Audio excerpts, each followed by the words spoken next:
Impressive.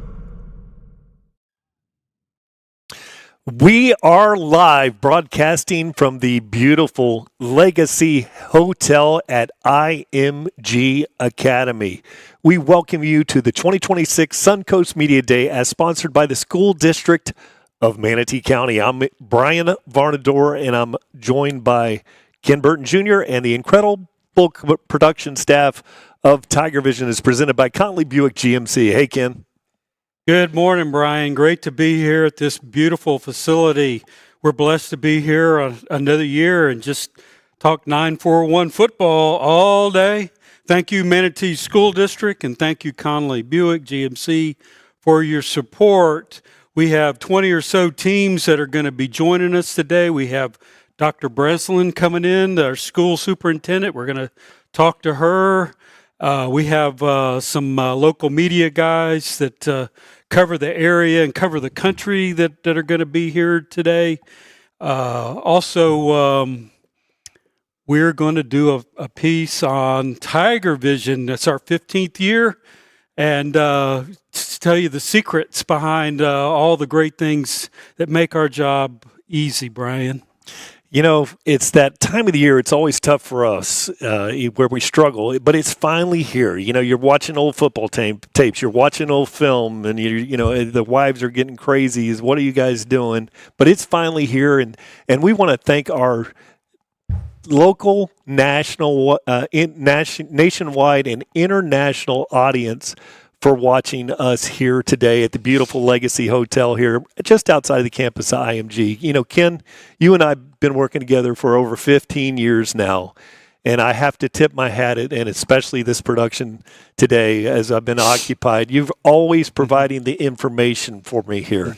You know, it's great. Our viewers can look back on what we do today, and then they can follow along, and it's amazing as you look back and follow along as the season progresses. Oh, yeah, absolutely. I use this to go back and prepare. Like if we were playing Port Charlotte, I could go back and watch the segment just to get an idea who the players are. And when you say information, that reminds me, you know, how back in the day, the old media days were, you know, you think about it. And it wasn't YouTube, and it wasn't TikTok or even Facebook. It was a insert in the newspaper. But a great day, and this reminds me, you know, the coach. This is the time the coaches tell their wives, you know, I'll see you at Thanksgiving, and hope maybe Christmas, you know, if everything goes well. But anyway, a good day. This reminds me too that. In the next few weeks, we'll be chasing thunderstorms on Friday nights. We're going to be chasing hurricanes, but then eventually the weather's going to get cool. The leaves are going to change. Thanksgiving and Christmas is all right around the corner, Brian. Yeah, and we'll just skip ahead a little bit here, Ken. Let's dive right in and let's talk about how today's format will look, Ken. All right. Each team will be given a 15 to 20-minute segments. 5 of that will be getting the teams in and off the stage, and then we'll come back live. Brian and I will facilitate 5 segments for each coach and perhaps a player to debate, following by the final word with some true or false questions. All right, so let's make the introduction of our first team. Let's move right along here, Ken. Let's bring in the Port Charlotte Pirates. And as I'm pulling this up, I can't express the gratitude I have for the way we're treated at Port Charlotte. You know, the Pirates down there, they are a football town with a fishing problem, and they're just fantastic. And you're looking at a couple of the players there on the roster and Coach Ingham.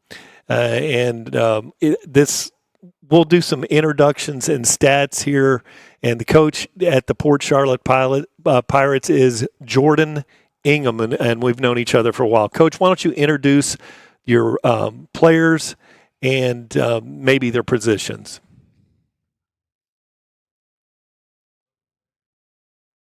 Put that microphone a little closer there, Coach.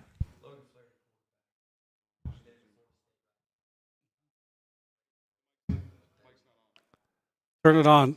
Well, you got it. There you go, Coach. Let me see. I'll get you. There you go. So There we go. Logan Flaherty, quarterback, committed to Florida State. Bruce Blandon, he's only going to be a junior. Plays running back, outside linebacker, inside linebacker, fullback. He's all over the field. So two great players, better kids. All right, the breakdown on the Pirates. Port Charlotte posted an impressive 11-3 record last year, going a perfect 3-0 in their district, and they made it all the way to the state semifinals. Crazy fact, they won 3 one-point games and squeezed out a thrilling 22-21 playoff victory over Jesuit on the road. That's a tough place to play. These two players, Flaherty will attend FSU, and Coach introduced Bruce, the running back. Good to see you all, gentlemen. Thank you all for coming. So let's move on to the first segment, and that's going to be the second act, Coach. The debate, an 11-win season creates massive pressure to repeat. So my question to you to start this, what is the missing piece to turn 11 wins into a state title? You know, it's a question I've been asked a lot, and I think in our society everybody looks for a magical play, a magical pill, a magical something, and it's not. It's a boring answer, but it is a daily grind of attention to detail and having high standards. You know, we talk about as players, it's not what you say, it's not even what you do, it's what are you willing to accept. And it's not going to be one thing, it's going to be 50 little things. Because when you play in those one-score games that you talked about, we were one possession away in the Final Four.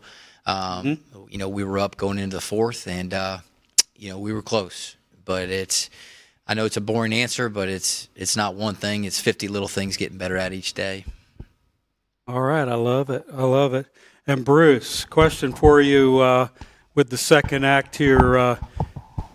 Is this a state championship or bust this year?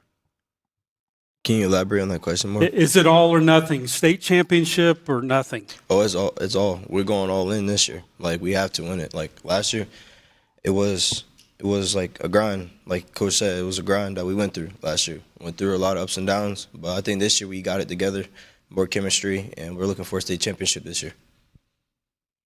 Okay, Logan, would you like to elaborate as well?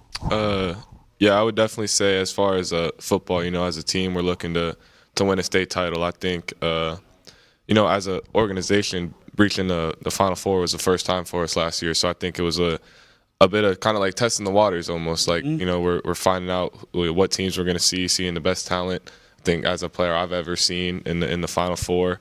And, you know, I think now that we've seen that, we are ready to go make a run this year. But I think to say, you know, state championship or bust as a football organization, I'll say yes. But as a player and as a kid off the field, I don't think winning or losing a state championship defines us as a team or organization. I think what I see as a successful season would be, you know, each of us getting better on the field and getting better off the field as young men.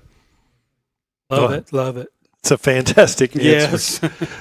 Okay, you know, let's talk about a segment here. We'll call it the ground game. And knowing this group here, they like to pound the rock a little bit over the years. But here's the debate. A run-heavy offense will stall against elite playoff defenses. Coach Ingham, have you evolved the pass game to punish those stacked boxes you may see down the road? Every year we try to evolve. If you look at us now from what we were 15 years ago, you wouldn't recognize us. And the one thing that I've learned over the years is if you are going to play deep and late, you have to be able to do both. Because you have to be able to exploit matchups based off of what you see. And what I mean by that is you may play a defensive line that physically you can't move, but there might be a weak corner, a weak safety that you can exploit. Vice versa, you might play a loaded secondary, but they got a 3 technique that's a donkey, and you got to be able to exploit that matchup. So if you cannot be one-dimensional, I think some of our early teams were a little one-dimensional. Some of it was my fault. Some of it was you have to do what your talent allows you to do. You have to evolve as a coach. But if you're going to play late, you have to have the ability. Some games are hey, this one is going to be a run heavy. Hey, some games are going to load the box and make us exploit one-on-ones. And having the ability to do both is the key to success in November and December. All right, Coach, I'm going to ask a question here for Logan, quarterback. And this one, is going to be a layup of an answer for you because how does the offensive line take pride in carrying the load? I don't even think I can use words to describe it. It's crazy. Like if you could come down and see the work that they put in through this offseason and all the things they're continuing to do, and then of course our O-line coach, Coach Hickson, which I love him to death, is he gets after them and they take it, like they love it. Like every day we're super tight, and me and Bruce, we talk to them all the time, and the amount of care they put into the game, into football, into this organization. Like I said, I don't even think words can describe how much pride they take in trying to make sure we are successful. And then on top of that, I don't think they're not sitting here with us right now, so they don't get as much media attention, but I think they should, because without them, it's like the bread and butter. They can't, it's hard for us to do our job and be successful without guys who care about it up front. Great answer. Okay, let's move on to segment number 3, sacrifice. So the debate, Coach, your slogan for the year is choose hard. My question to you is, how do you as a head coach create the team culture of sacrificing time, comfort, and ego? So first thing is, it's not just me. We have 25 coaches on staff, and I think that there's coach of the year in football, but I don't think that's fair. I think it should be staffs of the year. I think you can have a coach of the year in basketball and volleyball when you got 5 starters. But it starts with, I get to work with the most professional guys around, and I'm so grateful for each of them. But then it permeates. The most effective influencers on our team are guys like them, okay, our leadership committee. If you are a coach-led team, you have a cap of about an 8 to 9 win maximum ceiling. If you are a player-led team, you have an unlimited cap. So the coaches can only do so much. But what we've been blessed with is we have tremendous young men like these two sitting next to me right here, that create high standards in the locker room. And that's how you become, elite, is by having guys that care. So, yes, I have a responsibility to set the culture, but it can't be done by yourself. And the guys I get to work with deserve so much credit, and the players deserve more credit for enforcing that culture and trying to develop that culture. So, Logan, to add to this, teams and players that take the easy approach to a commitment to a program seem to end up with losses popping up on their schedule. What does choose hard mean to you? I would say meaning to me is you always want to take in a way the hardest step. You know what I mean? There's always ways to take the easy way to get out of things. You could skip a rep in the weight room, or you could skip a set doing squat. But to me, it's when we get into these late year games and stuff like that, I think it'll come back to bite you, because you didn't choose hard the whole year. You didn't face adversity the whole year. When you're on your 8th set of squat and the weight's heavy and your legs are burning, facing that adversity, getting through that reps and getting through those reps. So you've seen adversity, you faced it, you choose hard. So when it gets hard later in the year, you're comfortable. It's not you're not oh wow, this is the first time I'm ever facing hard. We've seen hard, we've choose hard the whole year. So now we're seeing it again when it really matters, and it's just it's another game for us. And I think that's why we won so many games last year, one score, and I think that's why we'll continue to do what we've done for the past 3 years and more. Oh, that's a great answer, Logan. I'm getting kind of fired up. Yeah. And I'm sorry about tapping the table here, guys. The production crew, as we bang microphones on the table and those kind of things, but that kind of fired me up there. Now let's talk about the Iron Gauntlet. The debate is opening up against Dunbar sets a violent tone immediately. Coach Ingham, why open the season against such a physical opponent? Well, next week we open with Riverview. We open our district play with Dunbar. The reason we open with Riverview is I have so much respect for Coach Christiani and his staff and how he runs a program. I think they're one of, if not the toughest team in Southwest Florida by how they train. And I know right off the bat, our guys are going to be pushed physically and mentally. Like, their team is not going to be soft. Never. And any deficiencies that we have will be revealed next Friday night. And that's a credit to their organization and their coaching staff. So that's intentional. I mean, one thing we've learned over the years is you have to go through adversity to grow. When you crush somebody by 35 points and the twos are in the game by the second quarter, the players don't learn anything from that. You don't draw upon that in the third round of the playoffs when we're down by 2 scores with 3 minutes left. If you don't create those adverse environments in the beginning of the season and throughout the season, you won't be prepared, like Logan said, when those things hit you later on in the season. So it's intentional, that we have such a hard schedule. It's going to create tremendous adversity that hopefully will create tremendous growth, which will hopefully create tremendous opportunities to accomplish something of significance later in the year. I totally agree. You open up, and it's a grind, and you got a physical team. That is an opponent that will always be physically tough. It's like playing a military team. Yes. They're going to be tough. So now let's talk about let's take it to Bruce. I'm going to have a question for you here. Does a tough opener elevate your fall camp intensity? Yes, sir. I say that it does because of the fact that when you open with a hard team, it makes y'all better. Like, because if you was to start with a team that wasn't very good, you'll go into season thinking like everything's sweet, like it's gonna be cake. Like I'm not like basically you wouldn't get better is what I'm trying to say. Because as like when you start with a hard team, like last year we started with Riverview. Some of the guys on our team didn't think Riverview was gonna be as good as they were, and you seeing how the outcome was. We won by 1 point, right. and it set us up for the week after that. Because we had to play very hard the week after that because there was I'm pretty sure we played Venice right after that, and it was a hard team. And the week before we played a hard team that took us to the wire. So when we went into that hard game, it wasn't so much weight on our shoulders that we wasn't expecting it. We knew what to expect, and we knew how to handle the situation. Very good, very good. Our next segment will be the dynamic duo and the debate. Are Flaherty and Pearl able to repeat 49 touchdowns? So, Coach, it's a lot of touchdowns. to stop the Pirates in 2026, defenses will game plan to slow down these two guys. What do you do about that? I think the exciting thing is, so like the progression is that, the first year the quarterback starts, it's very coach derivative. So like limited audibles, limited freedom. The second year, the game slows down for the quarterback, all right, and he's got a lot more of the menu.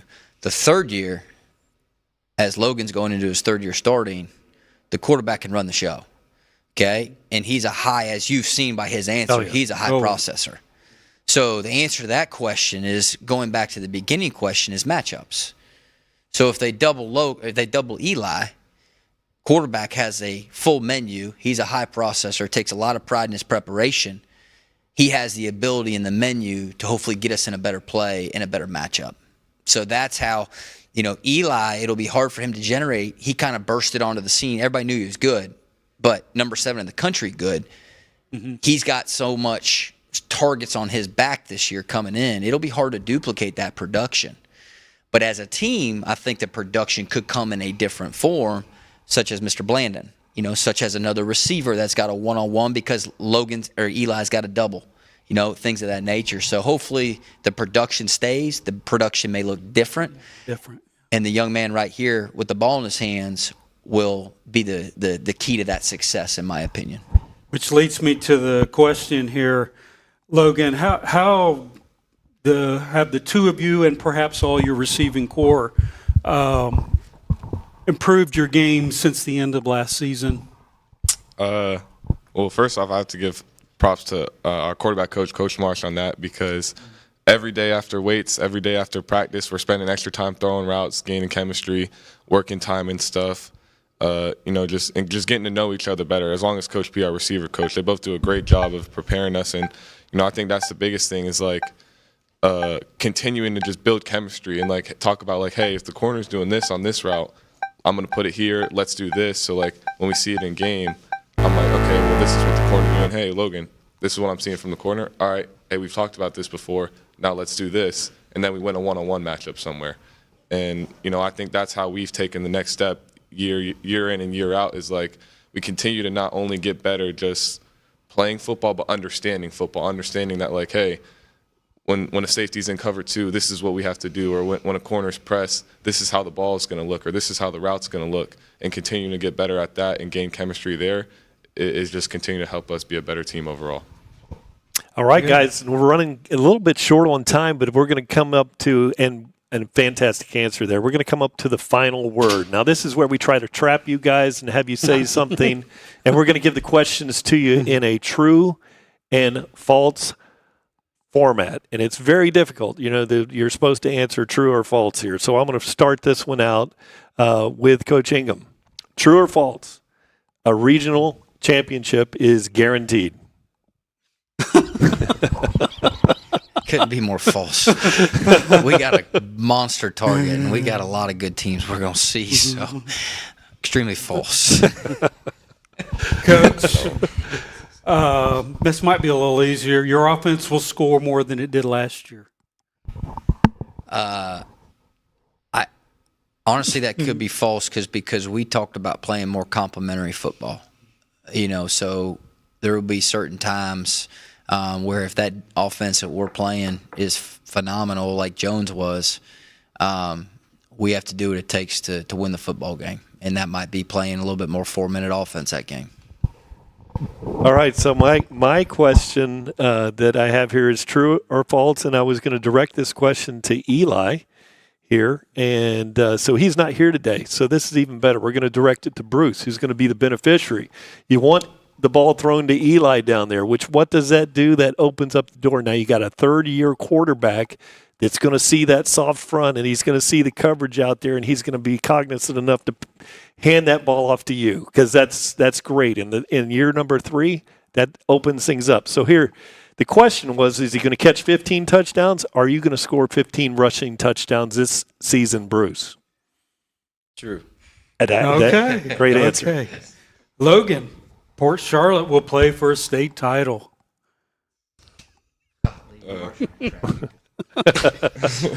Well, I like to be confident, not cocky, but I'm going to say true. Like I said, like we talked about earlier, that's what our goal is. That's what we set. So I feel like if we say false and we set our values lower than that, then it won't happen. So I'm going to say true, that we will play for a state title, because that's our goal. That's right. And that's what we want to do. Okay, Very good. Let's kick it to Bruce now.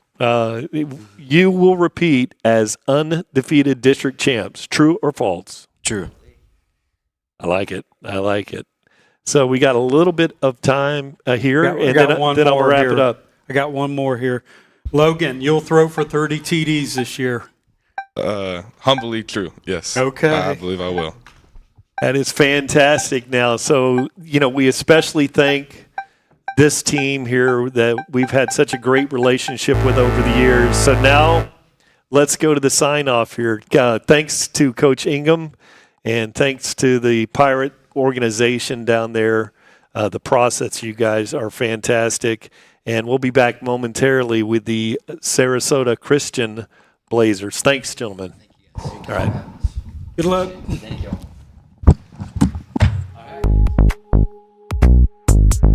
All right. Very good. Bruce.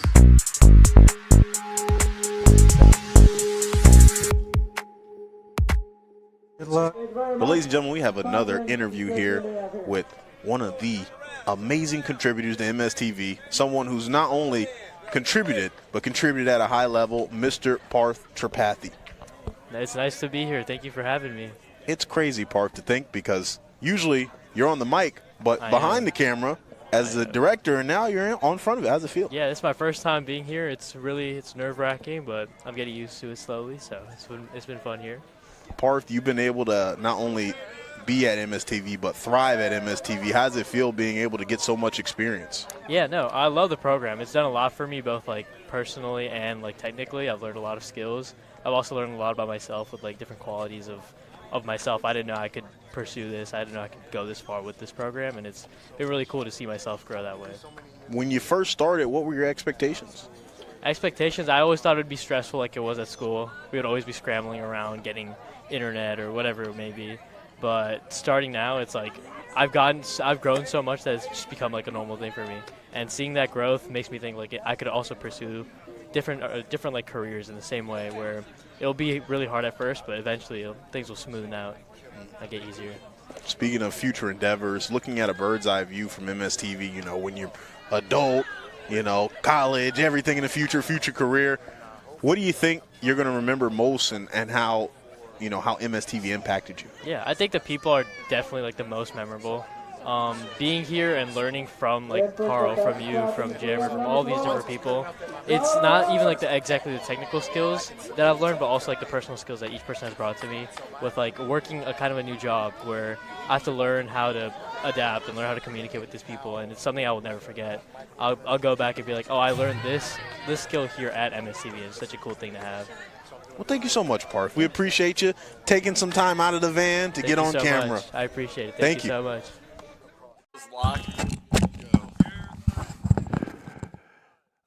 We are now here joined by the Sarasota Christian Blazers.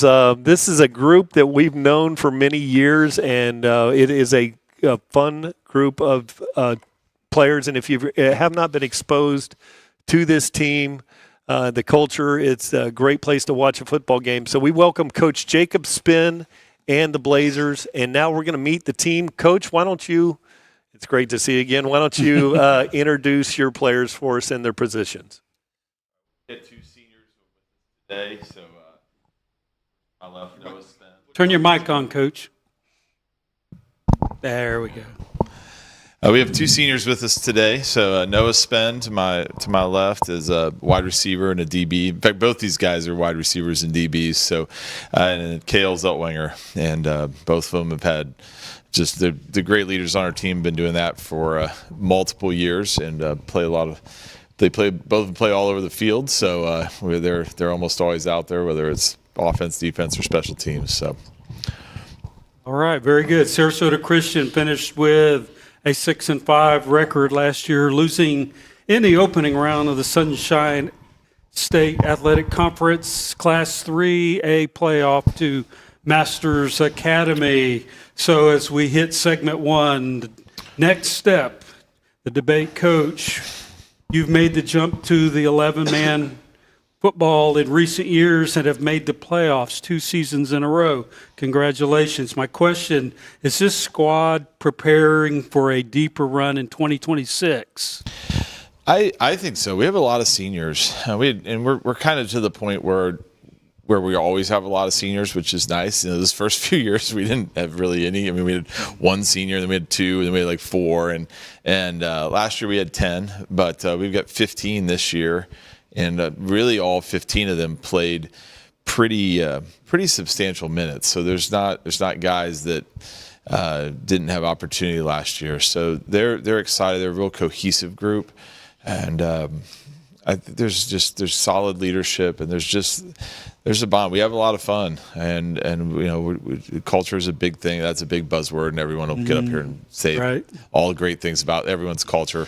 There's not a football team in the country that doesn't have good culture at a media show, but I think we have good culture in losses. I think we have good culture on Saturdays. I think we have good culture on Sundays. I think we have guys that just love each other. Our practices end, people don't go home. Like, I have to tell them, go home. And we don't have real long practices. We're not trying to wear kids out. All our kids are 3-sport athletes pretty much across the board. So I want them to be successful in all 3 of those sports, whatever they are. But I think that sets us up pretty well. There's just a huge buy-in. And for a school our size to have the commitment that we have from our kids is a lot of fun. Okay, Noah, question for you. What would be a successful season in your eyes this year? Definitely on the list. It's got to be win a playoff game. Our first ever football season 5 years ago, we did quite well in the playoffs, went all the way. But it'd be really nice to win a football game or a football season. Oh my goodness, playoff game this season for sure. Okay. All right, let's talk about the next segment here. And this would be Spins Standard. Here's the debate. Focusing on building men distracts from winning. So, Coach, how do you balance character, with Sarasota Christian. This should be an absolute layup. How do you balance character building with a winning edge? Well, I tell you, if you ask me to choose between winning and building men, I'm going to take building men every time. Amen. And that's ultimately, look, we're going to be responsible for what we do in this life, and I believe that wholeheartedly. And I want the end of the day to have something lasting.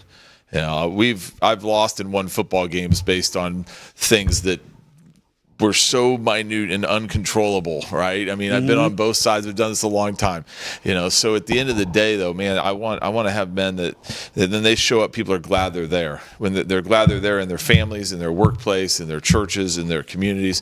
Those are the kinds of men we want to produce. We want to train and build that. I'm also the AD, and I was talking to our coaches just last night about, okay, how do you rep leadership? And we talk about that. Athletics builds, athletics probably reveals leadership more than it builds leadership, unless you're actually intentional about what you're doing. I think just little things about what we do. Our team is divided into small little groups. They fill out a card weekly, and in that little card, and they trade the card. And I'm sure some of them take it less serious than others, but hey, what's my one thing I'm going to accomplish this week in multiple areas of their life, and getting them to pour into each other and to be in each other's lives, and those are 30 years from now they'll get together and they won't remember a score, they probably won't remember a record, but they will remember a bond that they had with those guys. So, I think that great teams are more fun to be on, they're more fun to coach. And I do think they win more games. Absolutely. So I don't know that these are mutually exclusive. Absolutely. But if you show up, if you love the guys you're there with, you trust them, and you're going to do your assignment, you're going to be disciplined to put in the effort and the work, high school football is going to be a lot of fun. All right. Thank you, Coach. And now I'm going to turn the question over to Eli here. Kale. Yeah. Okay. Yeah. So does the coaching philosophy dictate your daily routine? Yeah, I'd say it does a little bit. So, throughout practice, you can definitely feel Coach Spen's, standard of, loving each other and just being there for each other and always picking a teammate up and never letting a teammate down. You definitely feel that in practice and in games, too. Thank you, Kel. All right. Next segment, the talent debate. You graduated your top 2 statistical quarterbacks and top 3 receivers. Coach, how have you prepared this team any different from last year's team? Yeah, I think one thing that was interesting about, we graduated a group of guys on offense that had been 4-year starters just by the nature of the growth of the program. And so there are names of Brock and Milliken that those guys they're going to be playing on Saturdays, and that's going to be awesome to see. But we're I think that the things that we do will look a little different, but there is every bit as much talent. So we'll have a young quarterback in Tate that'll when we scrimmage, we got to scrimmage last night already, which kind of makes me a little nervous, but we threw it. So and actually I thought we did really well against a really good Frostproof team out of the Central State. So but there's some things that we're not going to rely on one or two players as much to win games. Where it's going to be distributed a lot more with this team, and we've got 2 really solid running backs and Will and Elijah, and we've got a lot of offensive line backs. We only lost 1 offensive lineman, so I think up front with Murray and Lester and Jace, these guys have all been starting for multiple years, and that makes a big difference. So I think that the talent level is there. I mean, the 2 guys next to me are pretty good football players. I don't know how many 6'4", 200-pound wide receivers there are in our area. There's not many.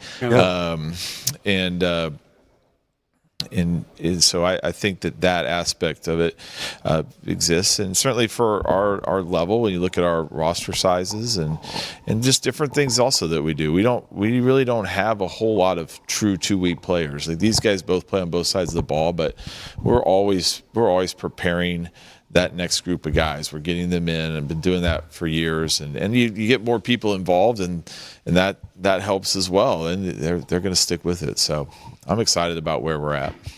Okay, Noah, quickly, you're the top returning receiver, that 6'4", 200 guy, I bet, with 9 TDs. How has your role changed being projected top guy? I think it first starts with just kind of, one, kind of getting used to a new quarterback now, obviously switching off from Milliken. And then I think mostly in games being more of a keep your head up guy, kind of stay focused. Now being the only really returning receiver we had, I have to be more of an example to the younger guys. And then just kind of offensively more, moving around more, going at the slot, going at wide out, kind of adjusting more to different things, and then just kind of trying to keep my head up so that the younger guys have a good example to follow. All right, let's move on to the next segment here. And it's the next segment is quarterback play. You know, I love Ben Milliken. We had so much fun with him on these shows. I love that kid. And he's now, hopefully he's watching us up there in Furman. He's the school's first ever D1 commit to Furman. Coach Spin, what do you think? Big shoes to fill at any level? Yeah, they are, and Ben certainly put in the work, and it was kind of the face of our program for what seems like, really the entire existence of it until now. And but I think how those shoes get filled, and I think this is something we've been talking about as a coaching staff. Like, we relied on Ben to win games, to make throws, to do things that very few people really could do. And Tate is a different player, but Tate, we're not going to rely on Tate as a sophomore to win games. We're going to rely on Tate to distribute the ball to the playmakers and let them do their thing. And I think that showed even last night. And we're going to be there's a different dynamic. He's definitely more mobile than Ben. We ran a fair amount of triple option last night. He had a couple pretty good runs. We still hit some great screen plays. I don't know how many times we can run the same screen play and it work, but we've been doing it for 5 years now. And then we threw for about 200 yards in 3-ish quarters. Wow. And had a couple touchdowns, and I think probably could have had a couple more if when he settles in and it's getting used to, and also just that total preparation and that comes in a regular game week as opposed to a scrimmage. So okay, and now let's ask a question here to Cale. All right, so how has your role changed with the new quarterback? So with the new quarterback, I'd say my role it hasn't changed a ton, because last year I played mostly defense, but now I'm at receiver a lot more. And with the quarterback being my brother, it makes it, we do have good chemistry because we've been throwing for so long. So how about that? That really helps. So we'll have a good year this year. It'll be. Yeah, I could catch any ball that my brother used. They had that spin, one hand or whatever, because you're played for years. That's pretty cool. So let's move along to the next segment. Local rivalries. Playing ODA in St. Stephen's adds unnecessary pressure. Coach, do local games build the brand or distract the team? Oh, it's fun. That's what high school athletics is about, right? I think there's the teams that are our size and in our area, we're always going to try and play, and that's just part of football. Are they, so far we've gotten the better of St. Stephen's, and we've been on the short end with ODA in the 2 years of 11-man, but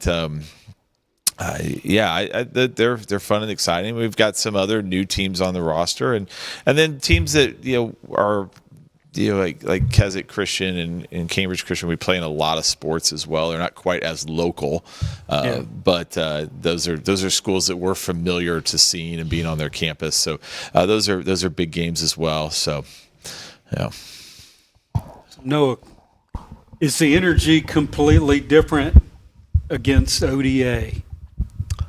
I definitely have to say yes. Just kind of the week leading up to it, and then just the game time atmosphere. They do a great job over there of putting on a good experience and environment there, which I'm kind of looking forward to going on the road this year for them. But yeah, I'd definitely say just kind of whole week building up. It's like ODA Friday, ODA Friday, ODA Friday, just kind of getting the right mindset. Okay, Kay, do you have any comment about ODA? You don't? Okay. All right. Well, we got a little bit of extra time here in this segment, which is fantastic for me because I have a question for you, Coach. If you look at me in the picture here on the screen there, right there, does that look like the Statue of Liberty going or what? It does. It seems over the years we've always had additional time. One time, Coach, we were talking, he was an 8-man football coach, and we ended up on a segment that we did for about an hour and a half as there were some teams missing. So we've kind of built a relationship with Coach Smith over the years where we have fun. Now let's take it to the final word, gentlemen. Okay. This is going to be true and false only, so we're going to try to just keep it. That's very tough for you to do, Coach Smith. All right. A winning record is guaranteed. I would say true on that. I feel pretty good. Sorry, too many words. When your son is reminding you one word. Okay, Ken, next question. Coach, true or false? You will run the ball more this year. That's definitely true, but I mean the numbers are but yes, definitely true. When I say we're going to run the ball more, that's like 20 times a game. Some Frostproof I think only threw 5 passes last night. But okay, now Coach, you're going to notice here as I make this question to Noah, he may have listened to the instructions here. Noah, Sarasota Christian makes the playoffs for the 3rd year in a row. True. Having a little fun with Coach. Very good. That's a great answer. And moving on, Ken. Cade, true or false?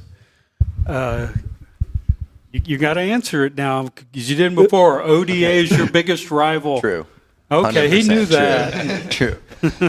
All right, guys. So we have a little bit of extra time in this segment, final word segment. So we'll let you embellish a little bit here. The offense will average over 30 points. Let's say, do you think the offense is going to score more than 30 points a game? Yes, true. And then the last true or false question for Noah, you will score 10 touchdowns this year. Hopefully. I think true. Okay, true. I heard true. All right. Okay, so you've got 34 seconds on this, Noah, so you can give us 34 reasons why you were score 10 TDs this season. Would you like to pick up and go with it? Yeah, I think one thing that Tate, I think, has gotten very well at is ball placement on just kind of off the positioning of the DB. I think if you watch our practice, you'd find it's hard for us not to complete our fades and our comebacks. And I think that's going to really make it my job easier in the end zone, trying to get in the score. Obviously, I'm trying to get 14 touchdowns and break the school record. So that'll be nice. All right, so with that, we're going to pray for Noah to knock out 14 touchdowns and break the school record. We're going to bring it to the final sign-off here. And I want to say a special thanks to Coach Spinn and everything they represent. And Sarasota Christian Blazers, best of luck this season. After the break, we're going to return and have the Braden River Pirates. Thanks again, gentlemen. Thank you. Ladies and gentlemen, welcome to the MSTV Game of the Week presentation. We are here at the home of the Hurricanes as they defend from this Bruins onslaught. They're letting the bats fly. A lot of big hits so far. So this program, Game of the Week, is a program where I work with different high school TV production students from across the district, and we bring them out to different schools and put on live productions of broadcasts representing our district. I don't know any other program like this across the country. This is a very unique thing. I got into filming sports in college because that was the first time I got to touch any equipment like you see behind me. But we are bringing this equipment out to anyone who's in high school is allowed to participate in this. It's a blessing to be able to do that with the students because at the end of the day, being able to help them grow allows me to grow as well. And so not only am I growing in my ability to speak and understand and be able to call out plays, but I'm also helping the next generation, so when I hang it up, or if they're able to even supersede me, I'll be able to be proud and I can say, hey, I had a hand in their growth and development as they rise to the ranks. Another thing that I find that's very unique and amazing about this program is I get to see kids fail and then forget about it, wipe that away, and succeed.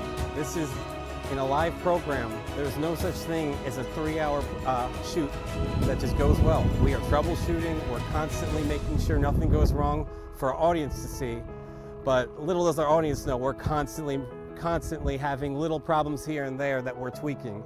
And that's what I think is so cool about this program. It's building confidence. It's teaching kids it's okay to make mistakes, but don't let them compound. And that's where I think, whether they want to pursue this field or do anything, that's where I think they're getting the most out of this. They're really just learning confidence and building skills that can translate to any industry. We're bringing everyone together from all these different schools. This program brings everyone together and you can make new friends. Also, we're producing a broadcast that everyone around Manatee County, you can see these broadcasts and everyone is able to come together to create this and actually experience it together.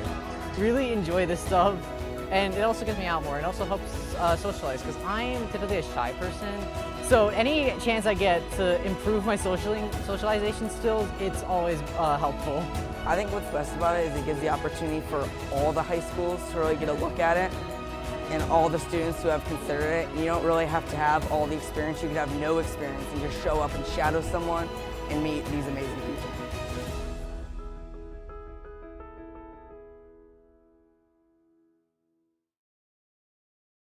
Back at the media day here, sponsored by the school district of Manatee County. I'm here now, joined today by Braden River Pirates head coach Rick Farmer. And Coach, why don't you grab the microphone there and introduce your players to us and yourself. Rick Farmer, obviously, and I have Lou Desanor next to me and Travion Dixon next to him as well. Good to see you all, gentlemen, and glad to get to talk to you today. Braden River finished with a 4-6 record last season and went 0-2 in their district. Crazy fact, they started the year strong with a 27-24 win over Cypress Creek. Coach Farmer was named the head coach back in late April. They will compete with 5 other teams in the Class 3A District 12 this season. So as we get into the first segment, the rebuild, the debate, a 4-6 season and a new head coach means the Pirates are still searching for consistency. So, Coach, my question to you is, what is your top priority to get back above 500? Well, top priority was making sure that we stayed intact with our players. We ended up, I think we're 17 seniors, so we have, nobody transferred out, so we are in that respect. And then consistency, consistency on offense, consistency on defense, making sure that we're getting to practice. And we've done a really good job with that. I think that we are building off of, obviously, we were heavy sophomores when I first came in. So those sophomores are now seniors, so I think that they're hungry. Right now in practice, you can see that we're at the end of camp, we're getting to where every 10 yards is personal. So we're competing on both sides of the ball. So I think that, those things right there, consistency, making sure, I'm really pleased with where we're at. We go at 6 a.m. in the morning. We have tremendous turnout.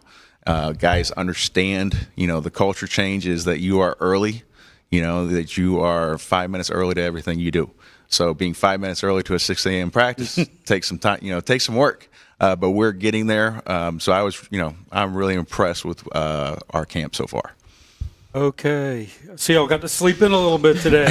So, Lou, you're the quarterback. Does the locker room feel refreshed for a new year? I feel like it has. I feel like the mentality has definitely changed. We have a lot to prove. We're working it each and every day, getting better each and every day, competing. And how Coach say, consistency, that's what we want to see. We don't want to go, like a roller coaster. We want to keep it here and, I say, each and every day, steadily go up. And so, I feel like the mentality has definitely changed and, we're ready. All right, Trevion, got a few seconds here. You want to add to that? We're a senior-heavy team. So last time we had a winning record was last 2021. So we have a senior heavy, so we want to leave our mark here, and we really want to climb. All right, very good. All right, thank you very much, Lewison and Trevion. Yeah, that was a great job. And let's talk about this next segment, which we'll call District Contender. And I'm going to give you the debate on this.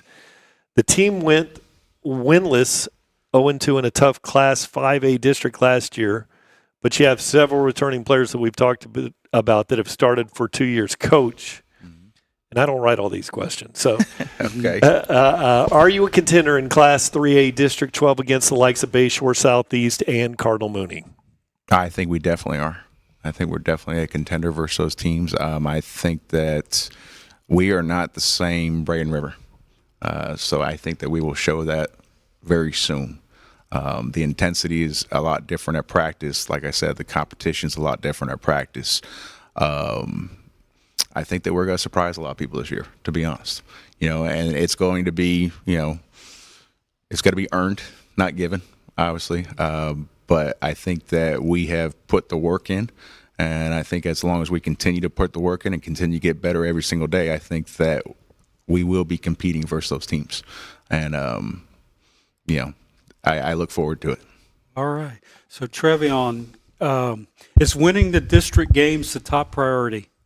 I want to say it's the top priority, but also it is a step in our journey because we know we want to have a winning record. Like I said, last time we had a winning record was 2021. So obviously we want to win district, but obviously we want to come out with a winning record as well. Okay. Lou, anything to add? So is district games the most important? Just how you said, we want to win every game, not just district games. Obviously, district games are important if we want to make playoffs and things of that nature, but just making sure we take it every 1 week at a time. Win games. That's the whole motto, just win games. Right. I've been very impressed with Lewis, and you have a unique name, and people are going to remember your name by the way. I can tell by the way that you communicate as a quarterback and as a leader.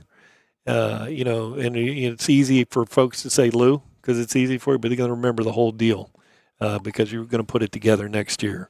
Now I'm going to have some more questions for you guys to see if we can make this a little tougher here. We're going to move to offensive spark. So the question would be: Braden River struggled to score in key games, but put up 24 on Northport. Well, actually, let's go to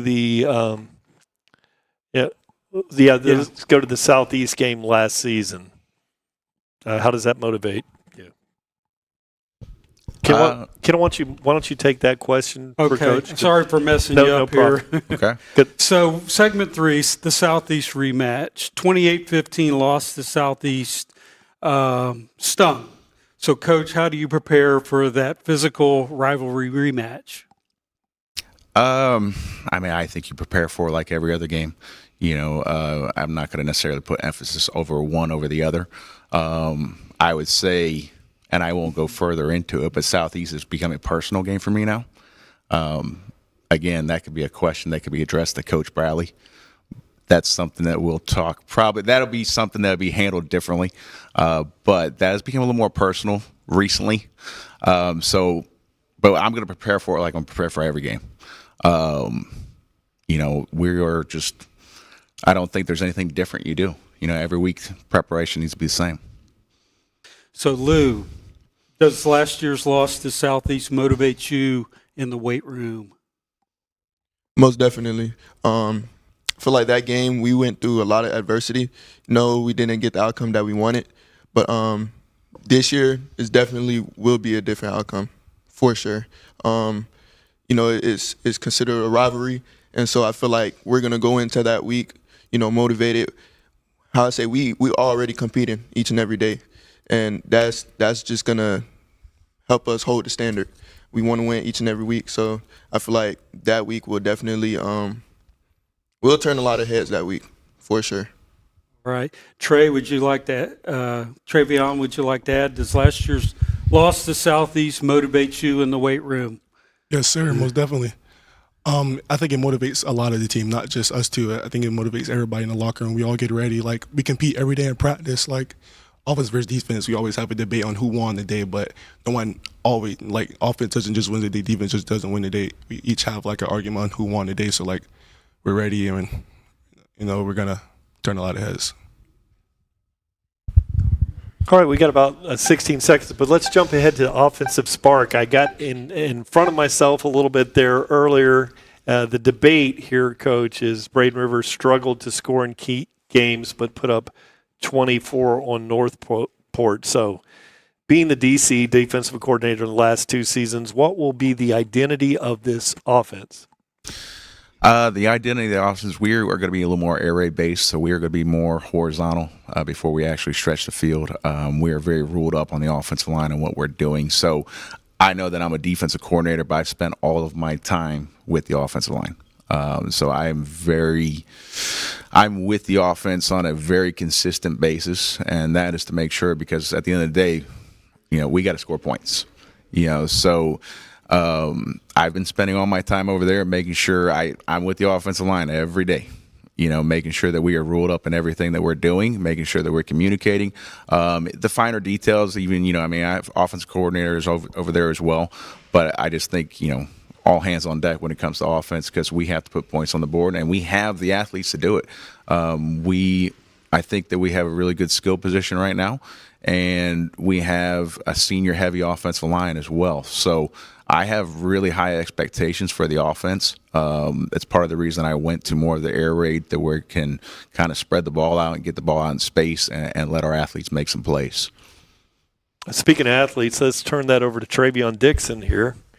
And as an athlete, a lot of people get lost in this. We're talking offensive lines. It's really, and defensive lines are really where the games are won, and we don't ever mention those guys. Travion, how has this offensive line gelled this summer? Oh, we've been working tremendously in the weight room, on the field, just talking through it with each other whenever we mess up, each shaking each other's hand, knowing we will do better the next play. We never hold our heads down or anything like that. So offensive line has definitely sparked from last year to this year as a culture change, and we're all getting better. Since we have a little time there, have you seen the development in the weight room with the offensive line? Yes, sir. We are in the weight room. We've kind of like last year, we've played around a lot and didn't take it serious. But like Coach said, culture change, we're all more serious, all leading each other on. When somebody does a heavyweight, you're always surrounded them, cheering them on, and just a big difference. And that is teams that are physical, in those third and fourth quarters in these games in Manatee County where it's hot and it's tough. That's where the games are won. So now we're going to move on to the next segment. Pirate Pride. The last winning season, as y'all have shared, was 2021 with an impressive 9-2 record. Coach Farmer, has everyone adopted the all-in or out-of-the-way motto? I know Freedom was the one that said that. I don't know necessarily if we have a motto, so to speak. I mean, like I said, it's going to be earned and not given. We got to show up and work every single day. And culture change that I'm seeing right now, the things that I'm thinking of is that, we are senior-led at this point. We're getting to the point where it's not my voice necessarily, that it's the seniors that are the one that are starting to hold everyone accountable.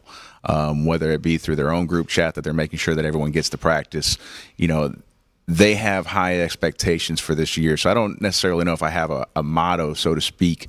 But I think, like I said, it's going to be earned, and we're there already. And I think culture change is happening. One of the things that I noticed culture change-wise was when I was, I'm very strict on making sure we're on time to everything we do, and it's kind of funny seeing in the summertime when, the weight starts at 8 a.m. and you see guys, because we're all in the same gear now, and you see guys running out the locker room at 7:59, still putting their shirt on as they're trying to get to the weight room on time. So that's a culture change to me, because they know that's important to me, and they know that's important as a program. Because I always talk to them, if we can take care of the little things, the big things will take care of themselves, So, and that goes in everything that we're doing, whether it be in the weight room, whether it be not skipping a rep, being on time to what we're doing, knowing what our rules are. We're going to be a well-coached team, and we're going to be extremely disciplined in everything that we do. Love it, love it. Lou, Who has stepped up as the vocal leader of this team? I'd say Maddox Hill, for sure. He sees the coach's vision, the player's vision on what we want to accomplish, and he's taking this year personal. He has a lot to prove, and we believe in him as a team. Coaches believe in him, and we're staying in his ear and making sure he believes in himself because we know what he's capable of. And so taking that step into, becoming a leader, helping the team grow on and off the field.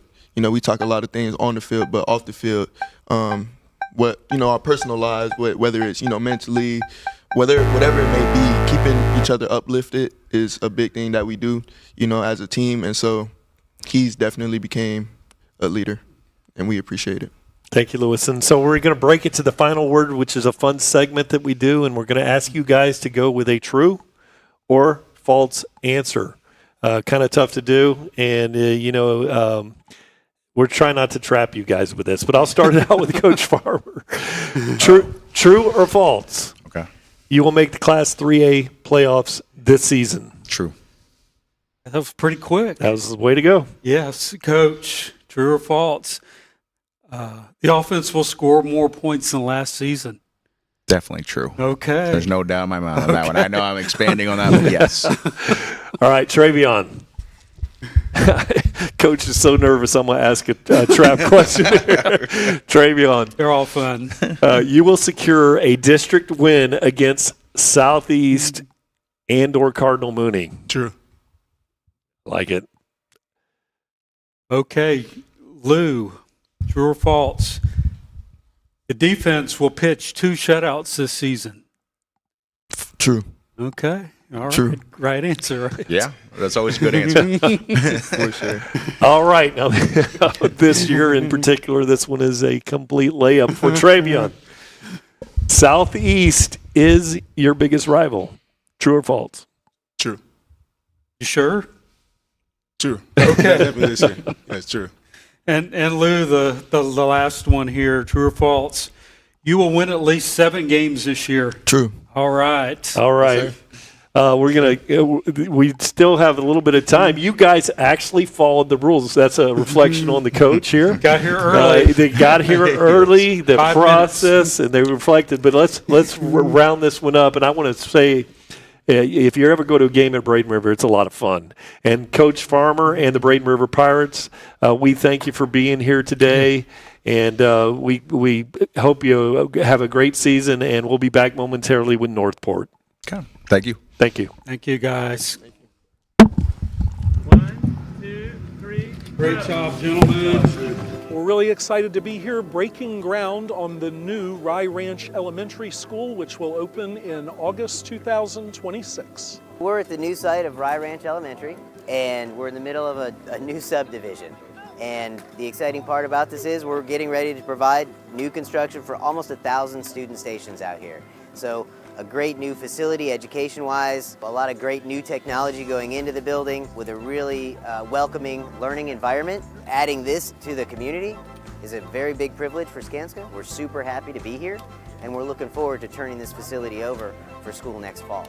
The planning ahead is crucial because this school will be opening right on time as students need to access it. But it really takes years of work, and it's working with the county, with the developers to make sure that all of the critical parts are in place. Well, you're looking at about 130,000 square feet, an exact number of 969 student stations.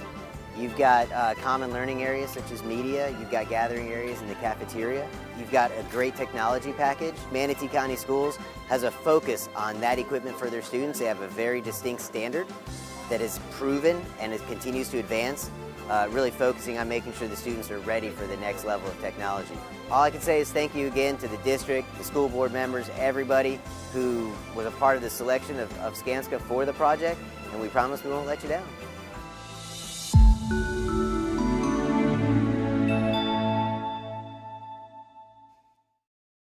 Welcome back. Now we are joined today by the Northport Bobcats and head coach Devin Gales.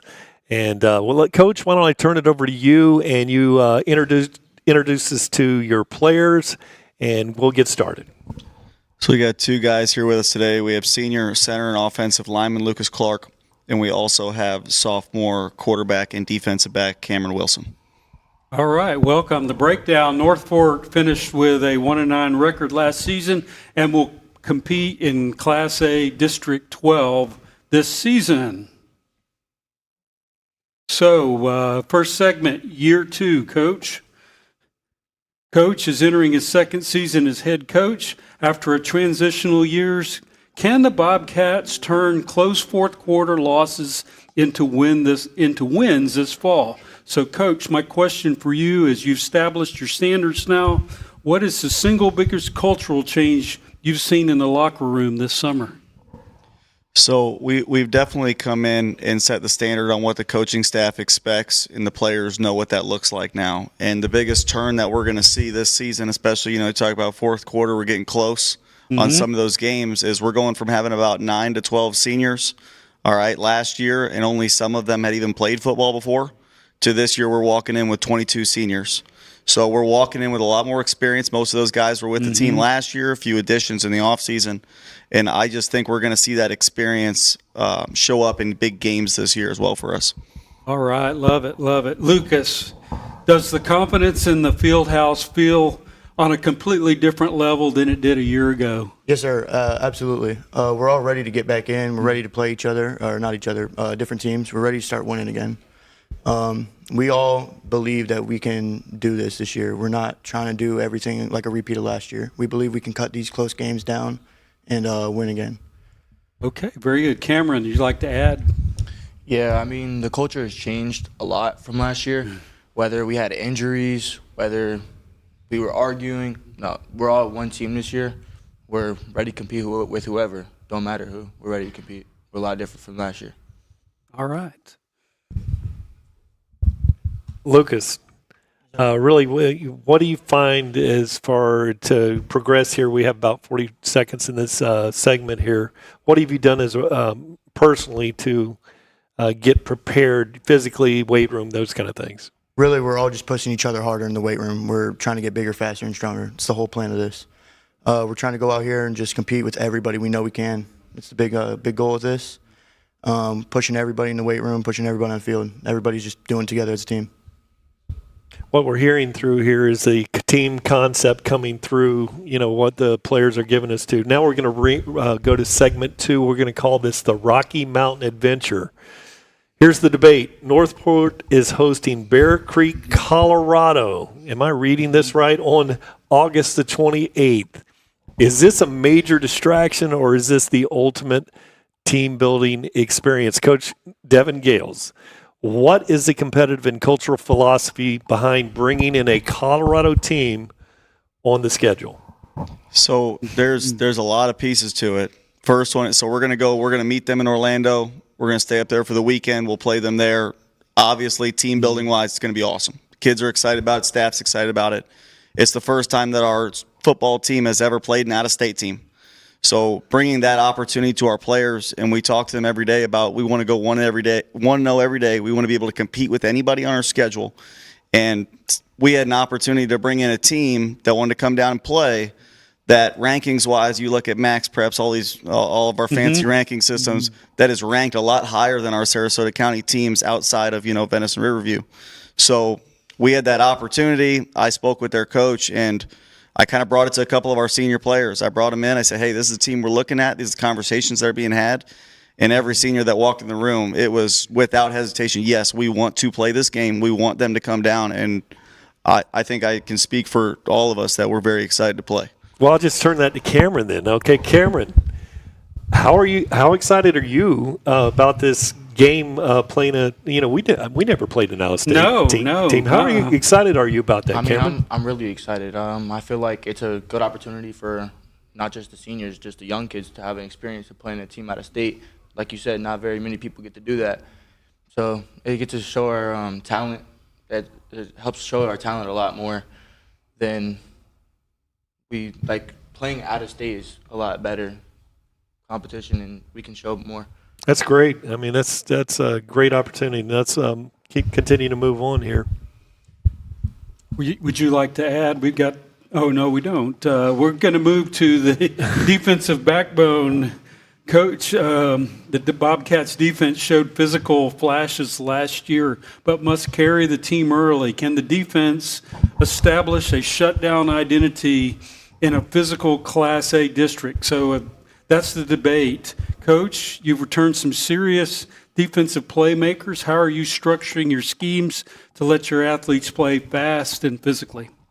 So I think going into year 2 here with the transition of the staff and the team, what we see is we see a lot more continuity with the team and understanding the defensive schemes that we're trying to run. So by them having that extra year of experience in the system, we're not going to overcomplicate it, say this is what we're going to do, and we allow our players to just play fast and physical. And we got those guys coming back on the defensive side. I mean, O-line, D-line for us both this year are going to be loaded with seniors. All 4 linebackers across the board are all going to be seniors, all have experience, all really fast physical players that know how to tackle and like to hit. And I think that we've shored up the secondary as well in the offseason. We're really excited about those guys too. So Cameron, you get to practice against them every day being the signal caller. What is the identity of that Northport defense when you step on the field? What are you seeing? Yeah, I feel like they're very physical. They're ready to like compete with anybody. Like you go out there and you could put the best guys against them, and they don't shy down. They go 100% effort, no matter what the scenario is. I feel like, again, going back to last year, it wasn't like we were all unchemistry-wise. This year we have a lot more chemistry, a lot more seniors, and a lot more physical. Okay. Lucas, how has been going up against the defensive line? The defensive line is really working us this year. Our linebackers are also doing great. Whenever I'm going out to make a block, D-line's working me, and even when I'm going out to the linebackers, they're working really good. They know what to read. They know what to do. It's hard to practice against them, but they're doing what they're supposed to. All right, let's jump ahead to the next segment here, and we'll spotlight the Thursday night spotlight. This is very cool. And now have the debate. The Northport opens the 2026 season under the Thursday night lights against the IMG Academy State Ascenders on August the 20th. Is this the perfect spotlight to make a statement? So, Coach, you open up with IMG State on Thursday night. How is preparing for an elite academy team right out of the gate changed your fall camp approach? So very much for us, going into that Thursday night game, the week gets edited just a little bit, but something we wanted to see as a coaching staff this year when we made our schedule and we sat down and you go through all the teams and you're looking at them, you want to play against very well-coached teams. You want to walk into the game and you want to challenge your coaching staff, you want to challenge your players, you want to play on a big stage. And, IMG, all the teams that they have here, they do a very good job. They're coached very well, so you know what you're walking into. And that's a great test for us coming out week 1.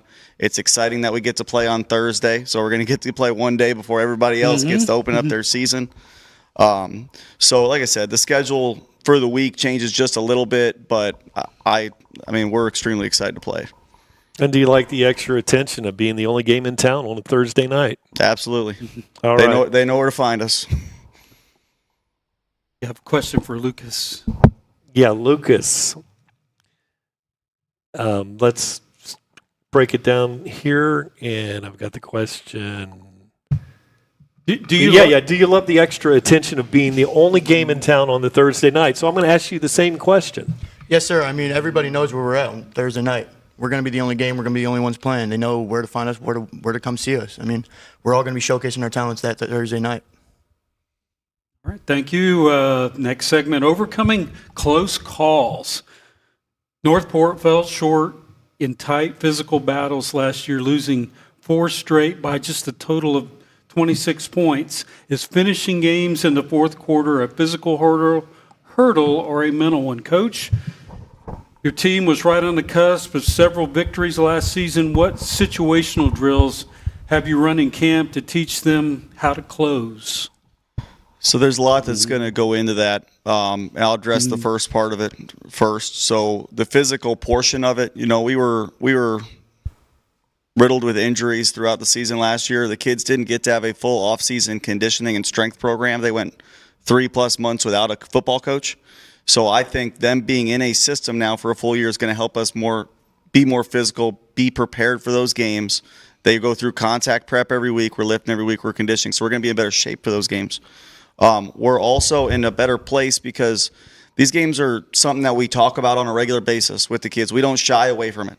We don't dwell on it, but we don't shy away from it. So we get in positions in practice, especially offensively, where we played a game at Hardy last year. It came down to a 4th, and I think 12 going in. Last play of the game had to score a touchdown to win the football game because we'd gone back and forth all game. We called a play in the huddle. We gave very clear instructions, hey, this is what we expect to see. And we had some mental errors. The minute the play started, it ended up with us throwing it left corner of the end zone, out of bounds. But we come back to that in practice now, say, hey, this is the drill we're running. This is what we're looking at. Say, hey, we're same play. We're booting. We're looking for this. If you see it, this is what we're hitting. And you see the players making those corrections on the field. And we constantly go back to those same errors that we saw last season. So a lot of those things that we saw, a lot of those key moments, we make sure that we bring those back in practice so that the players see them again. Okay, Cameron, when you're exhausted late in the fourth quarter, how does this locker room keep each other locked in? Well, I mean, we hold each other to a high standard. We compete with each other. Coach gives us a great play call. We'll go and execute it. Like, we believe in Coach. He believes in us. Like, I feel like when we're a team, when we're one, we can do anything. Okay. Next segment, we're going to bring it to a fun one. It's called The Final Word. Now, fellas, what we can do here is we're going to give you true and false questions, and we're going to try to not trap you guys too much, Coach. So we'll break it down. We'll start out with you, Coach, and try to keep it true or false. Northport will finish the season with a winning record. True. Right, he kind of knew that one. Coach, the Colorado Bear Creek game this season will be the most memorable game of your coaching career. It's a hard one, man. You guys are working hard on these. I'm going to go with true. We'll see how it flies. Okay. All right, I'm going to make this one for Lucas here. True or false? You will shock the county and beat IMG State. And we're doing this from the Legacy Hotel here on the campus of IMG. So you're going to shock the county and beat IMG State in week 1. Yes, sir. True. Great answer. Great answer. Cameron, true or false? The defense will pitch at least 2 shutouts this year. True. He answered that before I got it through. Do you want to answer first before I give you the next question, Cameron? All right. So here we go. True or false? And you will hold Bear Creek to under 200 yards of offense against that Colorado team. True. All right. And then the last one for Lucas, true or false? This team is ready to play postseason football in November. True. All right, we'll wrap this one up. We'll sign this off. The special thanks to Coach Devin, Gales, and the players from the Northport Bobcats for stopping by today. Next up, we're going to have an interview with Manatee School Superintendent Dr. Lori Breslin.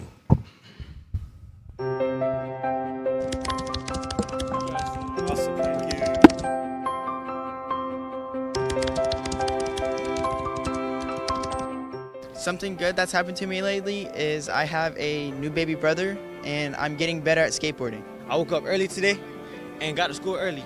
I finally started focusing on myself and blocking out negativity. God woke me up this morning. The football season went great. We went to the playoffs, 20 years. Yes, sir. Let's do it. I made 4-chair flute in the Manatee All-County Band. Bayshore's female and male team made it to nationals for their Raiders teams. Something good at Bayshore is that a lot of us have found God at Bayshore. I recently got a new puppy today. I was fishing some oyster beds yesterday and I caught about 10 snook, about 30 minutes. That was pretty good. Recently, I've been meeting some really good people, including this man right here. You know, he's new, you know. The good thing that happened to me lately was how everybody here welcomed me with open arms from me coming to high school now.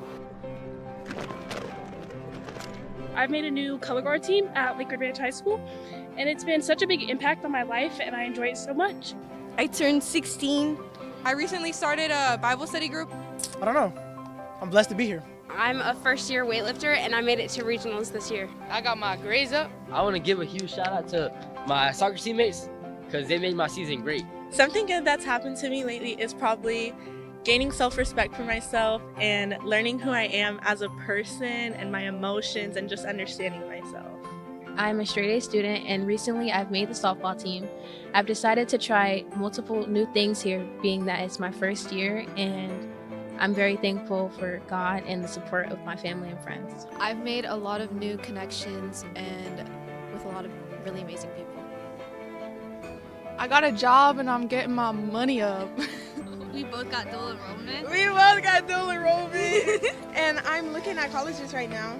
And FAMU, I'm so excited we're going to get in college together. Yeah, we are. One good thing that's happened to me recently was I saw a girl that was alone at the breakfast table, and she seemed really nice, but she didn't have anyone to talk to, so I just went up and said, hey, can I be your friend? And little moments like this where I have like a sense of community in this school is something that's really good, and I think it helps other people too, because knowing that other people feel good about themselves and that they're appreciated and that they have people to care about them, that's what makes this Bruin a Bruin.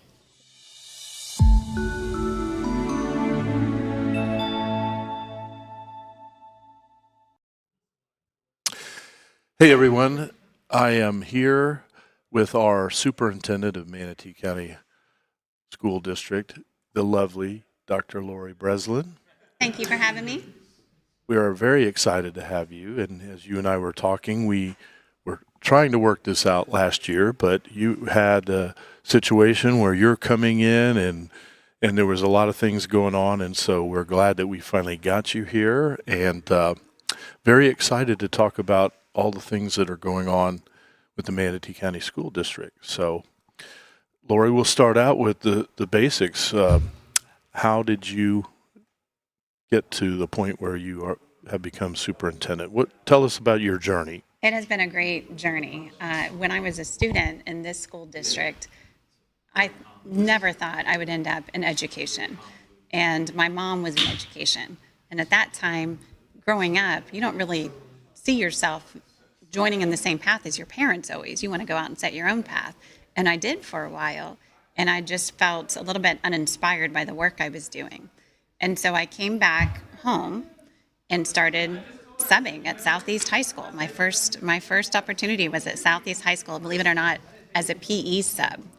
I'm not very athletically inclined. It was a challenging role, but full of a lot of fun. And I had great teachers that helped me along the way. And then I went in and just kept moving my way through education. I went back to school. Turned out I loved going back to school, loved the field of education, and worked my way through the system. Eventually as assistant principal, eventually as a principal, and through the district. And I'm honored to be sitting in the role. It is a challenging role, right? Your rookie year, your hardest year. But our community is so powerful. We're just surrounded by so many that just want to pour into our students. And so that makes my job a lot easier when there's just support everywhere we turn. Sure. Well, I do have a few specific questions that the guys put together. But before we get to them, let's take a minute to talk about where we are now and the future in general terms of, the kind of goals that you want to set for the district. Absolutely. So we are just rounding out our strategic plan, and there's 4 major priorities. And we did this with input from students and parents and all of our community. And it really just amplifies that we're already doing the right things. We're putting student learning first. We're continuing to build out what it means to be a graduate of the school district of Manatee County. And of course, that means that you've made academic gains. You've achieved academically, but it's not just about the academics. Do they have great opportunities? Not just opportunities, but really solid opportunities when it comes to athletics, when it comes to the arts, when it comes to STEM education. And we're providing these. And not only are we providing it, but our kids are winning at the state and national level in all of these categories. And so continuing that momentum. We want to continue to stabilize our staffing. As of Monday last week, we only had 18 teacher vacancies. When you have over 6,000 employees, those vacancy numbers can be very daunting, and they have been daunting in past years. We're not seeing those same sort of vacancies at every level, from our bus drivers to our facilities crews and to our teachers. And we want to continue to remain financially sound. We take very seriously that our community trusts us with their dollars that they give us, whether it's a voted referendum or just part of their tax dollars. We want to make sure every dollar is maximized to the fullest to support students, and we want to make sure we're very transparent in all of those aspects, and that includes running sound, efficient facilities as well. Anytime we have an inefficient system, it takes away energy, and when you take away energy, that takes the focus off students, and our goal is to always keep our focus on the students. Very good. Okay, well, let's talk about technical programs. You have career and future readiness. Talk about the emphasis under your administration, how that's going to play out. Well, we're going to continue to accelerate what's already going so well. MTC is a nationally recognized technical college. It's one of the best that we have in this country, and we're going to continue to build that. And then with that, you have your opportunities for students. You know, starting at an earlier age than we've done in the past, we're really going to zero in with students on what their opportunities are post-high school. They have to know what they're aiming for, what they need to do to accomplish their goals, whether it's college, career, military. And we can do that through opportunities. We want to continue to work with our community, working with the Chamber. Jackie Dazowski has always been such a strong supporter of our programs. We have a new director of the EDC. We've been in talks with them. How can we really encourage our students to go out and take advantage of the intern programs, of the apprenticeship programs? And then how can we make sure our students are ready so when they walk into these programs, all of these small businesses and larger businesses are seeing that the students are prepared to tackle whatever challenge might be in front of them. Sure. Okay. One of the things that you and I talked about off camera was the marketing of the district. So in our plan for asking you questions, talk about growth and community partnerships and what we are looking ahead to accomplish in the next few years under your administration. Right. So our theme this year is Manatee Momentum, and it's building on that momentum. I believe that success builds success. And when we dream big, we can accomplish those things. And that includes marketing. We need to make sure that everyone is aware of the talent of our students. So when we have opportunities to showcase that in whatever aspect, we want to take advantage of that. We were talking off camera about college football. It's just around the corner, and I'm an avid University of Florida football fan. That was my school, and I have a son up there in his junior year. We know that strong programs, you know, in any field, and in this case athletics, help propel a school forward, right? I can tell you that I had a bit of a degree inflation. When I went to Florida, it was a little bit easier to get into. And then they hit it big in football and basketball. They've had some down years, but after I graduated were some big years. And it became a little bit harder to get into, right? And you see the same thing happen at Alabama, and I'm sure it's happening at Indiana. When you see that success and you market it, whatever it might be in, and if it's in athletics, all of a sudden people want to be a part of that community. They want to come to your schools. We do look at our enrollment. We watch it closely. We're lucky to be in a growing district, but if we want to stay a growing district, we have to make sure that everyone looks at the school and realizes I have an opportunity to learn and succeed academically, and I have an opportunity to excel in my extracurriculars. And then we want to showcase that to everybody, so then the next student sees it and says, I want to be the next one, sign me up. Well, segueing from that, we'll talk about specifics of infrastructure and growth in the school district. We have one of the fastest regions growing growth-wise in the state of Florida. You know that. Talk about, we've got a new high school, Rangeland High School, about to be opened, and I know that they're in the construction process. Talk about the importance of the growth of the school district and and what's going on there. Absolutely. So we have 2 elementary schools opening this fall, and the enrollment is already booming in both of those schools. And then our new high school in 2027 will take some pressure off the growing numbers we see at Palmetto High School and Parish Community High School, right? It's an honor to be able to be in a district at a time that you see growth. When I attended school here, we had Palmetto, Bayshore, we had Manatee, and we had Southeast, and that was pretty much it. It was after I graduated that we saw the growth between Lakewood and Braden River and so on. So it is a special time. It's a unique time, and it's a lot to be celebrated.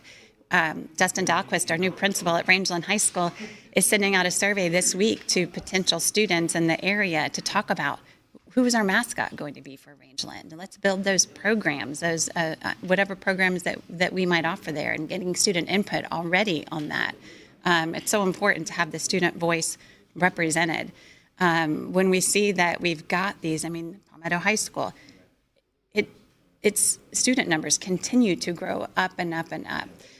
So we want to support that growth. And then we want to continue to pour into our schools that live in a part of town that maybe doesn't have the student growth in the same way. And so we have a big project coming up to revitalize Bayshore High School and create great opportunities for career and technical experiences for students right there, including a little satellite MTC West campus, so that students that might have transportation challenges getting out to our beautiful campus on State Road 70 can take advantage of some programs right near their homes. Fantastic. So as we were also talking earlier, I gave Lori a little bit of a history background on our event today and why we started it and why it's important. And so as she knows, we are in the process of creating a broadcast for the school district, and we're all very excited about that. So I want her to elaborate a little bit on how she envisions that and why that's important for the overall success of the school district. Sure, absolutely. And anytime that we see an opportunity to showcase our students, we want to take advantage of that. Times are very different than when I grew up here in Manatee County. I went to every single football game, home or away, because that was the only choice. It's not the same. We have so much competing interest for our attention, and then our students maybe don't have the same opportunities to showcase their talents. And so this is a great opportunity to bring in, at no cost to taxpayers, an opportunity to showcase our students throughout the district and what they can do. And it's also a great opportunity to network out.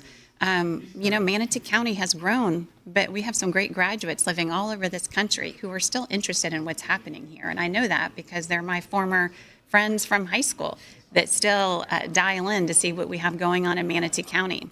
And they can now watch that game of the week and take advantage of those opportunities. And just quickly a plug as a parent, my child very much always loved sports. He was not necessarily inclined to play football, but that didn't take away his love for football. And so he's a graduate of Southeast, and he was able to participate in the video program, and that experience launched him into his job now. He gets paid to video the football team at the University of Florida. He's a chemistry major, but this is his extracurricular and his attachment to the school. Sometimes we fail to note that it's not just the athletes that benefit, but it's the ripple effect between our music programs that come to the games, the cheerleading, and all those clubs that surround the technical aspects of putting on the game as well. Every student benefits when you have a program that is able to be amplified and put on a larger stage for everyone to witness. Well, we certainly do appreciate that you have a vision for what we're trying to do with the school district and with the broadcasting element, because we all feel strongly that this is going to be a big benefit to all the schools in our district, and certainly at the high school level, provide a showcase for young people in the district for any kind of endeavor that we would normally do. Athletics, the arts, we can envision this, just getting bigger and bigger as it goes on. And I just want to say thank you to you and your team and everyone else involved. This doesn't happen without the help that we receive. And so thank you for giving us that gift of your time. Well, thank you on behalf of the guys with TigerVision. We really appreciate that, and we're very excited about the future of what's going to happen. And I can only see tremendous success and growth for the district under your leadership. So we're all very excited and happy that you're in this position, and it's great that we have somebody that's from here. Not to take it away from anyone who has served, but, I think it is important that there's someone who is in charge that went through the school system, that grew up here, and that understands the community in a way that maybe people that move here recently may not fully appreciate it. I think that's very important to the success. Yeah. So are there any other projects that you have that are on the horizon that you would like to tell the audience about, or anything? I have to put in a plug for today's Back to School Jam at Lecom Park later tonight. Of course, we're giving away over 1,500 backpacks filled with supplies, and then the first day of school. So if everyone just remembers next week, watch those school zones, watch those buses, watch those walkers and bike riders. Safety first, get everyone to and from school safely. But we're so excited about school on Monday. Yeah, that's fantastic. And I can tell you from experience, if at all possible, and you don't have a child at school, you do not want to go to school on the first few days, because it's just absolute organized chaos. It is delightful chaos. Delightful. That's a better term. A delightful chaos. I will be avoiding the delightful chaos this year, which I don't often get to do in my position sometimes. But we're very excited about this school year and everything. So we really do appreciate you coming. This is a tradition, having the superintendent on, and you have done a fantastic job, and we look forward to working with you as we go forward and contributing to your success as a superintendent. I'd love to be a part of it anytime. Thank you. Okay, guys, back to you.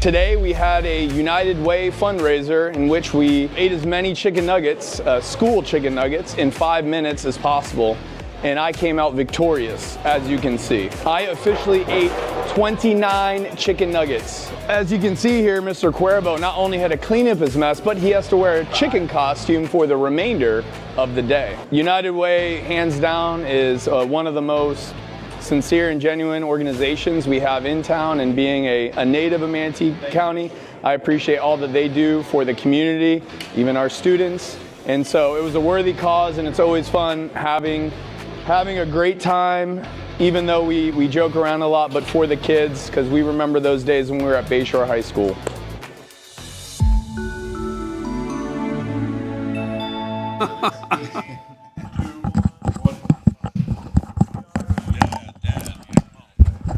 Hey, we got it. Had it set up shop here. Then we're going to have welcome the Bradenton Christian Panthers here, and we got to have Coach Pallone and the Panthers.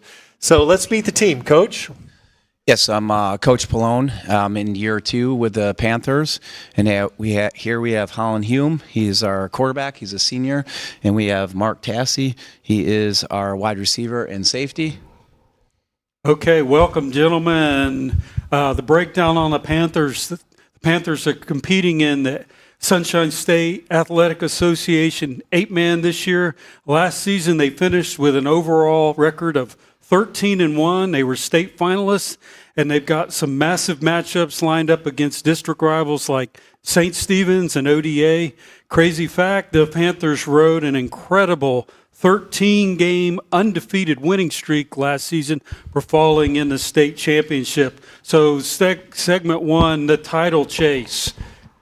Are the Panthers feeling the sting of unfinished business, or are they ready to capture that elusive state ring? So, Coach, Falling one game short of a perfect season is a tough pill to swallow. How was that championship loss driven your off-season conditioning and weight room intensity?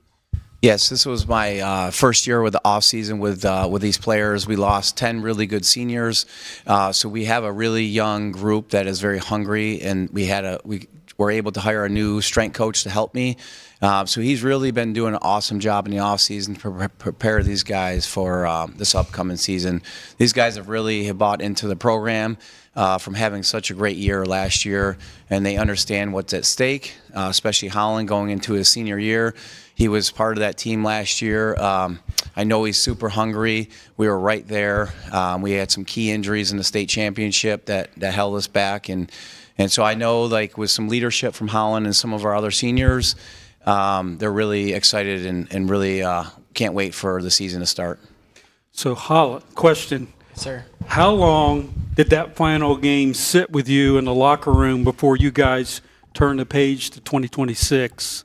I think it's probably still sitting with me today.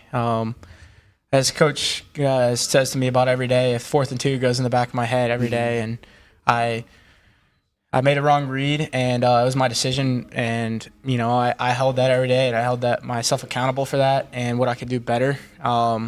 I learned that make a mistake, but I got to move on. And I think our team's grown a lot. We've taken that. I have a picture of a scoreboard from that. It's in our locker room, taped up every day. So we look at that and we take that and we try to use that drive. And Mark, were you part of that team last year?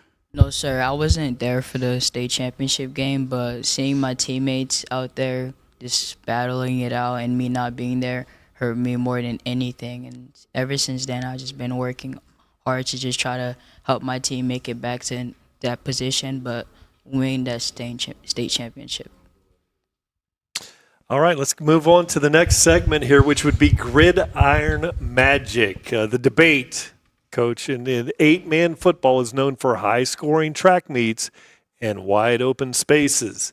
It is fast-paced format. Is it physically more demanding than a traditional 11-man football? So, Coach Pallone, people who don't follow the 8-man format don't realize the sheer speed and conditioning required to cover that much open green space. How do you prepare your guys for that level of fatigue? Yeah, I think that the 8-man football, last year was my first year. I've been coaching for 24 years. Last year was my first year doing 8-man, so it was a completely different game for me to make adjustments. Offensively, I tried to make it very similar to 11-man. It is a high-scoring game. Defensively, I made some adjustments, tried to really understand the game so I can slow down other teams' pace of speed. That really helped last year. Our defense played outstanding to stop other teams. We do some unique things that other teams don't do, and that really helped us out defensively to slow down the other teams. In terms of conditioning, I try to condition these guys while we practice. So if they're running routes, I make them run a lot of routes. If we spend a lot of time just fast-paced practice like I try and do in a game. So that helps prepare them for their conditioning standpoint. Plus, they always feel like they're not conditioning. And a lot of kids don't want to condition at the end of practice. So if I can try to incorporate that during the practice, they're always not thinking like, hey, coach didn't condition us today. But they don't know that I'm really doing it during practice, trying to make it exciting for them. All right, a question for you, Mark, as a playmaker out there. Do you love having that wide open field to work with, or do you ever wish that you had some extra 3 blockers out there? I believe that whenever I see the wide open space, that's where I'm really able to get my magic going, get going in open field. All right, and if you get that microphone, I know this. There you go. Get up a little closer, so you feel like in open spaces is where you can really do your thing. Yes, sir. Open spaces is where I can get more work through the field. That's fantastic, Mark. You look like you're a speedy guy. I'm not going to challenge you in a shuttle drill. I promise you that. Yes, sir. We'll move to the next segment. Ground juggernaut. Bradenton Christian's offense is a physical rushing machine, putting up 209 yards against Academy at the Lakes and another 197 against Donahue Catholic last year. can anyone stop this running game? So, Coach, offense consistently dominated the line of scrimmage in the run game. What is the key to maintaining that physical edge? Yeah, this year we're a completely different team from last year's team. Last year we had two really big running backs that were just going to run at you. This year we have a lot of different type of running backs. We have a lot more skilled players in terms of speedier guys. So I think as the makeup of our team is a little bit different than last year. So as a coach, it's our job we put players in the right position, but also to adjust what we do based on our personnel. And so this year I've had to make some adjustments based on the personnel of losing 10 seniors. So, but I think with schemes and just how we're trying to go against our opponents, I think the matchups and things like that can be a challenge, but it's also fun as a coach to play those games versus other coaches. And so I think this year we'll be a different look team than we were last year. But our offensive line definitely did a really outstanding job last year, in our running backs. And like you said, we had a lot of rushing attacks, especially late in the playoffs year. But it's based on each game. It's based on the makeup of our team, and I'm excited to see next week what this team can do. You never know as a coach until you see the first couple games. So Holland, as the signal caller.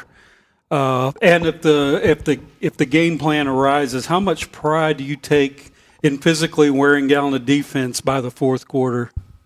I think personally, I just want to give all my praise to my O-line. Like, we have an outstanding O-line.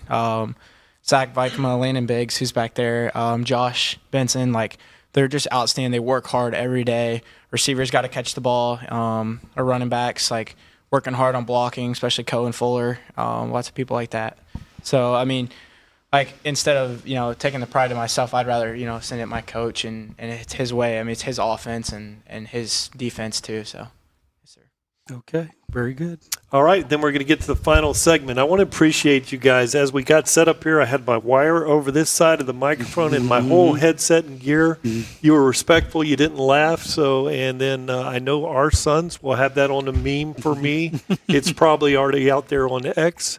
But let's now go to the gauntlet. The way that this goes, Coach, is that we're going to ask some true and false questions here. So we're not there yet. Okay, so the gauntlet here is every season. Most every opponent this season has made the 8-man playoffs last year. Is this too demanding of a schedule? I don't think it is. I really think that, and part of the reason why I like the sunshine is because I like the opportunity to compete in the playoffs. There's been a couple years of my coaching career that we had a tough year. We got to compete in sunshine and were able to win some playoffs games, and it makes the whole year worth it with the boys. Having something to look forward to. They know that they're in the playoffs, and they know that they're going to compete no matter what. If you are in the middle of the season and you don't have anything to look forward to, you don't have a playoffs or anything, I don't think you're going to get the most out of your players. I think they're going to kind of check out on you. Depending on how you can keep them motivated, but it is demanding for sure. I think it's demanding for everybody, coaches and players and trainers, athletic trainers. So I think it depends how you set up the schedule as well, and having your breaks. But I did see a few injuries late in the season last year that hurt us. And so as a coach, you got to kind of know when to taper it back a little bit and be smart about how you set up your practices as well. But I think that these guys are young and they're resilient, and I think they bounce back pretty quickly. So, no, I don't think that having the playoffs or the season the way it is I think they want to play. They want to play more games, and they practice so much. I mean, we practice more than we play. So I think more opportunities are better for them. Okay, let's have a question for Holland again. Yes, sir. Do these elite matchups make you nervous? I'd say, of course, they're gonna, come in sheer nerve. But Coach Palone's taught me, I go through the 3 C's at each read: calm, cool, and collect. I try to stay calm, cool and collected through each rep and each read, and just trying to be the leader of that offense and execute the best way I can, and honoring our program and honoring the Lord. All right, we'll move to the next segment, which we call the Leesburg Business Trip. Opening the season on August 14th with a long road trip to Leesburg against First Academy is a major challenge. Is starting the year on the road a benefit for a team bonding or an unnecessary risk? Coach, taking your team on a long road trip week one is a serious trial. What do you hope to learn about your squad maturity on this business trip? Yeah, I'm excited to see how our team responds on this trip. We didn't have this game until probably about a month ago. I was able to get this game, and so I was willing to travel wherever we needed to go just to get a game in, because I really want these guys. We preach all the time about competing, and so I just want to see how they compete. We've been competing all summer, and any opportunity I can get them, because they've worked hard for it. Like, these guys have really worked hard all summer, and I want to, as a coach, do the best I can to put them in a position to be able to compete. And so when we reached out to Leesburg and they needed a game, it was a no-brainer. Let's get on a bus and let's go and let's compete. And so it'll certainly be a challenge. They have a new head coach over there, and we exchanged some film, and I know that he's excited too. It's his first go-around as a head coach over there, so it's going to certainly be a battle. Okay, Holland, do you prefer starting the season with a quiet road trip where it's just us against the world, or do you miss the home field advantage? Well, of course, I love being at home and getting to have my mom and my dad and my family there, and all of our fans, and especially our admin and people that support us. But I'm really excited to go on this trip. I mean, I think we're gonna execute and run the ball right and pass the ball right. I've been watching a ton of film, and I know Mark has too. Our defensive coordinator gets on us a lot to watch film, and I'm sure you can ask Coach Blow on that. So, Mark, your thoughts? Me personally, I like the feeling of starting the season out with an away game, because it gives us a chance to just go out and just show what we can do, instead of just having that feeling of pressure of just being at home first game, showing people. But I think we're ready as a team. We've been practicing all summer, working hard. We've competed against everyone in the county during 7-on-7 during the season. So I don't think it's too much of a challenge for us to go out there and just do what coaches ask us to do. And I think that, God willing, we're going to go out there and win the game. One thing you always hear as we're breaking in the final word, you always hear the Christian testimony from Bradenton Christian, and that's an awesome thing to have. But now let's have the final word. Let's have a little fun. Coach, we're going to do these in true and false questions, and we're going to try not to trap your players with some crazy. So here we go, Coach. Bradenton Christian will finish the 2026 regular season undefeated again. True. As a head football coach, I want to compete, and I believe in them, and so I would never say that we wouldn't expect anything better than that, to be undefeated. Okay, and then remember the regulations on this, guys, because we go through the clock here. It's true or false, and then we'll embellish as we get to the end. Thank you, Coach. So true, yes. So, Coach, true or false, your offense will average over 35 points per game this season. True. So they're pretty confident. Yeah, that's easy. Okay, Mark, true or false? You will bring home the SSAA 8-man state championship trophy this fall. True. Like that. Belief is important. Yes, sir. Holland, true or false? Practices are harder than the actual games in this program. For sure. We practice really, really hard. Like Coach Blunt's practices are not easy for us. So true? Yes, sir. Okay.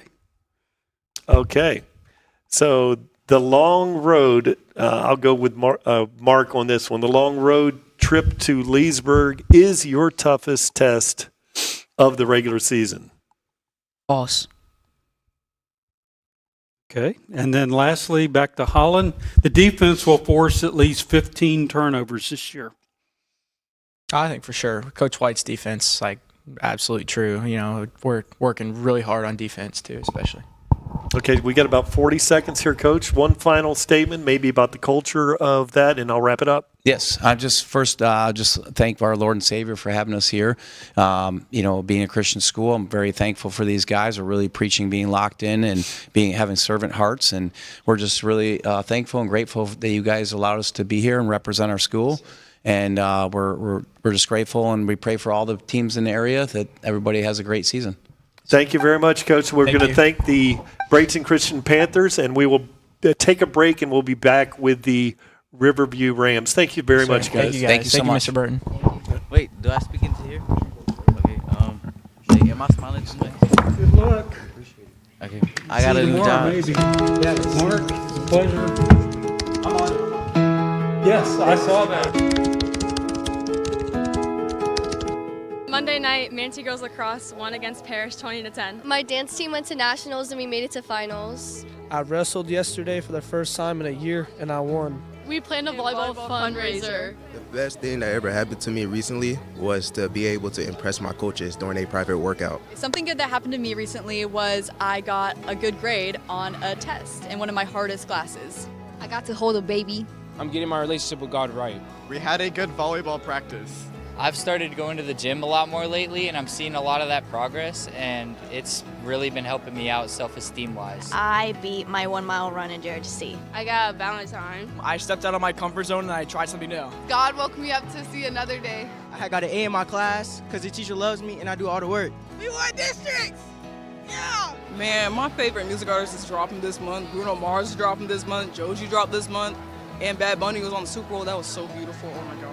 I'm excited to, I'm going to graduate and I'm going to camp. I got into the school play 12 Angry Jurors. We had got a new pastor and we had just started a new group, a new youth group in the church, and I'm one of the main musicians, and I give the glory to God for that, you know.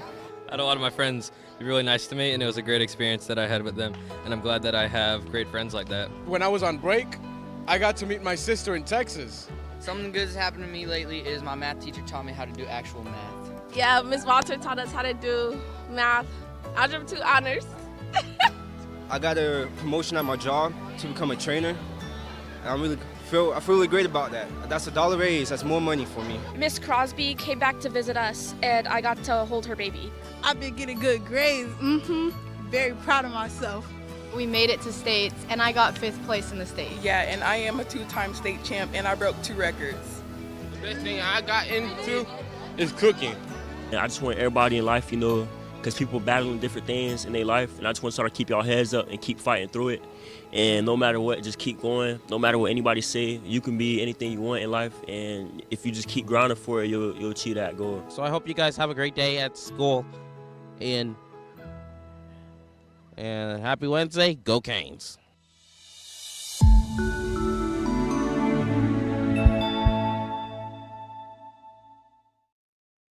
We are now here with the Sarasota Riverview Rams, Coach Mark Cristiani, and we welcome you. And why don't you introduce the players to us today, Coach? Yeah, absolutely. Thanks for having us today. Right here to my left, I have Gabe Halperin, linebacker, fullback. Okay. To his left, Justin Flores, running back. 2 phenomenal kids, phenomenal players, great students, over 3.0 GPAs in the classroom, get it done in the community. Really, really proud of how they represent our program. Off camera, I have Aaron Zinn, another linebacker, fullback type kids, same type of character, great kids, really, really proud of them. Right, the breakdown on the Rams, they went 9-2-1 last year with a 2-1 district record and lost in the second round of the Class 7A playoffs. They will compete in Class 6A District 12. Crazy fact, they have a massive opening test on the road against Naples. So first segment, the Ranger coach, you served with the elite 75th Ranger Regiment. A military-style discipline is a culture shock. So how do you balance coaching out of love with military strictness? That's a great question. I think one, the greatest asset that serving the military gave me was some perspective. I think if I would have got out of playing college football and went right into coaching, I think I could be very, very focused on the only thing in life that matters is football and its outcome. I think having my experiences kind of allowed me to get some better perspective. I think there's a very good balance of making the kids buy into what we're doing in a very structured program versus understanding that they didn't volunteer for the military. So, I think any good program has a lot of structure and a lot of discipline in it.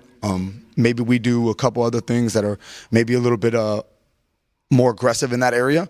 But, I understand that our kids have a lot going on. They're not in the military. But I think that instilling those type of values of others before myself, sacrifice, are all going to be really common threads in a successful life regardless.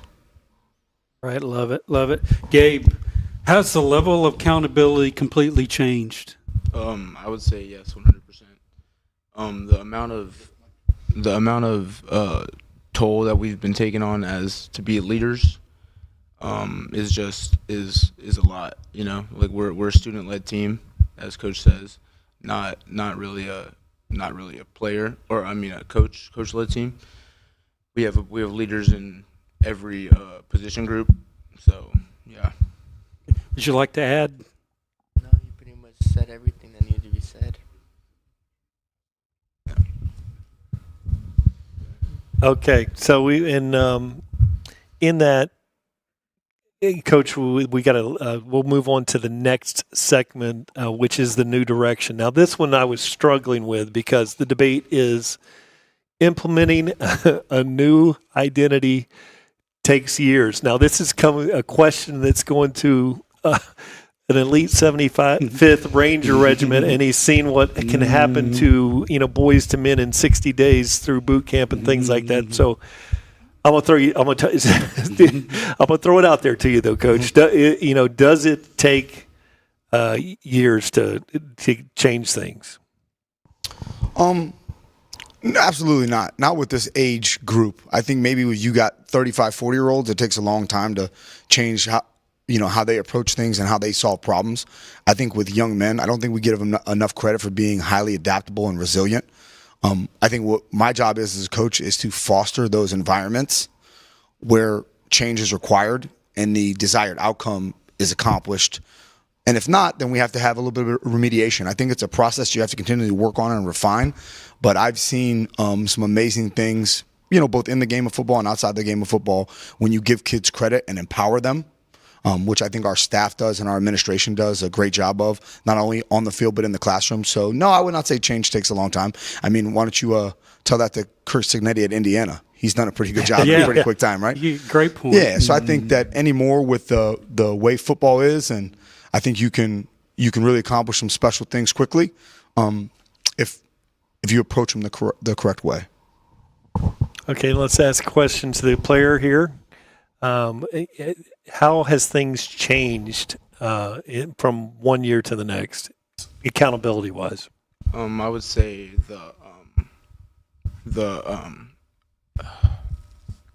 how fast we we pick things back up. Our head coach, our head coach stepped down, and then we had Coach C come in immediately after, and we didn't really have a chance there where we were kind of questioning whether or not we were going to be good or not. We knew what was going to happen, and as soon as he stepped in, we took off from there, and things just went flying, Okay, and then we're move on to the next segment, Ken. Yeah, Indian problem. The Venice rivalry is a mental block. Coach, how do you overcome the emotional hurdle of playing Venice? You would know the best. Yeah. I don't think there's an emotional hurdle there. I think you're dealing with a very talented, very well-coached football program. I mean, the reality of the situation is, Venice has won several state titles and are as a national program. So we're competing with that. If we played in a different district, I think, it's probably a little different scenario with how we go into the playoffs. But it's something I get very excited about every day. There's not a day that I wake up that I'm dreading that opportunity. It's something I'm looking forward to. It's something that we embrace as a program. It's something that everybody in our program knows is significant. Not only is it a county game, but it's a district game, and it means a lot. There's no emotional block or mental hurdle or anything like that we have to overcome. We have to play really good football. We have to be excellent coaches, and we have to go execute and seize the moment.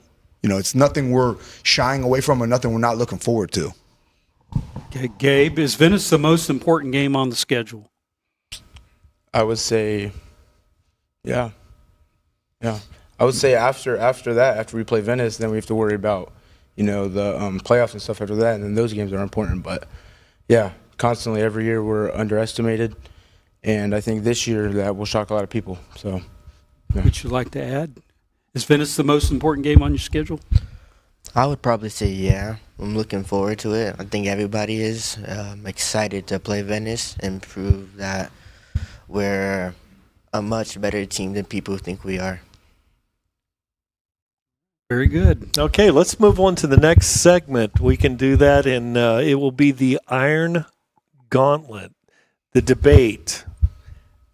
Playing Port Charlotte, Naples, Palmetto, and IMG Junior National is a brutal start. Let's first start out with Coach. Coach, are you intentionally throwing the guys into the deep end and seeing if they can work their way out of there? I talked about this at the last media day man, everybody hammered me last year said I had a cupcake schedule. And it's the same teams this year. It's unbelievable how it's turned around.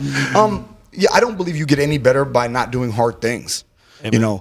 And the coaches and the programs and the teams that we're going to play are going to prepare us, hopefully, for our season and our district play. And if I was looking to go undefeated, I probably would have scheduled a way different look. Mm-hmm. That's not our objective. Our objective is to keep getting better every single day, to improve week to week. A challenge to our guys is, would this Friday's team beat last Friday's team? And we're talking about the Rams. We're not talking about the opponent on our schedule. We're talking about, is our Riverview team better this week than it was last week? That's what we're aiming for. We accept challenges at Riverview. We don't shy away from them. We intentionally schedule teams that are very, very good because that's fun to do. It's not, running clocks are not fun. That's not. You might get some depth. You might clear your bench a little bit, but nobody's getting better as a coach or a player. I think it's exciting when a lot of our teams around here are getting better at football, and we understand that every single week we have a tremendous challenge in front of us. It's something we get excited about as players and coaches for sure. Okay, let's take it to Caleb. Gabe, these elite matchups, all right, that you're playing, we're talking about those. Would you rather feast on cupcakes, or do they make you nervous? No, they don't. They don't make me nervous at all. We as Riverview, we like those competitive games, and we don't really shy away from like the hype and all that. We kind of live for it, and we like it. We do our own thing, and from there we just go out and execute. So, yeah. I'd probably say that I think everybody enjoys playing tougher games. It shows that what we could do, and I think it just proves that we're overall more put together as a team when we play tougher games. All right, thank you. Next segment, reloading talent. Transfer portal turnover destroys team cohesion. Coach, how do you build chemistry with the constant roster changes? Yeah, that has been something that everybody's having to address. In my time as a head coach, I've only lost 2 guys that were starters. But it's it's a disappointing part of the game, but it's something you have to face. But also I think it's very hypocritical for guys who criticize transfers but then benefit from transfers. So I can't sit here and say, hey, look, we're a team that is we hate every transfer, and that's just not the reality of football anymore. Kids want to go find an opportunity to play high level football. Justin is a kid who transferred over from Lakewood Ranch last season, so he came here in January, right? Or was it summer? So he's been a guy that's put in his off-season time with us. I think the FHSA did a great thing by stopping in-season transfers. I think that if we're going to be very narrow-minded and say all transfers are bad, I think that's a wrong way to approach this problem. If you get a kid in your started your season and then a kid joins your team and becomes a starter, I don't believe that is the same thing as a kid joining your team in January or joining the summer. I think that there will probably be a time where we have blocks where kids can transfer, and that would be a logical approach to this problem. Like, hey, if a kid comes in January, he's good to go. If a kid comes in the beginning of your summer program, probably good to go. But if you look at all transfers through the same lens, I think you're going to be flawed.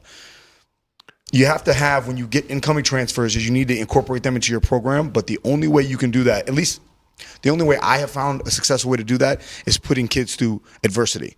So you have to make sure if you get an influx of tough kids who just come in, you better put them in some hard times so that, one, their teammates can respect them, and two, you understand what you're working with, because game film lies sometimes. If a kid come in, he's a great player at whatever level he was at. If you can't get him incorporated into what you do in your culture, sometimes it becomes a negative, even if the kid's very, very talented. Gabe, how fast have the new faces integrated into the team? They've became part of the team in the culture pretty fast. One of the first days they came, Coach C made it aware that these guys aren't just going to come and just take positions or anything. They're going to have to outwork someone and try to take what's theirs.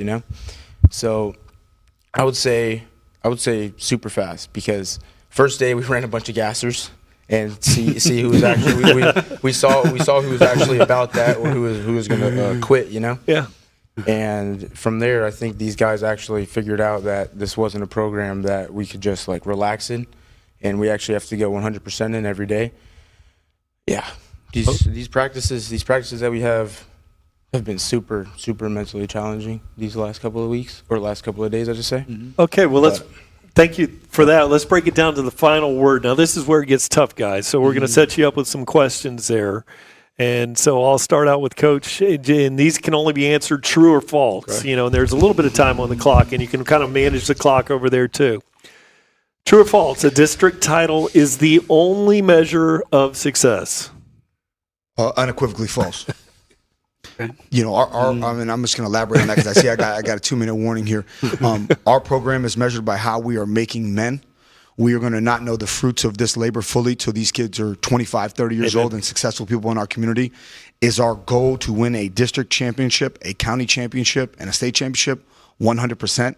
But if that's the only indicator for success, I think you're really falling short as a coach and your impact. Okay, very good, Coach. Thank you. True or false? Your offense is better than last year. TBD. Okay. Yeah, to be determined. All right. So I'm going to go with Gabe. All right. So here you go. True or false? You will beat Venice this year. We will beat Venice this year. So you go with true. Yeah, 100%. All right. Belief is the biggest part of the equation. Question. The Rams will make a deep playoff run. True. That's an easy answer. That was an easy one. There's an easy one for Jason there. Mm-hmm. Okay, so Gabe, true or false? Naples is your toughest test. False. Right? And then lastly, the defense is your strongest unit. I would probably say to be determined. Okay.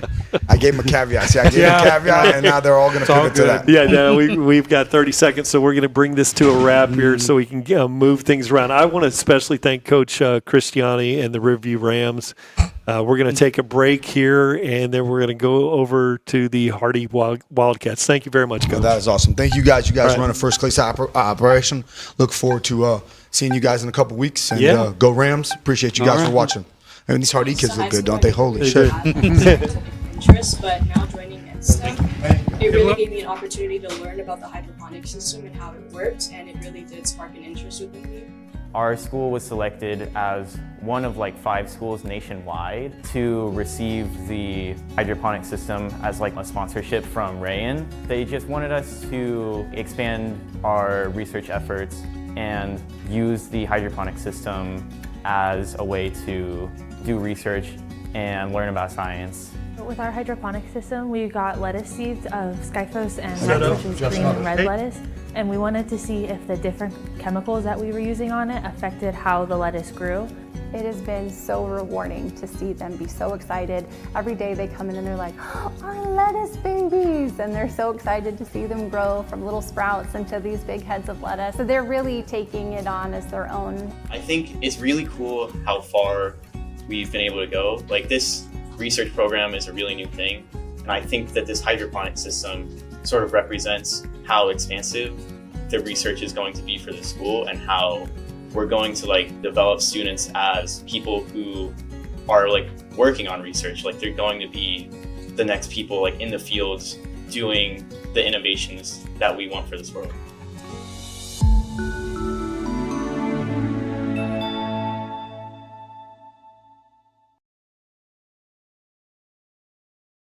The Hardy County Wildcats head coach Jeff Smothers. And Coach, why don't you introduce the players to us here? All right. First of all, it's a pleasure being here. Thank you guys for having Hardy County today. I got Parker McCoy, our nose tackle, also plays some offensive line for us. And Tyson Davis plays offensive tackle for us. Two 2027 guys plan on being big-time leaders for us this year. Okay, great. The breakdown on Hardy County, the Wildcats are competing in the Sunshine State Athletic Association Atlantic Division this year. Last season they finished with a 4-6 record. They lost to Frostproof in the opening round of the SSAA Atlantic Division playoffs.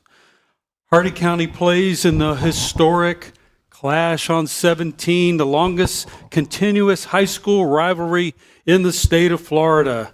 So, first segment, no place like Wauchula. That's right.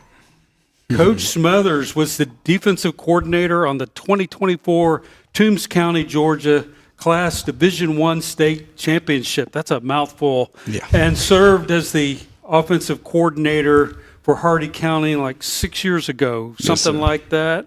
So, Coach, question for you. What brought you back to Hardy County?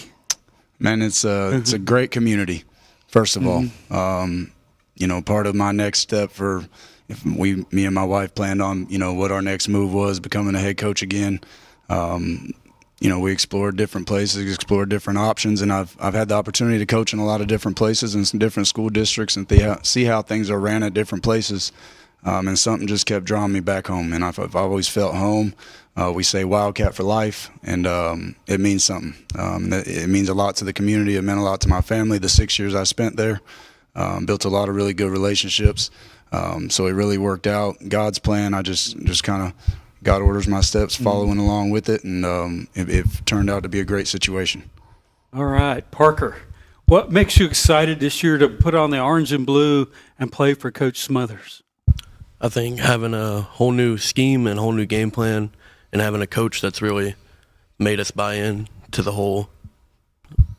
his whole game plan, I think it's much more exciting. And to have the confidence that our team has this year compared to last year, I think it's just going to be a great year and really fun football this year. And Tyson, right? Yes, sir. How, would you like to add to that? Really a lot of what he said. Like I really liked the new scheme that we have put in this year, and just like the way Coach Smothers goes about coaching compared to the way it was last year. It was more like we were just trying to, because we were a pretty young team last year, so it was more like they were just trying to coach with the guys and win later. But now it's more like a win now mode. Like we want to do good this year. But I'm just excited for the season. So here you go, Bart. Yeah, looking at you guys, we're about to get to the next segment here. I noticed as you guys came into the building, we're doing the Riverview Rams, and I was like, wow, these are some grown-looking dudes, man. Yeah. So didn't you notice that, Ken? Yes, sir. Okay. So let's talk about a fun segment here. We're going to talk about the Clash on 17. So the Clash on 17. Hardy's rivalry with DeSoto County is the longest continuous high school football rivalry in the entire state of Florida. After shutting them out 34-0 last year, can the Wildcats maintain their dominance over the Highway 17 crown? Now, Coach Smothers, Coach, the Clash on 17 is equivalent to the Ohio State, Michigan for this community. Would you say the emotional volume of the school week, how's that like leading up to the week of the matchup? Thankfully, I got to spend 6 seasons at Hardy, so I got to experience the pep rallies and the bulldog getting buried and all that stuff, man. I've seen some fun stuff. I've seen some fun stuff at some pep rallies. But, man, you know, you talk about legacy. That's another reason, tradition. Big part of why I came back to Hardy. Being a part of something that's the longest lasting rivalry in the state, it's awesome.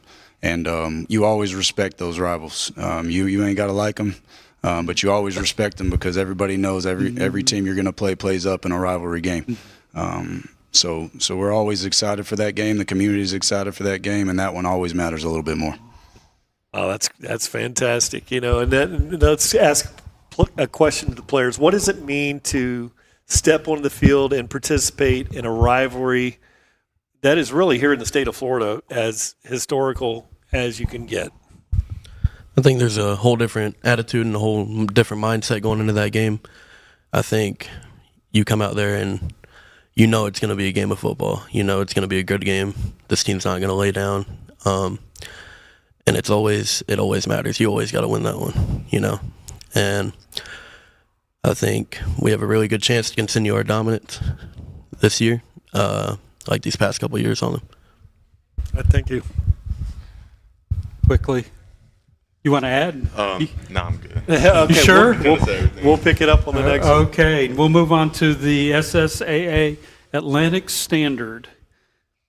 The SSAA is the future for small schools. So, Coach, being back in Florida and the changes in the landscape of high school football, your Wildcats ranked 12th in the 20 schools of the Atlantic Division. Does this give you a home to build a solid program for the long term? I didn't have much of a say about any of that, about what conference we were in, or that was all, planned out before I got here. I do like the idea of the Heartland Conference, bringing it back to a local region to where you're playing the local games that they mean a little bit more. And I kind of like how they do the kickoff classic. Your week 0, we're in a conference game with Lemon Bay next Friday. So I like how some things are set up. It's grown to almost 50 teams now, I believe. So it's no longer as small. But we're looking to win any league we're in. FHSA, SSAA, ABC. We don't care. We show up to win. That's our mindset. That's our mentality. And no matter what conference we're in, that's how we're going to approach it. All right. So, Tyson, question for you. Frostproof beat Hardy twice last year by a large margin. What has the team been doing to narrow the gap? Really just buying in. Like, any chance we get, we're, working. We obviously have that game circled because, since I've been in high school, we haven't beat Frostproof, but that's definitely a goal for everybody is to get there and beat Frostproof. But we've just been working as a unit, getting better every day, preparing for that. Okay. Parker, would you like to add to that? No, sir. All right. Man, that's a good baritone voice right there. I could use him doing my broadcasting. You got a job. You're going to replace me when I'm out of this gig. Okay, so now let's talk about segment number 4. Segment number 4 is the run game domination. Here's the debate, Coach. The Wildcat offense loves to pound the rock. Racking up 321, there's a rushing formula for a win. Get over 300. You're going to win a high school football game with that. You got 321 against Northport and 291 against Wildwood last season. Can they remain successful if opponents sell out to stop the run with some big bear fronts and things like that, Coach? So here's your question, Coach. Last year, the Wildcats ran a highly physical, blue-collar offensive system. What brand of offense will we see in 2026? You just said it. That's not going to change. The formations might look different, but the mentality has not changed. That's Hardy football. It's who we are. I'm a firm believer that if you control the line of scrimmage, you can win any football game. So that's how we approach every game. Like I said, the formations may look different. We may be able to throw it out there a little bit more. But those 5 up front know how much I lean on them, and we're blessed to have a very talented running back in Darion Watson that had a good year last year to end his sophomore year, finished the year with 3 100-yard games. And now he's really hit the weight room and committed to it, and this offensive line's done nothing but grind since I got here in January. So, yeah, physicality is the name of the game, blue collar, all those things. That's exactly what we're looking for. And I will say this, this broadcast is going out internationally. So if you want to associate with some soft people, Hardy County is not the county to go. So one thing that there is truly some meat in that and content there. It is physical, and you can expect blue collar type work ethic that with people in Hardy County. So I'm going to ask a question to player here. The team's leading receiver last year had 11 catches. And how has that taught the question was, how's that taught the receiver to become a better player blocking downfield? Obviously, you guys are not receivers, so I'm going to change that up just a little bit. Yeah, offensive line, both, right? So can those receivers and quarterbacks do anything without you guys? No, sir. I don't think any offense can do anything without an offensive line up front first. If that's what you were asking. That's what I had to change it up a little bit, but that is absolutely true. So, Ken, we'll take it over to the next segment, which is district or playoffs. Okay. At the end of the season, 16 of the 20 teams qualify for the playoffs. So, Coach, is it more important to win in the district or to make the state playoffs? Winning the district is always number one. The only way you get to a state championship is first by winning your district or your conference. So that's on the forefront of our minds. Win the conference, beat DeSoto, and then compete for a state championship. All right. And so, Parker, defensive lineman your size at a small school is a true bonus. Actually, both of you. How do you prepare yourself to stay healthy for a long season?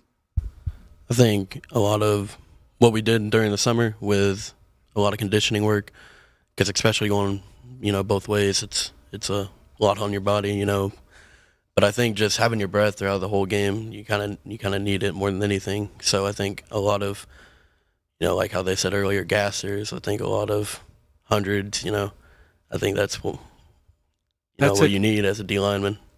Hey, Tyson, would you like to add?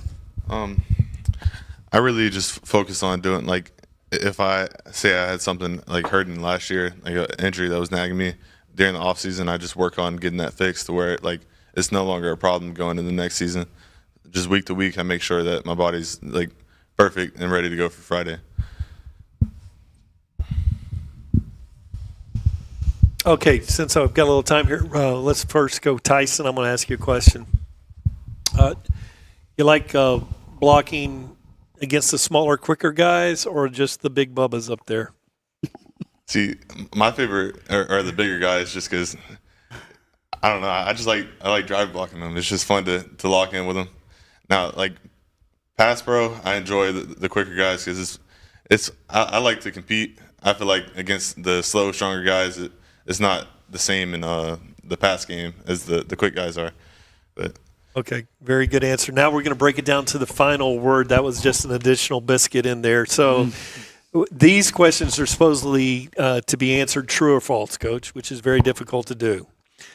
So we'll start out in the DeSoto game, which is October 23rd, is the most important game on your schedule, Coach. False. The next one is the most important game. Great answer. Coach, your defense will pitch at least 2 shutouts this season. True. Parker, Highway 17 bragging rights means more to you than a playoff berth. True or false? It's a tough one. Let's say false. No. I'm going to say false. That's a good answer. Good answer.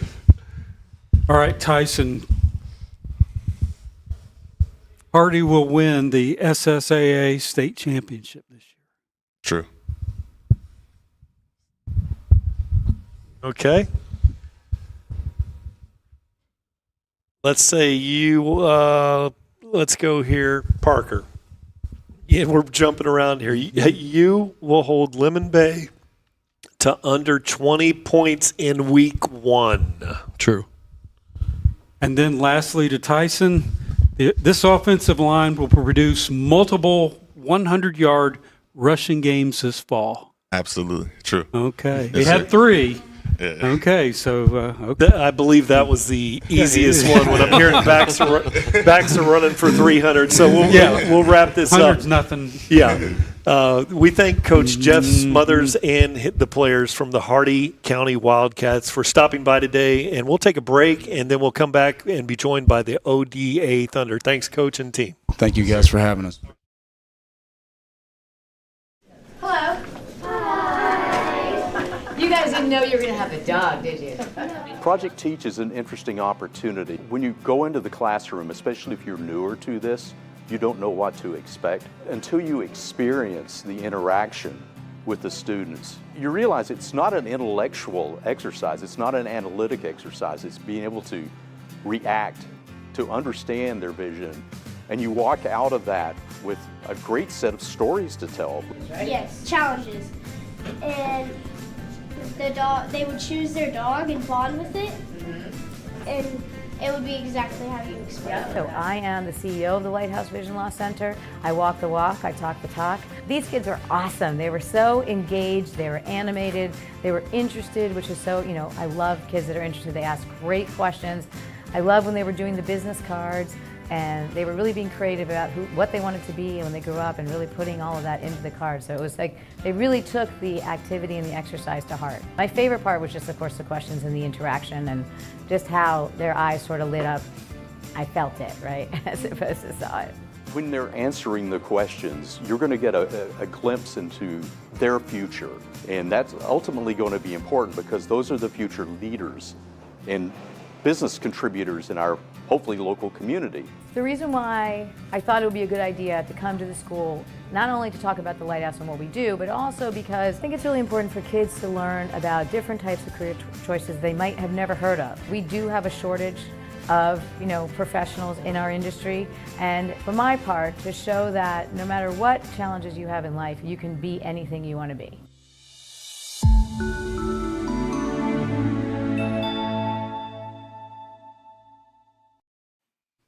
Hey, welcome back, and we now have the Out of Door Academy Thunder familiar face here, Coach Robert Holloway. Coach, why don't you introduce your players to us, and then we'll get started. I'm actually Coach Nate Sharp. Coach Rob actually got in a really bad accident the other day, and so I'm filling in today. I'm the offensive coordinator here, but he's okay. He's doing okay, and so we came in here today and to bring some light to the football program. This is Jackson Lawhon. He's our quarterback. He was a senior this year, and this is Devin Erdai. He is a slot receiver, and he plays outside linebacker. Okay, you looked the part. So the breakdown, ODA continues to be a major force in Class 4A of the Sunshine State Athletic Association. They posted an elite 8-3 record, going 6-1 in district play. They went on a 7 wins and 8 game run before falling on the road to eventual and back-to-back state champion Jupiter Christian in the second round of the SSAA state championship playoffs. So very impressive. Moving to segment 1, playoff hangover. Getting shut out 36-0 by Jupiter Christian destroys team confidence. So, Coach, probably didn't see that coming, but how do you bounce back from a shutout on the biggest stage? Yeah, that's a great question. Jupiter Christian was a really, really well-coached football program, really good quarterback. They were very talented. That was a rough night, and so we just, after that game, we let it go. We let it go and we moved on, and so went right into the off season, getting to work, and so we got some really talented guys that came into the school, and we have this football team. I'll tell you what, now we got a good group of guys this season, and we're super confident. So we don't even think about that game anymore.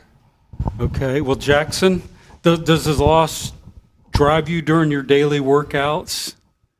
Yes, sir. Of course it does. I mean, we got destroyed, so that motivates us to go next year and go further, win that game. Okay, and Devin, would you like to add to that? Yeah, drive you? Yeah, I'd agree with Jackson. And obviously a tough loss like that, especially in the playoffs, isn't how you'd want to go out. So it definitely drives us. All right, I think what we can do now is we're going to move over to the next section here, which we're going to talk about the opening test. So the debate here, visiting Class 3A, defending runner-up Cambridge Christian on August 28th, sets the tone for the entire year. Now, Coach, what does a successful week 2 road trip look like? Yeah, I mean, obviously we're focusing on, next Friday going into week 0 versus Indian Rocks. We're they have a Florida State commit defensive end that, we're keeping our eye on, and, we're loading up our side of the ball, going to heaviest personnel and keep some tight ends on the field. And, we're focused on that. But when we get into Cambridge, I know that they have a good group of guys, good coaches up there. And, like I said, we play with all confidence, and we have a good group of both sides of the ball. Our defense is really good this year. I mean, we got some really talented guys on defense. And so we just go in with confidence, man. We play with we always like to say the word greatness, and that's just what we play for. So, yeah. All right, I got a question for Devin Erdel. How important is, I know, Coach Speak, it's all about game one. But now, with that in mind, let's say, how important is it to go to Cambridge and steal a win?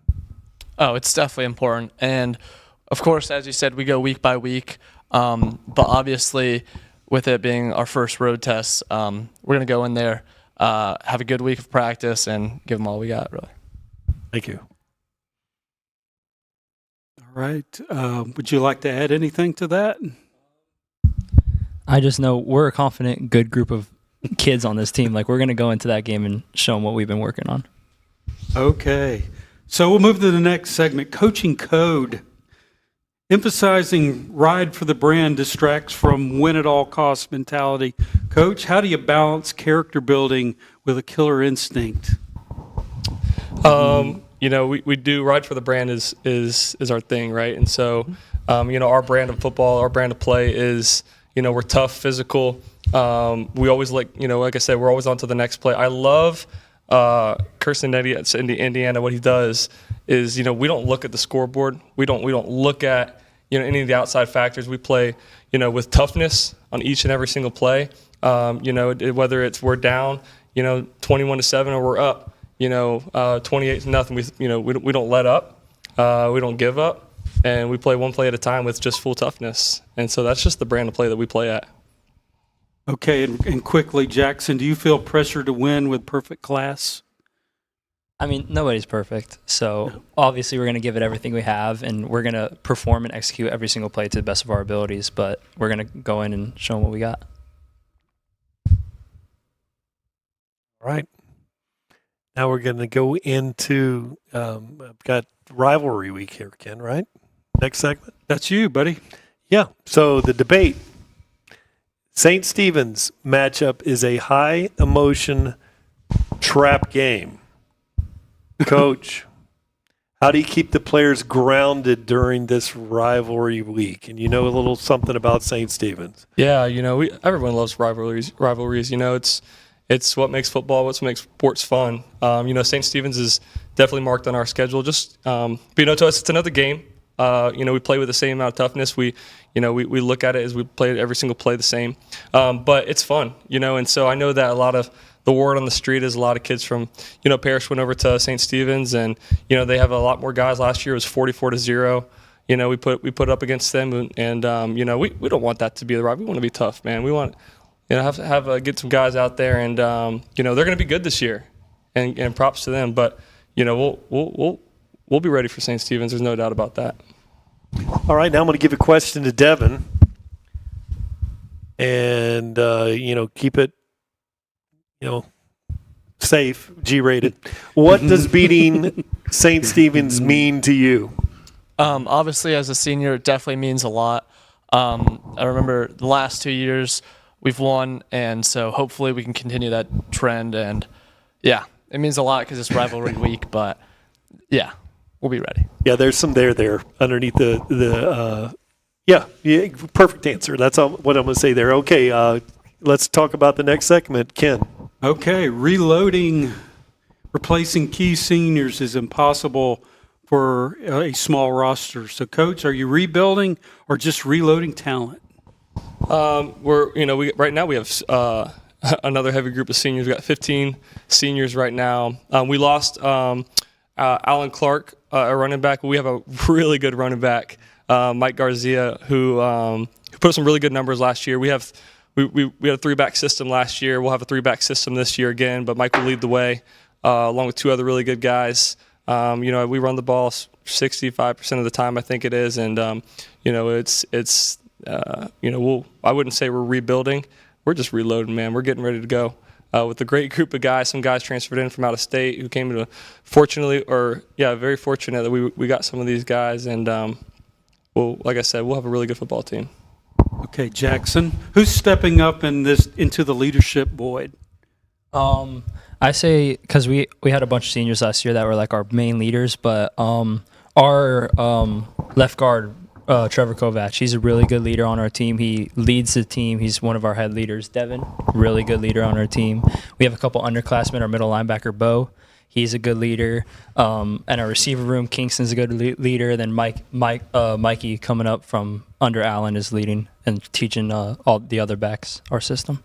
And Devin, anything to add? I'd agree with all those guys that Jackson just said. We got a lot of good players and a lot of natural leaders as well on our team, so that definitely helps. Wonderful. That's fantastic. Again, to watch these guys in transition. You've got some bright guys here, and the way that they're managing through this as we do this is very, very, very impressive. We're going to move on to the next section a little bit early. We're going to start with a final word. And, we'll have a little extra time perhaps. So it's going to be answered. The rule is true or false. So you have to answer true or false, and we'll try not to trap you guys too badly there. Okay, Coach, your offense will be more balanced this year. More balanced. True or false? It depends on the week. It just depends on the week. We play week by week. I couldn't give you a true or false answer there. Okay, Coach, I'll throw another one at you. ODA will return to the state championship. Oh, that's always the goal. True. Okay. Yeah, that's always the goal. That one was a little easier. Yeah, that was a little easier. Okay, let's go with Jackson. Let's go to Jackson. I'm going to change it up on you, Ken. Okay, buddy. True or false?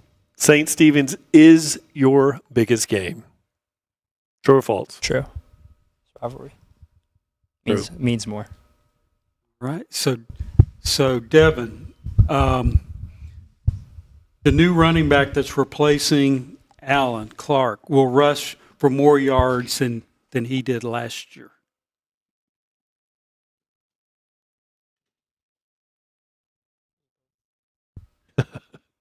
That's a tough one. That's a tough one. Yeah. I couldn't really give it true or false. We go game by game. So what are they? I just saw that over the weekend. When you plead the fifth on that one? Yeah. Okay. I saw a lot of that recently. So now this one is. Here's your question. Let's ask Jackson this question here. This defense is the best defense in the SSAA. Oh, true. 100%. We're going to shut out many teams this year. Okay. And then lastly, Devin, you have forgotten about the Jupiter Christian loss.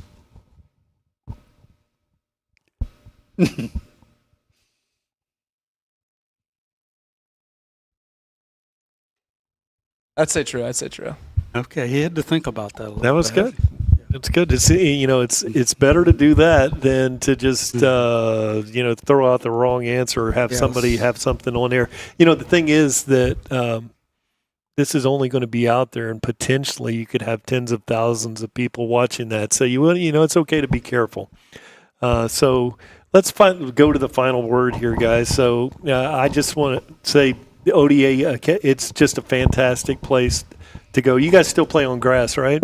Yeah, we love our grass field. Yeah, beautiful field. Yeah, so let's wrap it up. We thank Coach and the ODA, and we're going to go to break, and we're going to come back with the Palmetto Tigers. Thank you, Thanks, gentlemen. guys. Appreciate it. Right. Thank you. Thank you.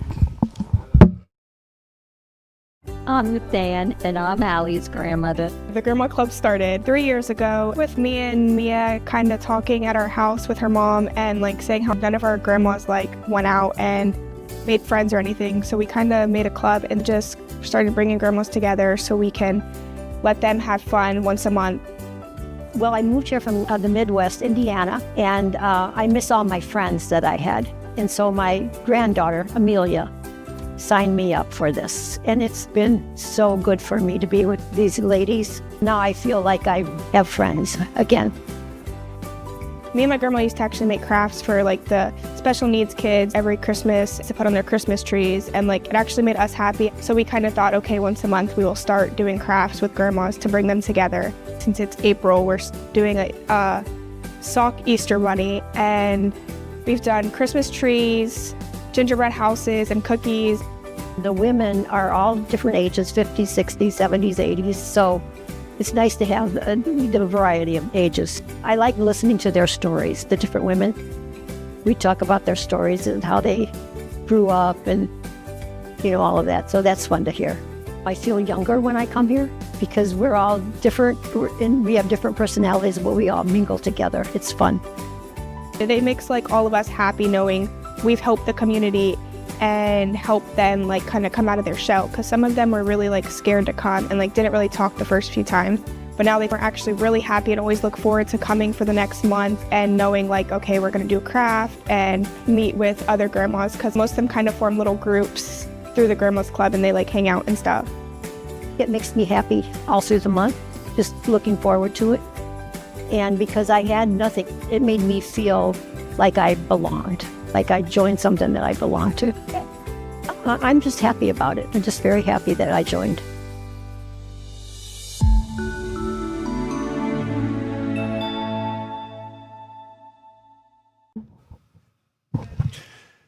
We now welcome you back to Suncoast Media Days, and we have the Palmetto Tigers. I'm sitting here with some familiar faces. We have Coach Eric Sanders. And Coach Sanders, I would like for you to introduce who you have here.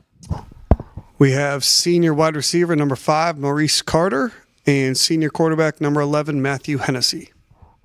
All right, welcome. I feel like we're at home here, Brian. Yes, we do. Yes, the breakdown on the Tigers. They have an impressive 19-4 overall and 8-0 district play over the last 2 seasons.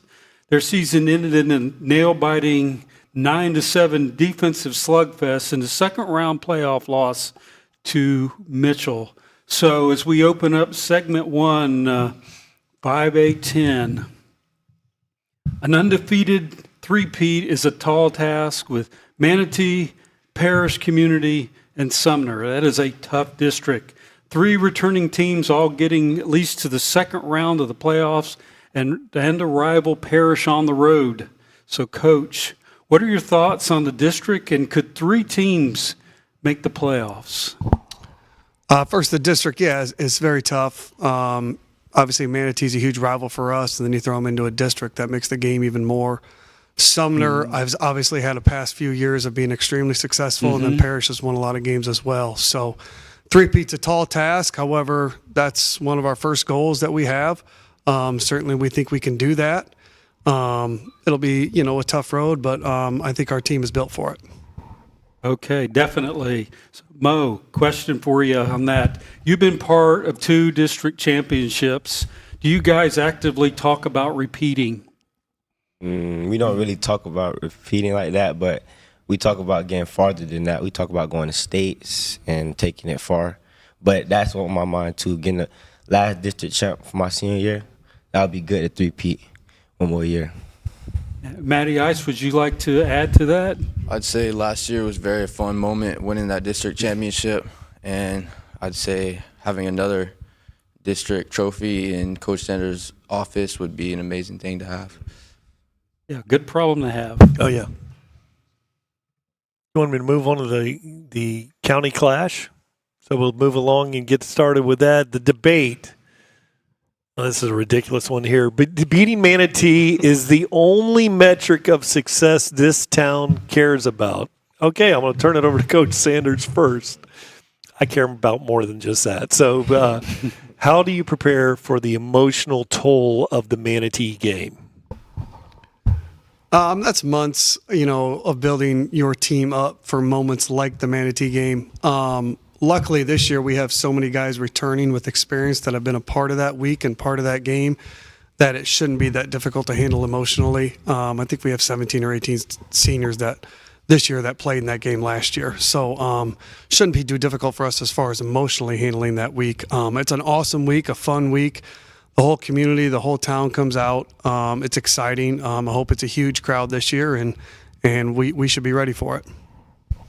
Okay, we're doing very, very well on time here. So, Matthew, okay, I'm going to ask you one question off the books here. Do you have a completion ratio, that hovers at 70%? And I really expect you to do some great things. But one thing about that field position-wise, the good news is you have two kickers that kick the ball so deep into the end zone. You're not going to get a lot of statistical distance on that. However, it gives you a lot more opportunities. You could do something crazy like short fields and go for 9 TDs in a game. So there's a trade-off there. Which is more important to you, having those additional touchdowns or the yardage and the completion ratios? I'd say special teams really, people don't understand that how much it goes into the game. And when we have one of the best special teams in the nation, that's going to change the outcomes of games. I'd say, so off your question, I'd say the touchdowns for sure, because I don't really care about yards. If we're scoring, we're winning games. Touchdowns, winning games. That's right. The guy with the most points generally wins the game. I think even Bobby Bowden said that years ago. It's like, well, that's pretty obvious. But Maurice, how long have you two guys been playing together? We're going to wrap this up here in a little bit. We met 2 years ago coming in. He was at Manatee, back up, and nobody believed in him. But I had big trust into him as soon as I seen him. And when he got on the field, he showed me that he can execute. And after that, we got a bond that nobody can break. Yeah, it's great chemistry. All right, moving on to the Iron Gauntlet. The debate playing IMG Junior National in September is a massive risk. So, Coach, why take on an academy team mid-season? They're a good quality program. We only had 3 district games this year, so we had to schedule 7 non-district games, and when you win 10 games the previous year, it's not the easiest thing to find. So they were willing to come play us, and we know they have played quality competition in the years past. So it's a quality matchup that'll help our strength of schedule, and we get them at home, so we look forward to that. Okay, Matt, do you prefer easing into the schedule or playing the best immediately? Usually I'd say easing into the schedule, but this year with week 1 CCC, I'm really looking forward to that game. And I'm ready for it. I think we're all ready for it. And, yeah, it'll be a good one. Yeah, that'll be a top 10 game in the state. Yes, sir. On the road. Yeah. That will be a fun one. Do you want to add any to that? What was the question Do again? you prefer easing into the schedule or playing the best immediately? Playing the best immediately so we can be ready for those tough matchups in the playoffs when this stuff get real. Just like last year, we didn't play our amount of competition. We played down to our competition, and in the playoffs it showed. Yeah, I think to that point, getting that 50-point blowout on somebody that's far, and that really doesn't help you, prepare for the next week. Yes, sir. Yeah. So we're going to move on. Here we're on the Sanders legacy. And this is something I'm going to attest to. It says, Coach Sanders preaches strict everyday habits. When you go out to a practice, it takes you 5 seconds to see the routes are run at the same depth, the levels, and everything, the execution. You want to go check it out and see what's going on, but you're just like, it's good. And you walk off the field and you go back to work. It's something I've seen. Habits, practice is not perfect. Perfect practice is perfect, and that's what I've seen out there. So what is the one bad habit, though, Coach, you want to eradicate from this team? Moving on to the next play as fast as possible. We've really stressed that over camp. Somebody makes a big play or it's a bad play, and we spend too much time worrying about it. We got to move on to the next play within 5 seconds. So that's something that we've really stressed on, and hopefully we can carry that over come game time, where one play, no matter good or bad, you move on to the next one very, very quickly. So, Maurice, has the culture completely shifted under Coach Sanders? Definitely, it definitely shifted under Coach Sanders. He came in, won 2 district championships, went almost undefeated. I feel like he's doing great because if he weren't here, all this stuff wouldn't be happening right now. We getting new fields, new scoreboards, all that, new jerseys coming in. We sponsor, we get protein every week. He makes sure we eat, all that, make sure we getting ready for the next level. All right, Matt, would you like to add to that? Yeah, Coach Sanders, there's not enough I could say about him. He does everything for us, like all around. We can talk to him whenever we need to about anything. And on the field, the best coach I've ever had. And as a quarterback, he's a good quarterback coach too. Yeah. He went a long way in college, and yeah. Sorry, you go ahead. Yeah, I'll go ahead and take it. Despite having 18 returning starters, this is the debate. Max Preps has Palmetto behind Sumner and Manatee in the district, and Arnwood and Tampa Bay Tech are all ahead in the overall region. Coach Sanders, is this team capable of getting to the regional finals? Yes, absolutely. Layup. All right, Matthew, you have an unbelievable amount of talent around you, no doubt. What have you done to make yourself a better quarterback, to make them better players? I think, honestly, they make me a better player. I make them a better player. If they run, Reese is a very fast guy. If he's the fastest on the field, makes me do everything faster. So when he does everything fast, I do everything fast. And we're just keep building off each other. Iron sharpens iron. Yeah, I got a little bit of extra time here. One thing we don't talk about on the TigerVision broadcast, and I noticed last year you didn't get sacked very much.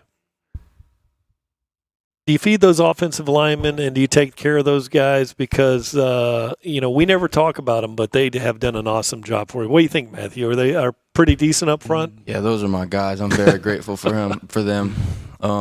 Big Steph, he went to Coastal Carolina, and we have guys returning that will do their thing this year and won't let me get touched. I'm very grateful for them. Yeah, the spring game that we did, the Haggerty game, they had some dudes. That 55 on the defensive side of the line was a dude, and your guys, I was very impressed with how they held up there. So go ahead and head into let's go ahead and go into the final word. This is like our home team here, Ken, so it's very difficult to stay on task with these guys because it's our high school and it's our guys, so here we go. Coach Sanders, now these questions are true and false. You got to just try to give us a true or false answer. This can be difficult. True or false, Palmetto will sweep the district again? True. Okay, Coach, the offense will average over 30 points. True. I think so. Mr. Hennessy, Matty Ice, true or false? Manatee is a guaranteed win, true or false? Guaranteed. True. All right. Okay, Maurice. The defense is going to be better than last year. True. Definitely going to be way better than last year. Way better. It was good, but this year it's going to it's way better. Nice. All right, Matthew. True or false? You will make a deeper playoff run this year. Most definitely true. Right. And then lastly to Maurice, you're not worried about your schedule. No, false. I'm not worried about it. I mean, true. Yeah, I'm tripping. True. I'm not worried about the schedule at all. It's some tough guys on there, but I know no team on there better than us for sure. Okay, we got a little bit of time to fill here, so I will fill this. Let's talk with Maurice first. All right, field position. Mo Carter here. With what's going on with our kicking situation, you're going to get a lot of chances for. Are you going to be punt returning this year? Yes, sir. Me and Jock Harris back there. Okay, so you're gonna the benefit of that as a receiver, from your kickers, which you got two of the best kickers, Brandon Galloway, and what's first name of the kicker? I Yeah, know. that's Liam Harold. Ferguson, yeah. Liam Harold. Both those guys are quality. It's going to give you a lot more opportunities. Yes, it give me better opportunities because I'm going with a person that's kicking NFL college balls right now, and I'm catching them doing great.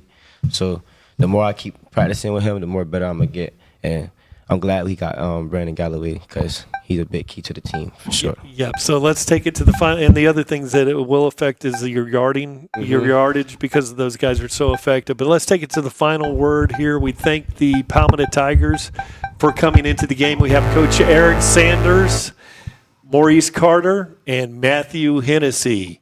And we will wrap it up with one town, one team. Go Tigers. And we'll take a break, and we'll return. We'll have the Lakewood Ranch Mustangs. 3, 2, 1. Go Noles!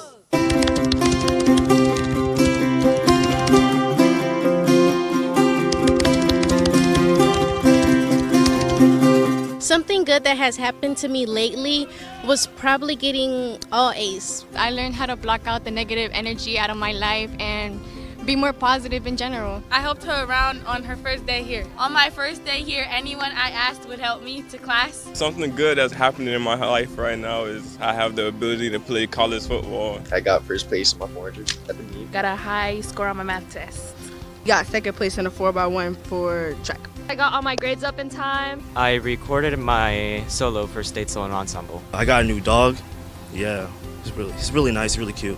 Basically just flag football as a whole. I got hired to this job. It's gonna be a new location. Hopefully I do good for training and all that. We going on a 7-day cruise. I achieved straight A's in all my classes. I passed all my tests and I got good grades, so I'm on the road to go to the Army. I got a new shifter cart. I'm racing shifter carts up in Palmetto. It's a good time. I just look around my surroundings and I just appreciate people. I got accepted to SEF. I found out I can take the elective I want next year. I passed my chem test. I've gotten a lot of books lately and I'm very happy about that. I got maybe 12 books.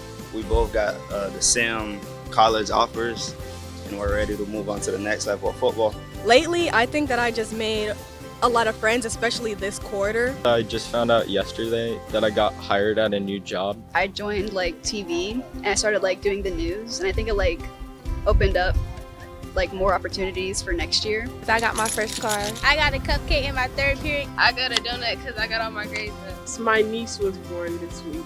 We are doing so good academically and we're so proud of ourselves. We got complimented on our Spirit Week outfits. Just being blessed. I got good grades lately. Today is my birthday. I got my driver's license. I just started tennis a few months ago and I was really proud of myself that I went up 2 ranks on my team. Something good that happened to me recently is my college offers. I got 2 scholarship offers. I got the job I applied for. I improved my grades and it's gonna be spring break. One good thing that has happened to me in life has definitely been meeting the friends that I have now and joining the softball team at my school. I met some good people in my life. I got 100 on my geometry test. I thank the Lord that He gave me another year because today's my birthday and I'm really happy. One good thing that happened to me is me accomplishing my dream of becoming a photographer. I've been getting to hang out with a lot of people outside of school and draw a lot and make a lot of drawings, and it's really fun. Even when I doubted myself, I got into 20 plus out-of-state schools, even with 20% acceptance rates. And I got a bunch of scholarship money for it, and my dad has never been happier, I think, for me. God bless. Go Noles. Go Noles.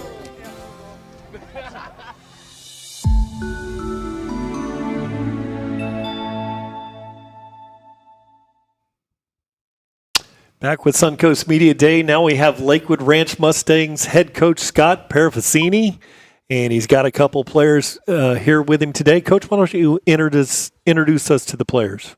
Yep, so right here we have Camarion Jones, plays wide receiver and DB for us, as well as punt return. And then we have Eric G, as we call him. He's a defensive tackle. Looking both of these guys to have a big year for us. Okay, welcome Lakewood Ranch. The breakdown on them, they went 4-6 overall and 1-3 in their district last year. Crazy fact, they secured a massive 28-21 victory over Bayshore last year. So we go in the first segment, off the field battle. First of all, Scott, how are you doing today? Your story fighting cancer and pressing on coaching is quite remarkable and very touching. I can only imagine fall camp could not have come quick enough for you. So if you don't mind giving us an update, how are the players indirectly helping you in your journey? Yeah, again, I've said it once, I'll say it again. All I'm doing is coaching football. I don't think I'm doing anything extraordinary. There's people that go out in their fields every day, whether, first responders, military, whatever it is. And to me, those are people that are really showing courage. I'm showing up, and I'm blessed enough to have a great group of young men to be able to lead and to teach things through. And luckily for them, I guess, bad for me, I say often to them, bad things are going to happen in life, and how you respond to them is what's going to make or break you. And they get to see me live that out, firsthand. So, again, I'm just coaching football, and these guys are playing a game, so I think we build it up to be this big thing, and I'm doing something spectacular, but there's a lot of people fighting cancer. There's a lot of people fighting things, and, everybody's got their own battle. So but personally, I'm doing well. I got 3 cancer treatments left. All of my tests and all my scans have come back good. So minus getting cancer, I've pretty much had good news after that, and hopefully it stays that way, but I've just relied on our coaching staff. They've done a great job kind of picking up the slack for me. And, the first couple of days after chemo are a little rough. But, the good thing about us at Lakewood Ranch is these guys know where we want to be. They know where we're trying to get to. And they know the processes that we have in place. I think every coach probably sits in here and says it, but I think I truly have the best kids in the world to coach. They work hard. They show up every day. They hold themselves accountable. I don't have to at times. And they all have one vision to achieve what we want to achieve. And, we get to play 10 games to find out if we're going to be able to do that. But just like in life, during the year, bad things are going to happen, and how are we going to respond? I think we kind of ahead of the game with me having cancer. They've had to respond to some really negative things, and they've done a great job with it. So, Eric, question for you on this. How has seeing Coach show up every day through the chemotherapy shifted the way you and your teammates approach the upcoming season? No, it's definitely inspiring seeing him come to every practice that he can, and we all look up to him, and he's there to teach us still, and we give it our all when we see him there, because he has every excuse not to be here, but he shows up for us, so we have to show up for him. All right. Love it. Yeah, that's fantastic, guys. Life is, you can choose to look up or look down. Choose up and keep going. Oh, what a testimony, guys. Coach, that's amazing. So the Sarasota schedule here, segment 2, the debate is this. Headed south for district play in a 6-team district. Okay. Coach, your schedule allows you to play rivals Parish Community and the Braden River on the road before opening with Riverview in Class 6A District 12 play. Does this give you a great opportunity to be a completely different team that will face the Rams on September 10th? Yeah, I guess that's the unknown at this point, I think we're still trying to figure ourselves out a little bit as we maneuver through fall camp. Everybody is worried about district games, and they're worried about, to me, the most important game is Friday night against Moorhaven, and that's who we're focused on. When we get to Riverview, we're going to get to Riverview, and that's going to be the most important game. But if we forecast and worry about only our district games, we're negating ourselves in the games previous. So for us, right now, we're focused on Moorhaven for next Friday night, and the ability to go out and learn about ourselves in a preseason classic. And wherever the dominoes fall at the end of those 3 games as we lead into Riverview, we know the importance of that Riverview game. The great thing for us, I think, you look at the Parish game and you look at that Braden River game, we've already at that point when we get to Riverview had to play in 2 games that mean a lot to us as a school. So that district game also it means a lot to us as a team, maybe not so much as a school standpoint, but as a team, those district games are important. So, but we have to learn how to win consistently, and we got to learn how to finish close games. There's a lot that we have to do ourselves before we can worry about who we're playing. All right, thanks. Very good. Kamarian, I'm going to ask you a question here. You lost to Braden River and Parish last season. Which one or both do you want to beat more? Both of them.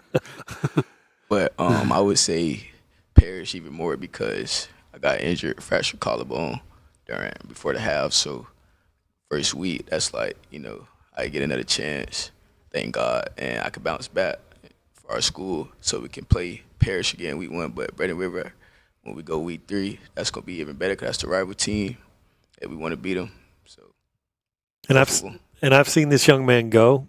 Kamarian Jones, if he's he probably was trying to play with a fractured collarbone, but this guy can go, man. This guy is a work ethic filled beast out there. Sorry about that, but I've seen your game. No, you're spot on with him, Brian. So we'll move on to the next segment, which is perfect timing. The Bradenton River rivalry. This year marks the 20th meeting of the game. Last year's 10-7 loss started a 5-game midseason losing since. Coach, is this rivalry now a two-way street?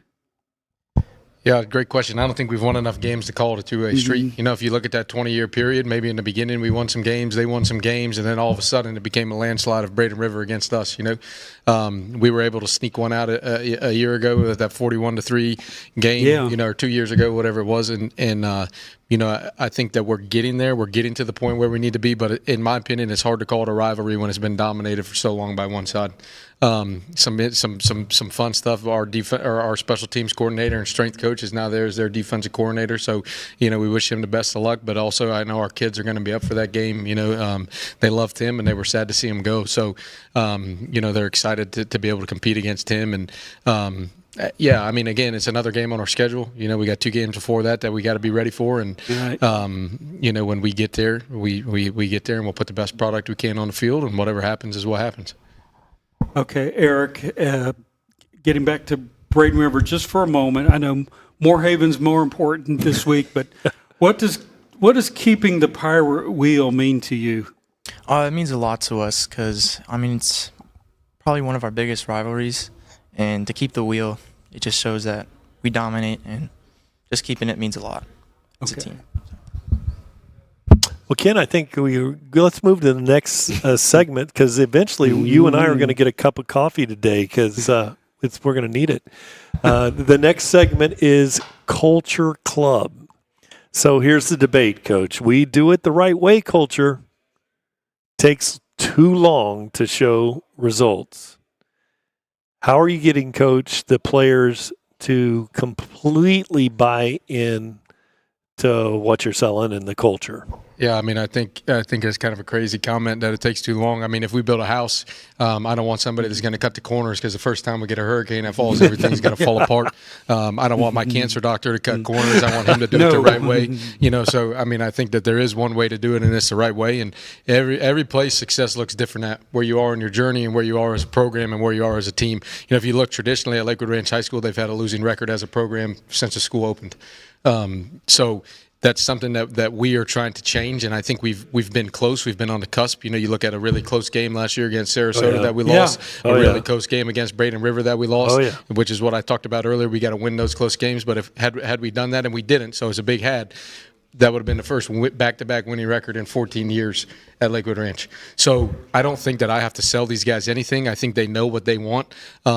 And again, I mean, there is one way to do it, and it's the right way. If you cut corners, I mean, you're only hurting yourself. And that is not just in the game of football, but also in the game of life. You got that right. Thank you, Coach. And so, Kamarian.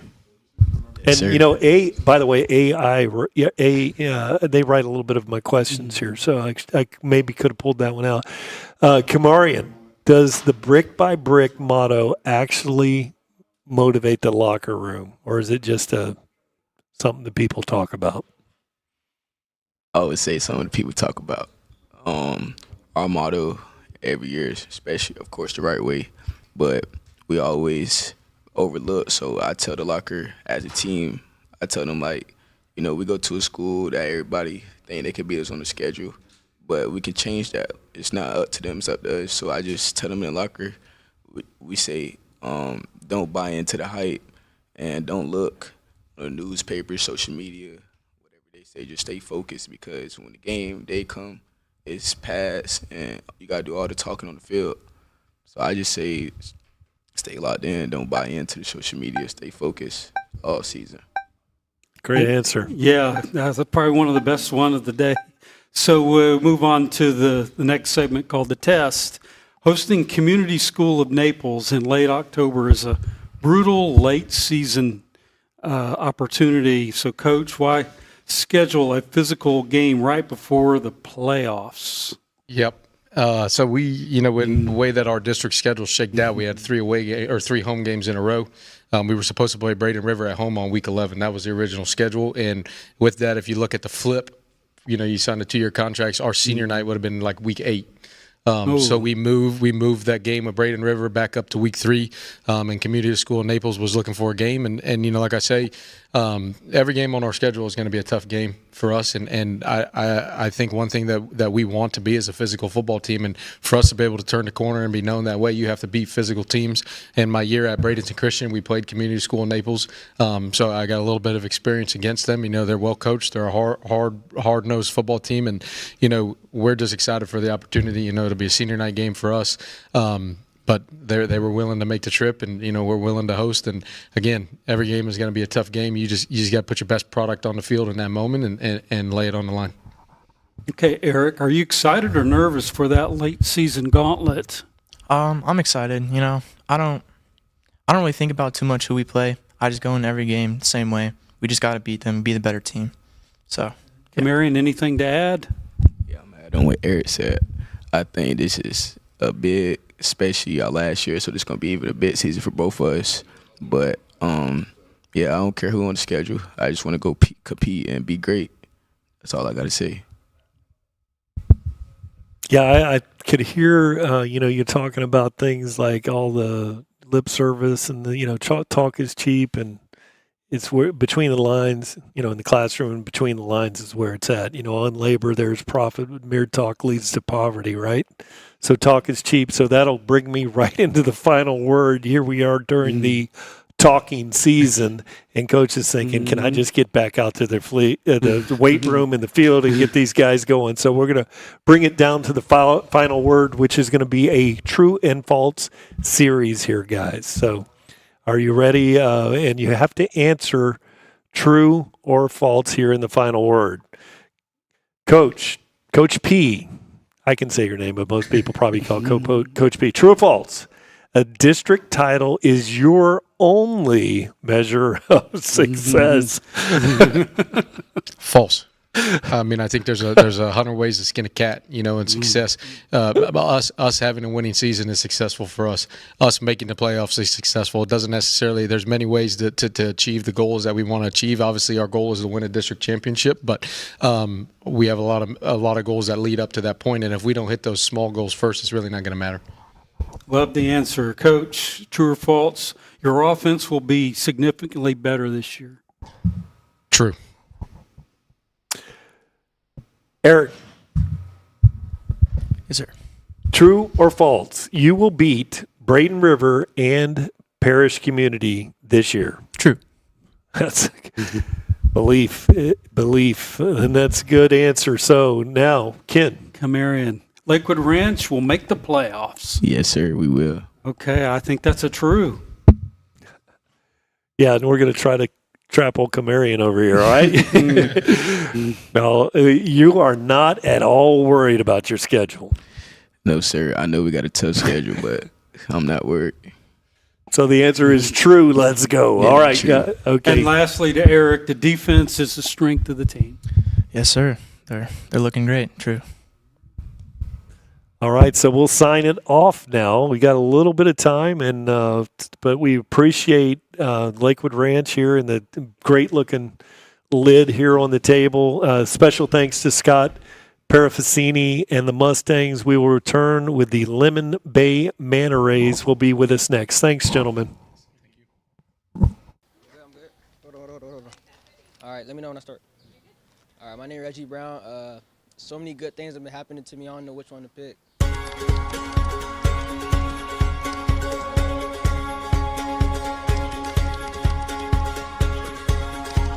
Something good that's happened to me lately is getting accepted into the university that I wanted for musical theater.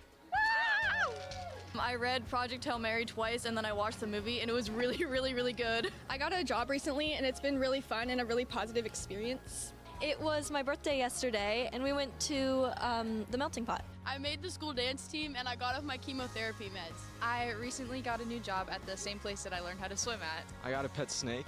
I think that's really cool. I got my captain's license for boating. I got baptized last week. I got accepted into my dream college. I scored a goal in my lacrosse game the other day for the first time. I got another modeling offer for 3 different agencies. I passed my test to graduate. I'd recently gotten to go to Comic-Con. God woke us up today. I've managed to make the district weightlifting, and I've competed my best in it. When I practiced driving, I didn't hit a curb this time. God made us friends. In first period, I was taking my test, and my teacher actually came around and he gave us like more assistance than he usually would, and it helped me pass. Got a 95 on that. I was helping some students in Miss Levesky class, my math class, and she gave me some good praise. Something good that's happened to me lately is my grandpa's been fighting cancer, and he's getting a lot better than what he was before. I was nominated for the Golden Herald. I didn't win, but my best friend from pre-K won the big award for citizenship, and I'm really proud of her. Our flag team's 10-3 right now. And we're on a 6-game win streak. Yeah, shout out Coach Bailey. We passed our photography certification exam. The best thing that ever happened to me was my mother. I didn't have to work all week. Best thing that's happened to me was joining theater and playing piano. A good thing that's happened to me recently is that I'm able to go to States for orchestra. I'm also going to States for orchestra. I passed my agriculture certification exam. Something good that's happened to me is I got a girlfriend, which is nice. My old car broke down. My parents bought me a new one. Now I'm chilling in a Camry. Choir is going to States soon. I've been making a lot of music, and like my numbers have been going up. People have been liking it. It's been making me happy. Made my mindset more positive. Getting a paycheck from my first job. I won a Golden Herald in the business category. I got a 14 out of 15 on my history test. I made it the House of States. This school is the best. It helps me with so much opportunities, I'm not gonna lie. We started practice for spring ball this week. And it's a great day, blessed to see another day. I would say that my drum major audition went really well. I finished my IWA for my AP seminar class, so I finally got C. Today's my birthday. My friend Jocelyn gave me some extra fries just now. I'm Will. I'm Danny. I'm Aiden. And I'd say something good that happened was that we all spent more time with each other in choir with Miss Carrier. Yeah. Best class. Everyone should do choir. Yeah. The best thing that's happened to me this year is probably focusing on the more positive things in life. One good thing that's happened to me lately is I've become a lot closer with my friends like Morgan, and I have had all A's all year. One good thing that's happened to me lately is I got my grades up in time for report cards. Woo! We the goats. 5, 4, 3.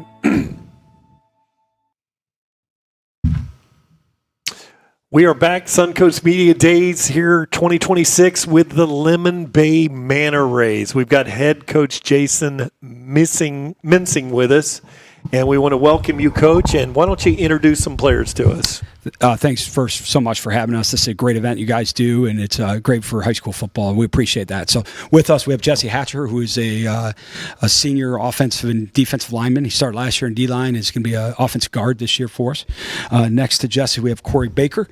Corey is a senior 3-year starter defensive back for us. Has had a great career for us so far. And then on the ends, our quarterback, junior Colton Davis. And there are 3 captains. Okay, wonderful. Thank you, gentlemen. Good to see you.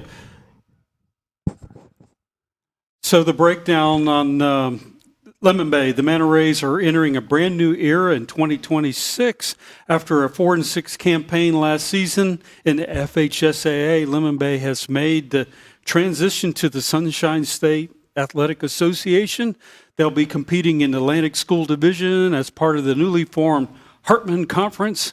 Their conference foes include Avon Park, Lake Placid, Frostproof, Hardy, DeSoto, and LaBelle. Crazy fact, because the SSAA starts in week 0, Lemon Bay bypasses a preseason game and jumps right into their regular season with a massive conference matchup at home against Hardy on August 14th. Did I get that right? Okay, segment 1. They did what? Lemon Bay shook up the landscape by leaving the traditional FHSAA state to join the SSAA Atlantic Division. Critics argue leaving the traditional postseason dilutes local standing, while proponents say it perfectly preserves the school's commitment to community-based educational athletics. So, Coach, you're a firm believer in community-centered high school football. Why is the SSA format a better fit for the Manta Rays than you had with FHSAA? Yeah. Our, educational athletics is our mission, and we believe that the values that young people get out of this experience, and our mission statement is to build grit and teach community. And we feel like the values that the athletes get through the experience is what matters most. We know that that's not how every entity operates, and that's okay. I'm not one that has any problem with entities that do things differently than us. However, to have competitive balance and to have a great competition, which is a big part of educational athletics. Without competition, the lessons are lost. And so we just feel that the SSAA is the epitome of that. Their mission statement as an organization is competition without compromise. And they've approached, since their inception in 2006, that we're going to ensure that teams are in competitive situations and have great growth. And that's what we are as a school. We're geographically isolated, which creates a little different scenario for ourselves as well.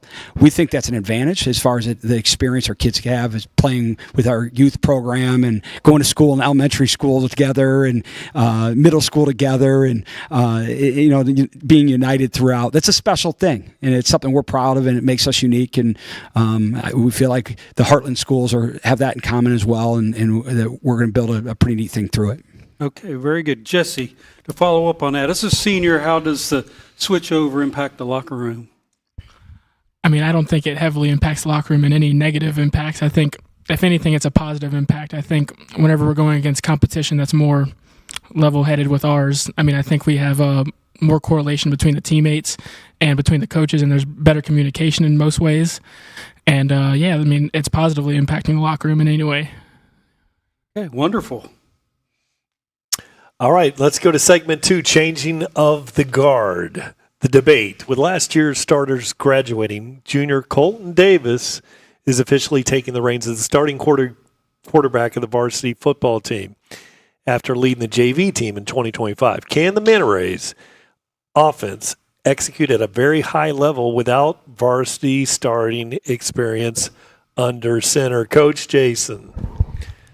Colton was very successful at the JV level, but varsity is a different speed. Has his development this summer changed your play calling expectations heading into the fall camp? I'm going to start with Colton answering that question. I'm going to put it right on his shoulders. Go ahead, Colton. No, I'm definitely ready for varsity. I worked hard all offseason, definitely got better, improved all my skills, and I'm ready to compete, and we're going to win a lot of games. We got a really good team. I don't think me being a junior, first time playing varsity, is even going to affect anything. I think that means we have more time and more success in our future. Well, let me say this, Colton. We have a guy that came in with JV experience, and he has a 70% completion ratio as a senior leading the team that we broadcast for. He's the best in the county, and he came out of JV experience. So, this is a little bit overhyped, this question. Yeah, well, and Colton is an amazing young man. He's a great student. He's highly competitive. He's a great teammate. He's a kid who's willing to do whatever it takes to be successful. He's a winner in all regards. And anytime you have a young man with that type of character and spirit, you're very confident as a coach to putting the ball in his hands. Okay, so the next question, let's go to Corey Baker. We got Corey. As a wide receiver, what has been the biggest difference you've noticed during summer workouts with Colton Davis? Colton could definitely throw the ball good, way better than last year. Other than that, I don't really know. So does he have a tight spiral in his throw? Yeah, it's just weird adjusting to the different spiral because he's left-handed. Oh, We've yeah. always had right-handed quarterbacks, so it's been different. But it is something that Jerry Rice, you guys have never heard of that guy. He couldn't catch a left-handed pass. He was an all-pro guy, but he almost got cut before an all-pro because he had a left-handed quarterback. Yeah. And it's the same deal with punt returns. If you got a left-footed punt returner, it's different, Yeah, it makes it think that one split second where bad things can happen. So let's move on to the next segment, the hallway standard. In an era defined by transfer portal chaos and public recruiting battles, Lemon Bay remains isolated, relying entirely on local hallway kids who grew up playing in youth football leagues together. Is the geographical isolation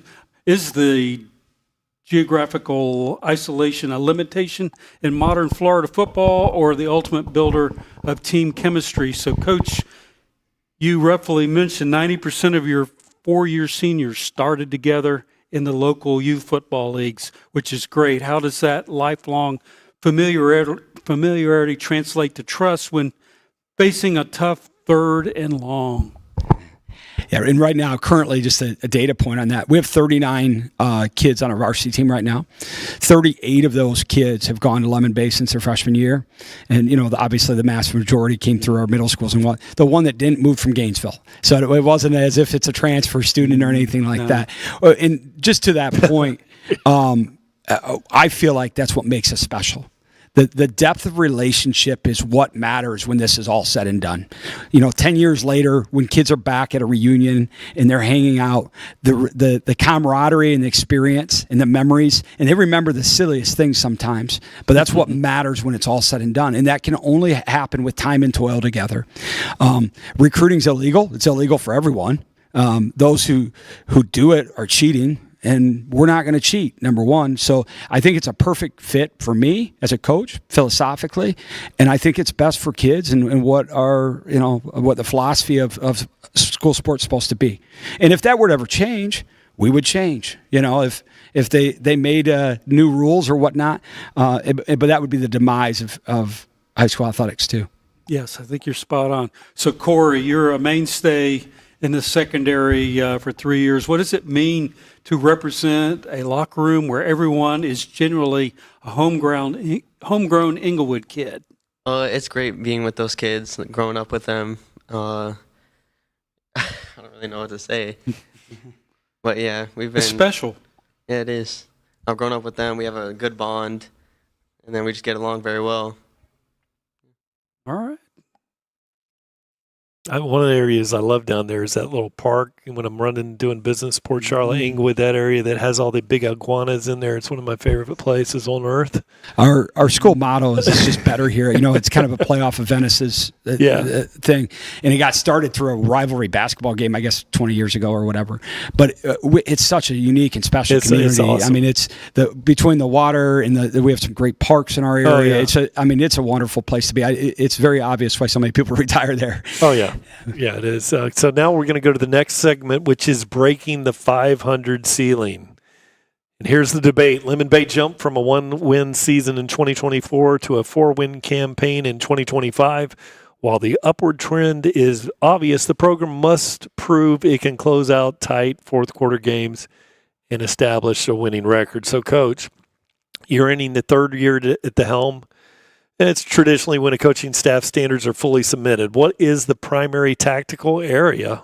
Wow. You focused on to bridge the gap from wins to a playoff run. Yeah, we feel like that's the step we have to make, certainly. We had tremendous growth in culture from year one to year two. That in year one, we were learning processes, how to ride a bus, how to act in a rain delay, things like that.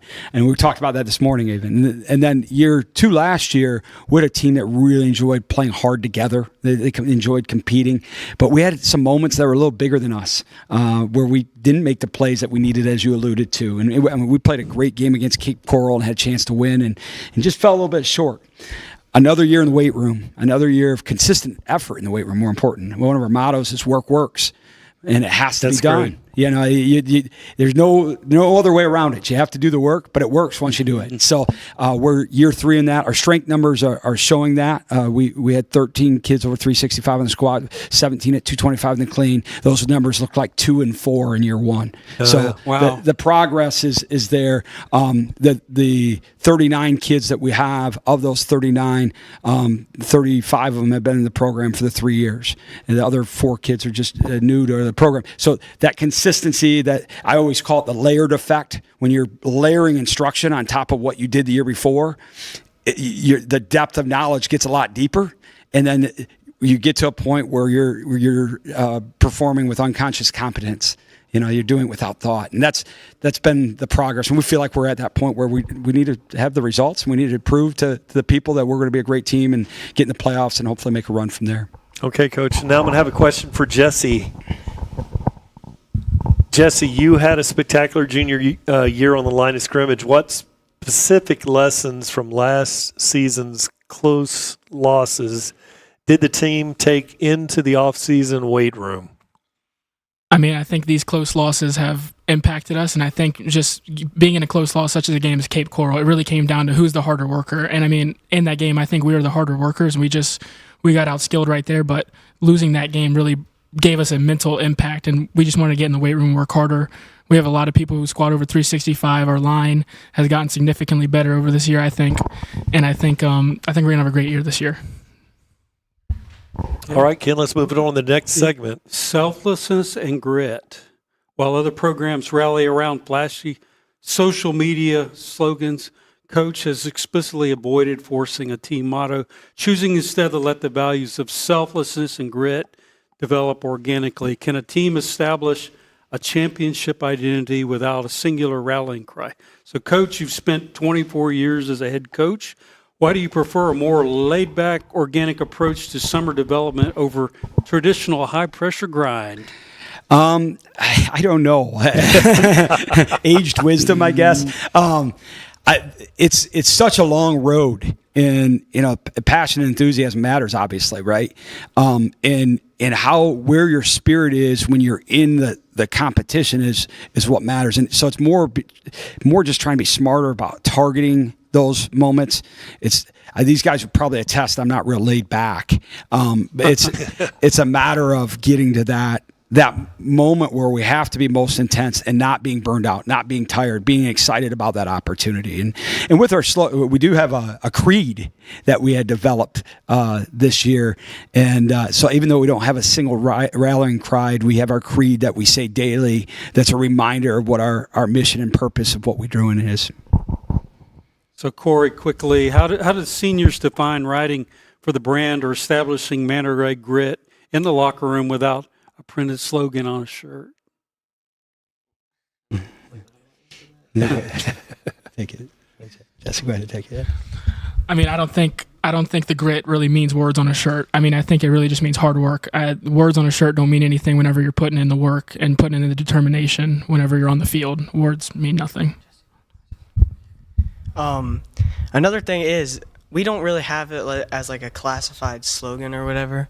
But one thing we did say all offseason, all summer was work works. I like that. What that basically means is just like what you put into something, how hard you do something is the results you're going to get from it, what you're going to get out from it. So, and everyone on our team knows that they're not going to get better at football by not putting in the work that it takes. So, yeah, we definitely instilled those mottos. That's a great answer, guys. Yes. We're going to get to, time-wise, we're going to get to the final word here and wrap things up. Before I do, I just want to say Inglewood is just, that area, Lemon Bay is just a gorgeous area in Florida. But let's talk again with the final word. Now, Coach, you got to stick to true or false here. So here, and it's going to get players, when we get to you, it's got to be true or false. So, Coach, the first Manta Rays will finish with a winning record in their first year of Hartman Conference play. True. All right. That's great. Coach, again, true or false, starting the regular season in week 0 on August 14th is a massive competitive advantage. It's a massive game. True. It's massive. Yep. All right, Corey, Corey, true or false? Your offense will rely more on the passing game with the lefty this year than the running game. False. All right.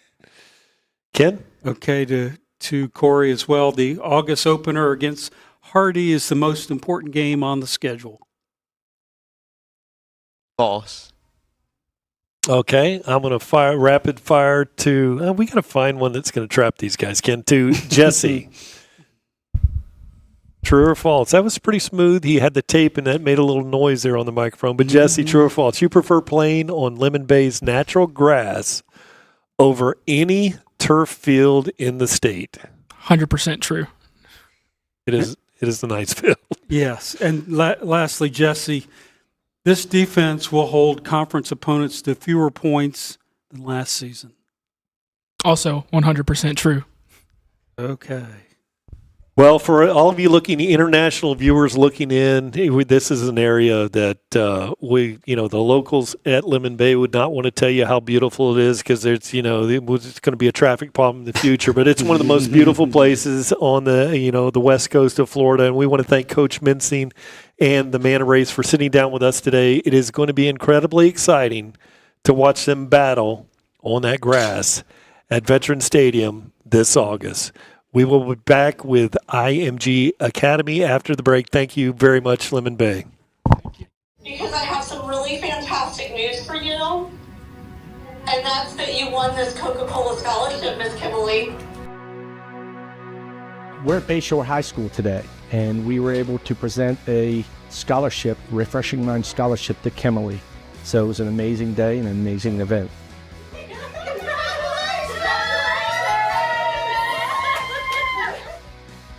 I didn't know how to feel. I was really excited and really nervous.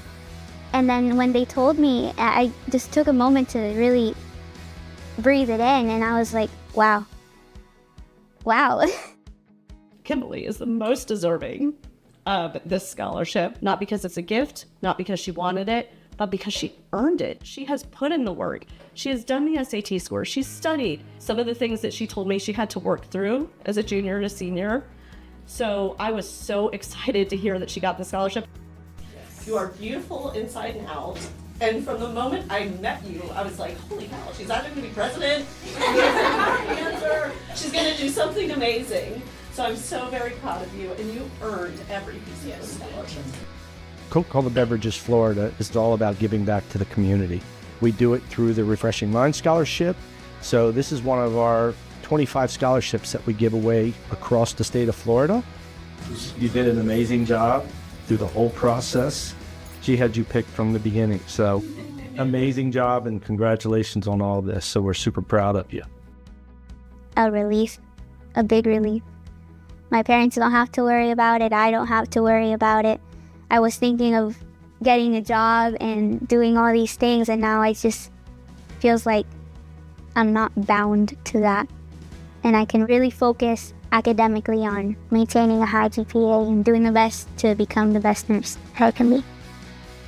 Having the experience to see someone that things don't come easy to work so hard for everything she's got, get a 4-year scholarship from Coca-Cola has just been incredible. This scholarship has just opened up the widest doors for her to reach for the stars. Just to see the look on that young lady's face was amazing, and to know that we're truly changing life and she's going to do big things. So it's the best part of the job that I have. This is a moment I'm going to be thankful for forever. I'm not going to waste it. I'm going to take advantage of the opportunity, and I'm going to set myself to be a person of service.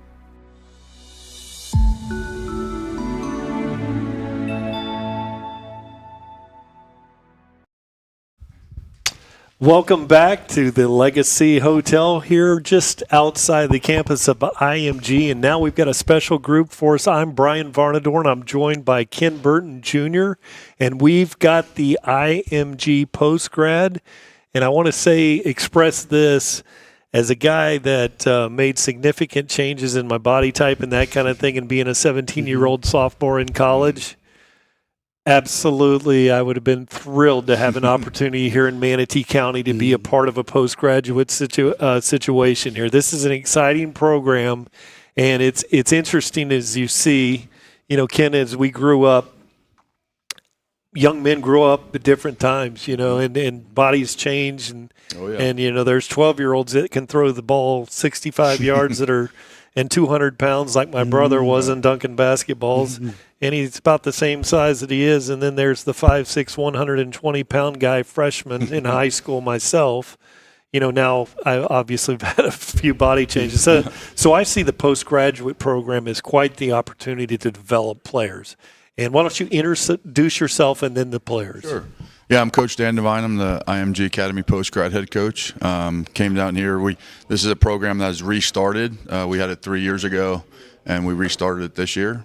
With me today is our tight end, Taff Stuvey, and Tristan Werlew, our running back. And these men kind of epitomize what the post-grad opportunity is about at IMG. They were here in the spring and just practicing and decided to stick with us for our post-grad.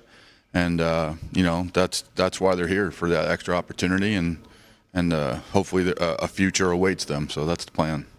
Good-looking tight end there. Yes, he's got the right passes the eye test. Absolutely. Yeah. So, gentlemen, share with us your story on where you're from. Because with IMG, it could be anywhere in the world. We understand that. We're so grateful to have them in our community.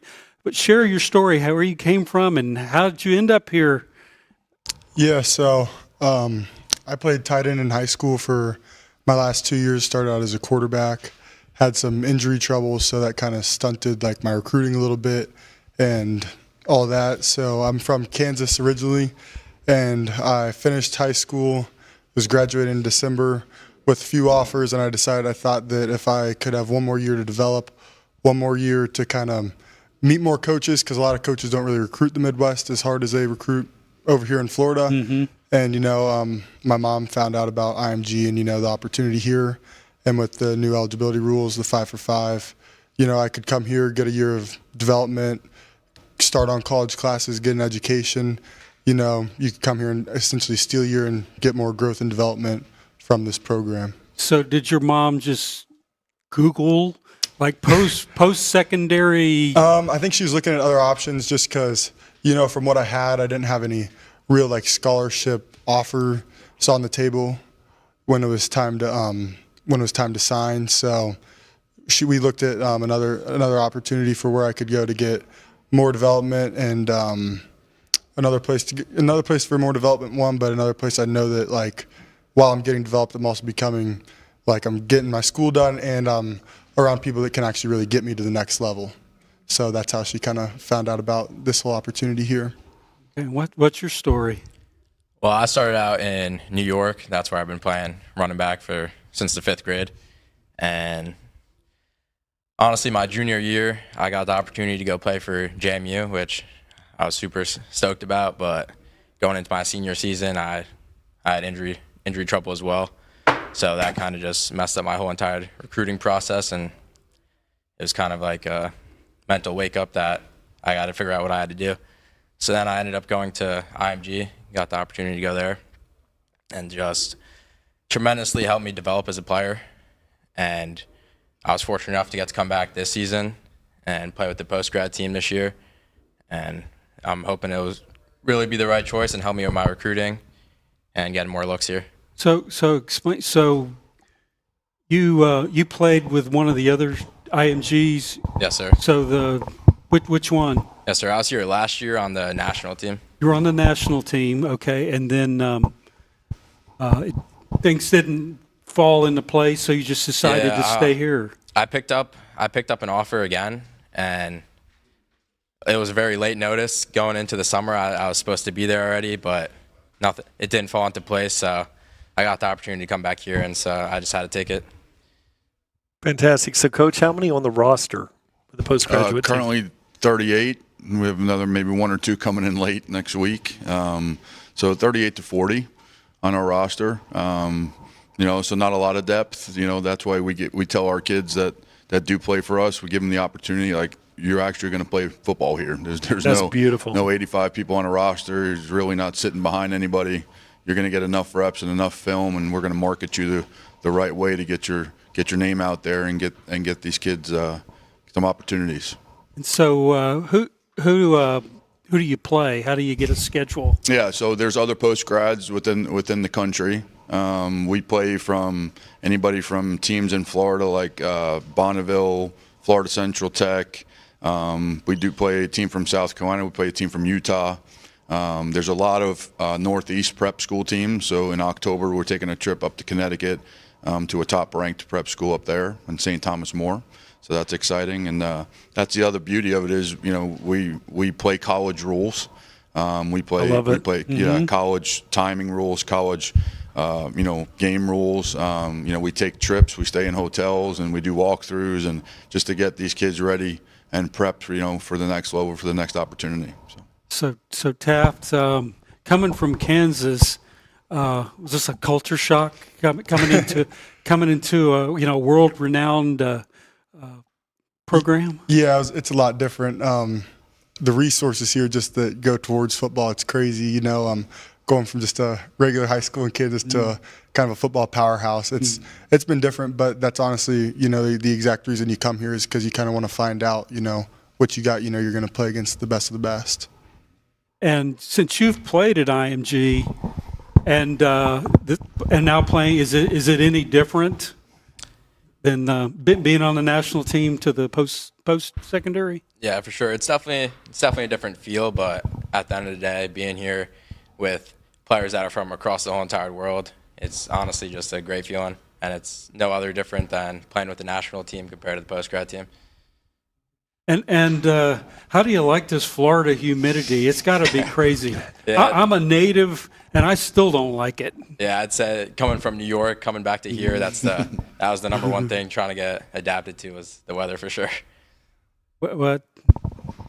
So Kansas, you had how about, I know you have some tornadoes and things to deal with out there, but how do you like the summer storms and the hurricanes in this area?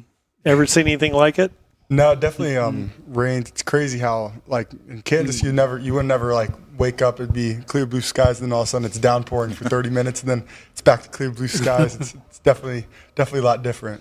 Yeah, it's interesting here. A game will be played across the river and blocks away, and you're in a weather delay.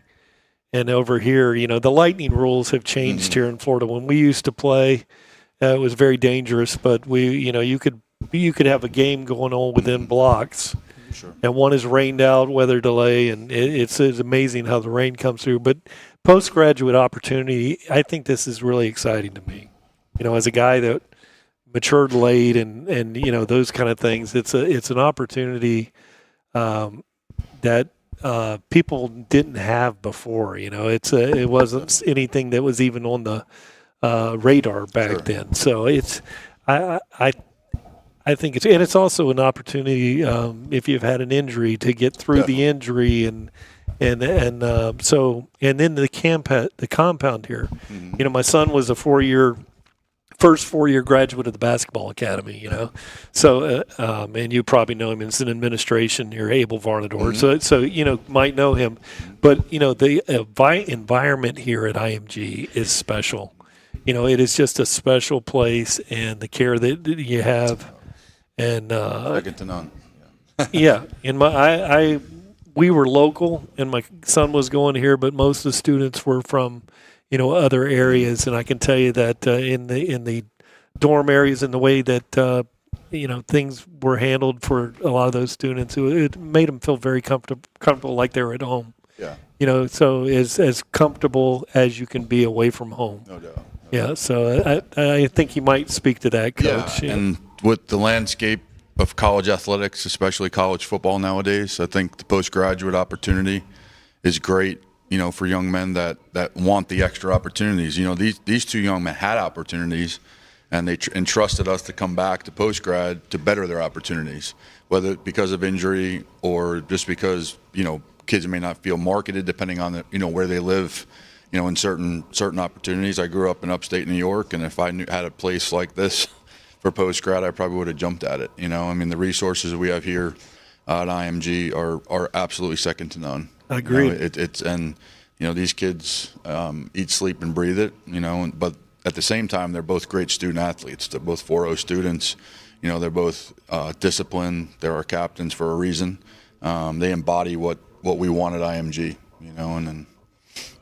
Yeah, I've toured IMG several times. It's not fair what the resources you have. So, but Coach, any success stories of placing some kids? Yeah, so we had. Why don't you share? I got here in the spring, so I've been in high school for 21 years. I just took this job in March, and since March we had 2 post grads. We had a PWO to Arizona. We had a couple to go to Stetson, kind of down the street. DeLand. DeLand. You know, and that was just in the months where we were just getting the program up and ready again. You know, these guys have offers, and we have offers from kids just went to summer camp alone. And I tell people all the time, the 3 letters that stand next to your name that are across these men's chests today carry a lot of weight around the country because they know how we train here, how we eat here, you know, and how we practice football. So it's a great place to kind of prep them, you know, for the next level. And colleges know that, right? Next level knows that too. And they take advantage of it. To your point, this is a boarding school. These kids are away from their families. Colleges know that. They're going to come in and say, well, they've already done it for whether a semester or a year, and now they're going to understand what 6 a.m. breakfast check means or 6 a.m. weights means. You know, when it comes to it. So that's a big part of what we do here. Traveling to the games, No you know, doubt. they're going to understand Flights, the travel, yes. flights, and all those kind of things. And Sure. you know, I think of the many successful players over the years that, you know, thought they were basketball players. They become tight ends and those kind of things, or thought they were a quarterback and tight end. Yeah. And there's a lot of them out there that never had that opportunity. That's right. That's right. I've seen a lot of guys that we, you know, played basketball with as young kids, you know, and then you see them, and now they're 6'5", 6'6", and 225 pounds, 2 years out of college. And if an opportunity, you know, was like this, well, it's here. Oh, no doubt. It's No here. doubt. And we're international. Our right tackle is from Ireland. He's 6'8", 275 pounds, and was a rugby player. Yeah. Right. Oh, my so gosh. we found them aggressive kid, and we had a contact out there, wanted to try American football, and went to Northwestern at a camp, Northwestern University, and went to a camp, and he's got a 7'3" wingspan, and decided to come here and give it a whirl. So it's just opportunities like that, you know, that are out there for even international kids. And I think what you guys have here, because you have so many sports programs here, and you got the training facilities and all that. And I saw the USA rugby team here on campus today. Right. Yeah. But you see the crossover.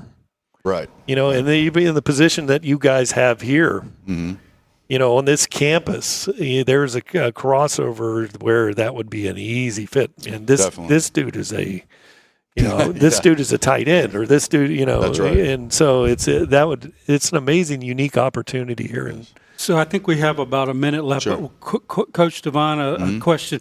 So how does this work? Can players play multiple years, or is the goal, like these guys came in, we want to get them signed by the end of the season so that they can hit a program in January and be off and running? So that's the goal of all our kids that take the post-grad semester, is to come in, have the summer of training, get ready, play our regular season games, market them properly, and then get them signed. And in December, we hope that they're in a signing day in December, and then by January they're able to move into their colleges and universities and get them opportunities. Some may stay an extra spring, but hopefully that's our goal. Our goal is 100% placement for our team, and that's a goal of mine, is to get all our kids placed and get an opportunity. So. Okay, I think we're coming to the close of this segment here. I want to thank you both. It is wonderful for us to be here on such a great, near the campus of IMG here at the Legacy Hotel, but the culture here, and what an exciting program. And it's a different and unique program, but Coach Devine, I just really greatly appreciate what you guys are doing here, and it's great to be you're part of Manatee County. Yeah, thank you. Thanks for having us today. We appreciate it. All right, thank you. Thank you all. Thank you. We'll see y'all on a Saturday.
Welcome back to Suncoast Media Days. We're now joined by the IMG Academy Ascenders National Team. We have Coach Greg Studrawa here with us. Good to have you. Good to be here, guys.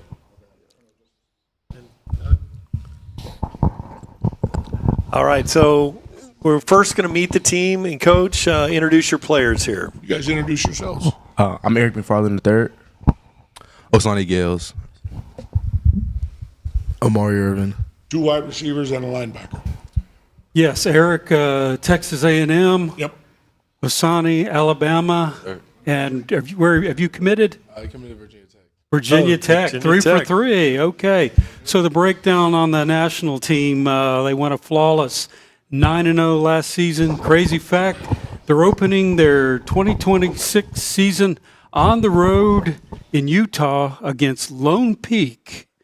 So to start this out with segment 1, we call it Saturday on Friday, the debate, adapting a college-level coaching staff to high school athletes. So, Coach, what's the biggest difference now your second year coaching at IMG compared to college? I think the first thing is to realize that these are still young men, right? Their age difference, they're still developing. So I think you got to be really careful how and why you coach them, because they're not at the level that they should be at yet. So each kid you got to take differently. And so it's a little different. And they're just a little bit younger. They're still maturing in a lot of ways. So you just got to be careful in what you do and how you do it with them so that they can understand it and grow. Okay, Eric, okay. Does playing for a college-level staff feel like a jump start for you? It definitely does. It just prepares us for the big moments we might get in college football. So definitely gets our mind right so we can be more developed than any other high schooler. They got public schools out here, and we not like that. We got a great coach. He done won national championships before, so what it takes to be on a high level. So it would definitely give us a jump start. Okay, would y'all like to add? No, I think he really hit on all the points. Just coming here and just getting developed by coaches that have been in places where we want to be. Obviously, it's definitely a good jump start from us because we are blessed. We don't a lot of other high schools don't have this type of opportunity that we got, and it's just a good feeling to have. Yeah. To add on that, I would say a big part of it is definitely the playbook, and then things you learn, just the knowledge of the game, and how much knowledge you learn from just the coaches who have all around experience from coaching and playing all the way to high school to the NFL. So it's definitely a blessing, and I feel like that's definitely an advantage we get from it. And will all three of y'all graduate and then head to spring practice where Yes. you've committed? Excellent. Yes, That's awesome. I don't mean to jump around. Do y'all have a class to teach you how to go through a media day process? What day? A class that teaches you guys how to go through media days because you're just killing it. We definitely practice on it because you don't never want to be lost in when something comes up because can't say the wrong things. Might just give the world a different look on everybody. So we're IMG, so we have to uphold a standard. Yeah, it's obvious. It's very refreshing that y'all have been coached up on even that aspect here at the IMG. Part of the great one another additional parts being a part of IMG. All right. So next we're going to talk about Coach. Let's talk about managing the talent here and what is it like? Well, you have a lot of college experience managing a locker room full of D1 alpha dogs. Is that a chemistry challenge for you, It Coach? is. It definitely is a challenge because these kids are so talented and you want to be able to put them in a position to show their talent, but you want to be able to do it to everyone. And so that's hard balancing that sometimes. So we talk about it as a staff. We spend a lot of time doing that. How are we going to get Eric the ball? How are we going to get Osani the ball?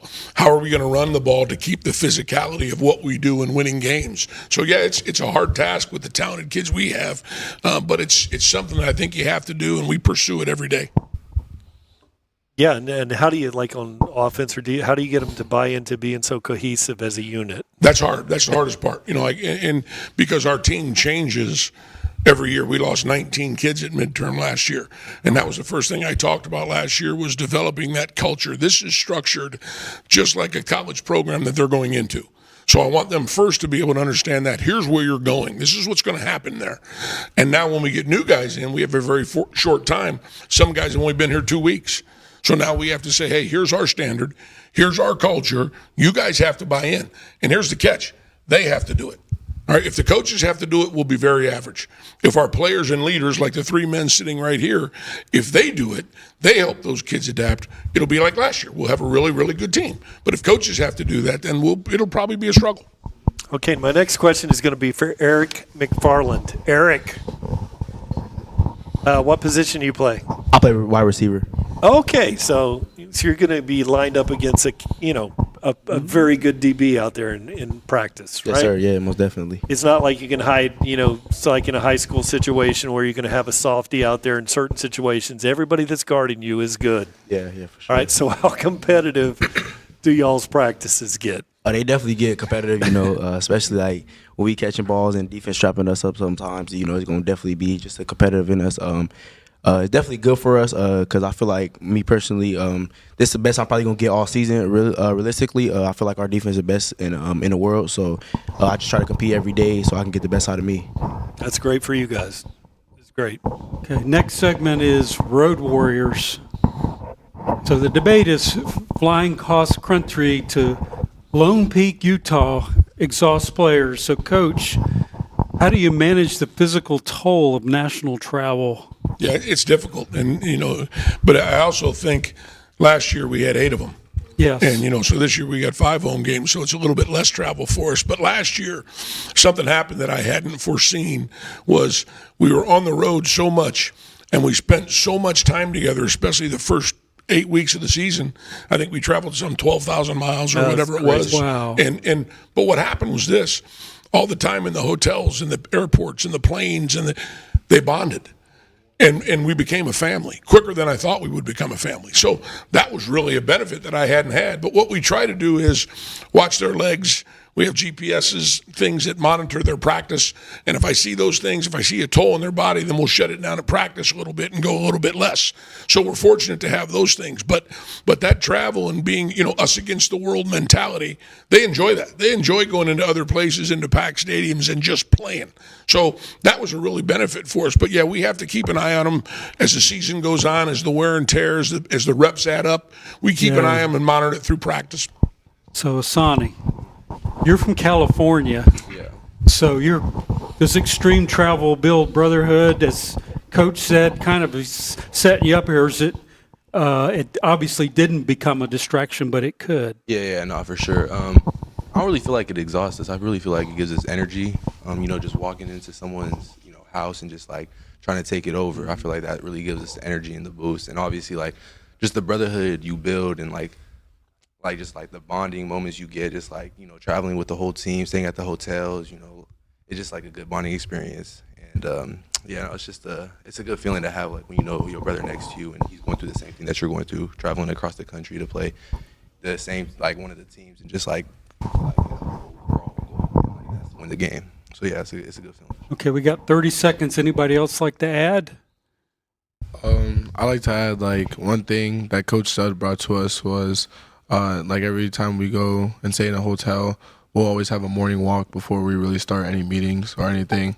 And I feel like that not only, like, got us closer with players, but also, like, the coaches and also the staff who travel with us. Just going on that walk, talking about, the travel, or talk about the game ahead or the day ahead. Just a refreshing, calm way to start the day. And I feel like that's something that, like, means a lot, and I look forward to every away game. So, it's definitely a blessing to have a coach like that.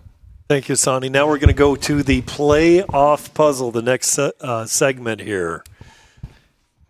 Not playing, and the debate is, not playing for an FHSAA state title affects motivation. Coach, how do you motivate a team without a state bracket? I motivate them by preparing them for where they're going. That's my number one job. I don't worry about those kind of things. My job is to prepare these kids the best I can for the next hurdle in their lives, and that's college football. With what's going on there with NIL and the transfer portal, getting money, all the stress and everything that they're going into, I try to prepare them for that. And we want to get better each and every day. I want them to get better each and every day, and therefore the team will get better each and every day. But I don't talk about wins and championships, any of that stuff. If we focus on the small things, like you said, Lone Peak, right now we're getting better and we're preparing for Lone Peak. The rest of it, I don't care. One at a time, and that's what we're going to do. I love it. Let's go through the next question here, guys. And that would be Ken Weir. Sani. At the end of the day, it's the national ranking. Is the national ranking the only thing that matters?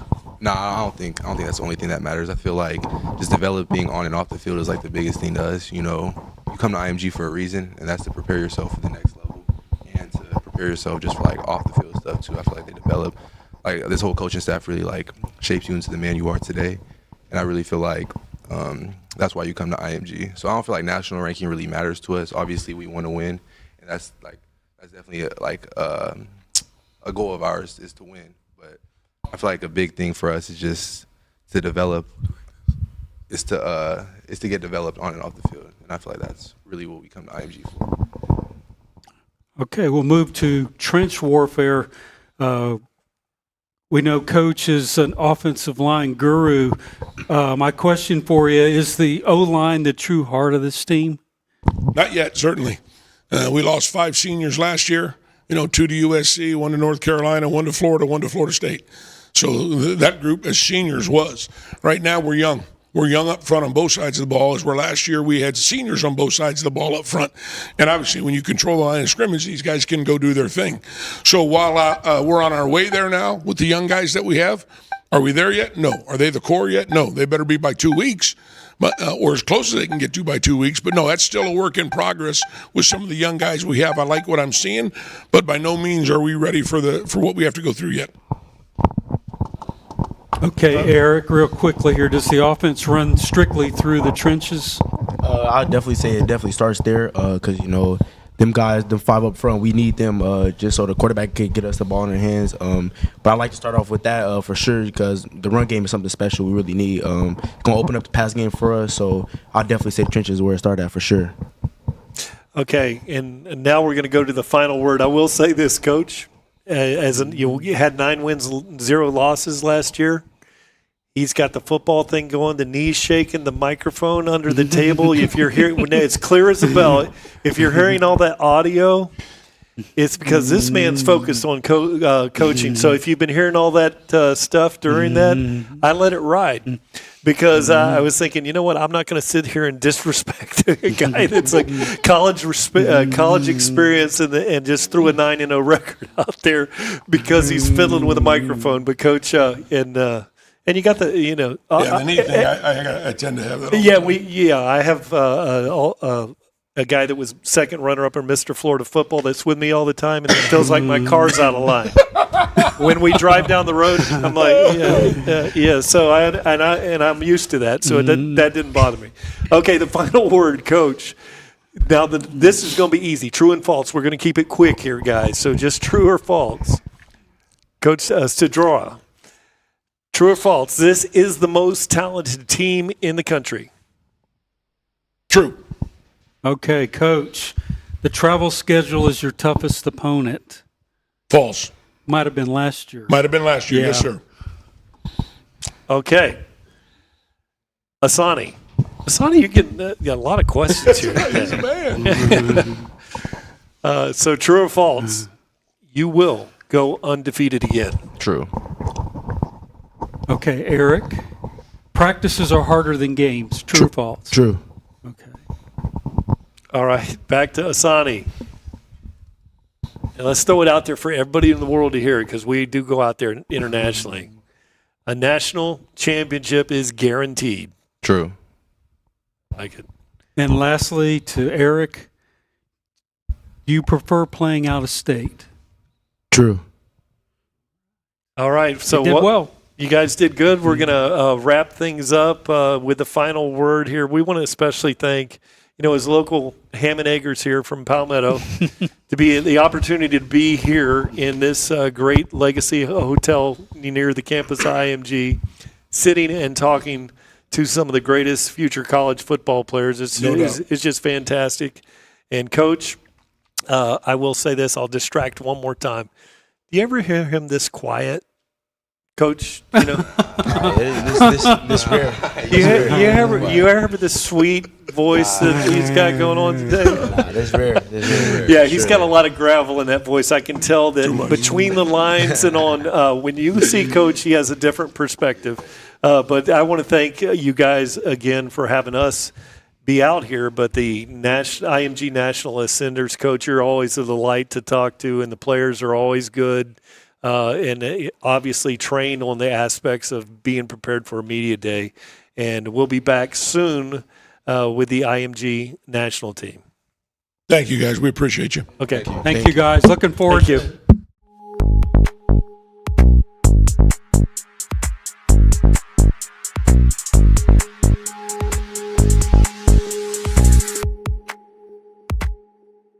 Ladies and gentlemen, we're going to take a quick break in the action here for another interview here. We have one of the legends, almost like Barry Bonds or, like Bo Jackson, such short time, but such big gains, such reputation, such,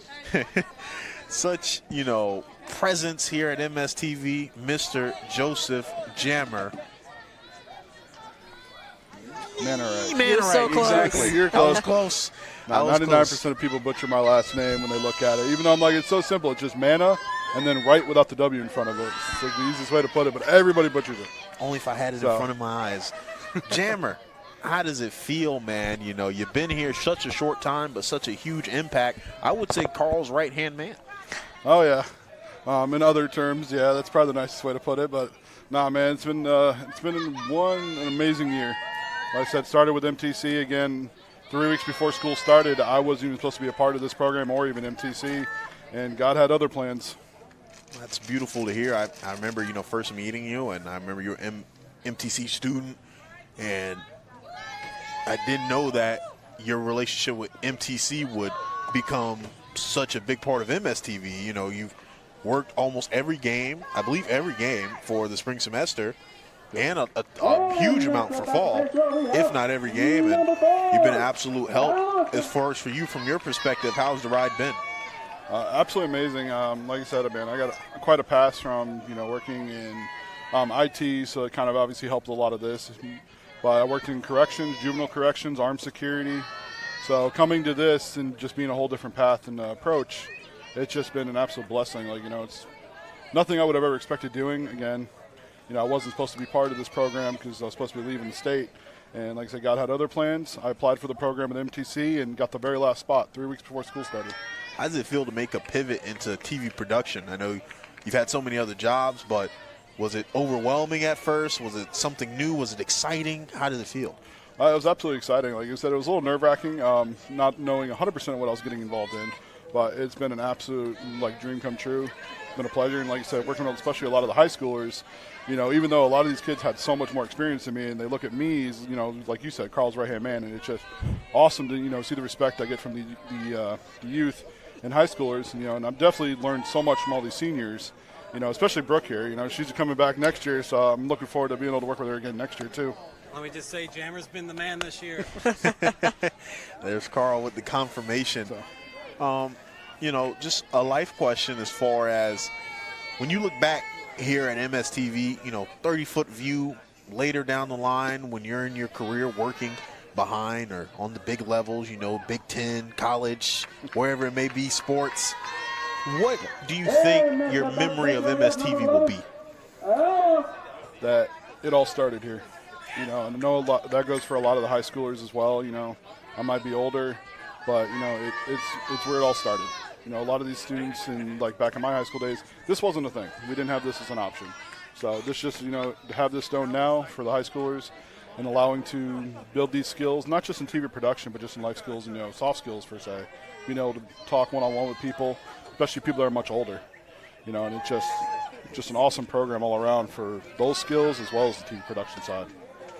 Jammer, We couldn't thank you enough if I had 1,000 hands. Thank you so much, Jeremy. We appreciate you. Yeah, nah, man, it's been an absolute blessing and an honor. So praise God for that.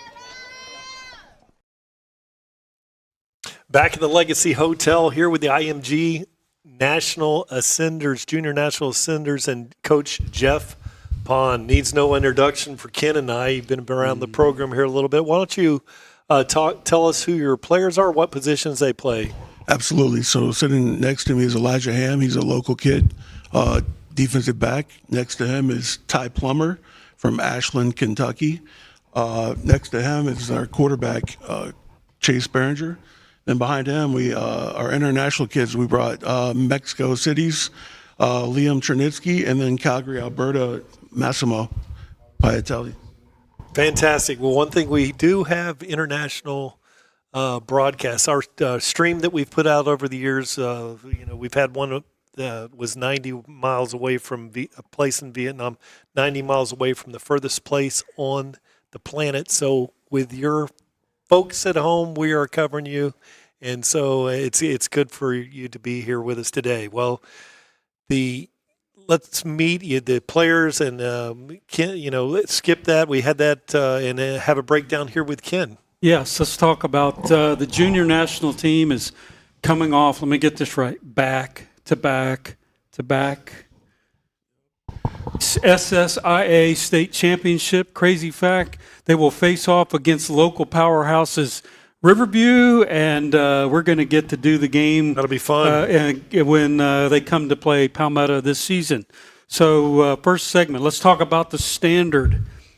So the back-to-back-to-back champs creates an immense pressure. Coach, how do you instill the IMG standard into a fresh roster every year? Well, we have more kids returning from not only last fall, but this past spring than we've ever had in my tenure here. So these guys do a great job of being culture keepers. They uphold the culture every day. We have an older, experienced group this year, a veteran group, and they've done a great job when we get new kids coming in, just teaching them what the standard is here. Okay, and for Hayden? Hayden's not here. Oh, okay. Ty. You're going to be Hayden. Okay, question. Is it pressure or pride wearing the jersey? So it's a little bit of both. I mean, there's definitely some pride that comes with it because, a lot of people work hard to get here and to be in the position that me and my teammates are in. So there's definitely some pride about it. But there's definitely some pressure because it's held to such a high standard. So when you walk in someplace, you're expected to carry yourself like an adult. You're expected to do things like an adult and act like an adult. So there's definitely some pressure, but there's also a sense of pride that I think kind of spreads throughout really our entire football program. Right. All right, let's talk about the local flavor here. Playing local teams like Parish Community Bayshore diminishes the national brand. Coach Pond. No, it really doesn't. This is the first year since I think 2022 that we haven't played an international team. And, we played teams last year down in Naples, Madrid, Spain, Jacksonville, Florida.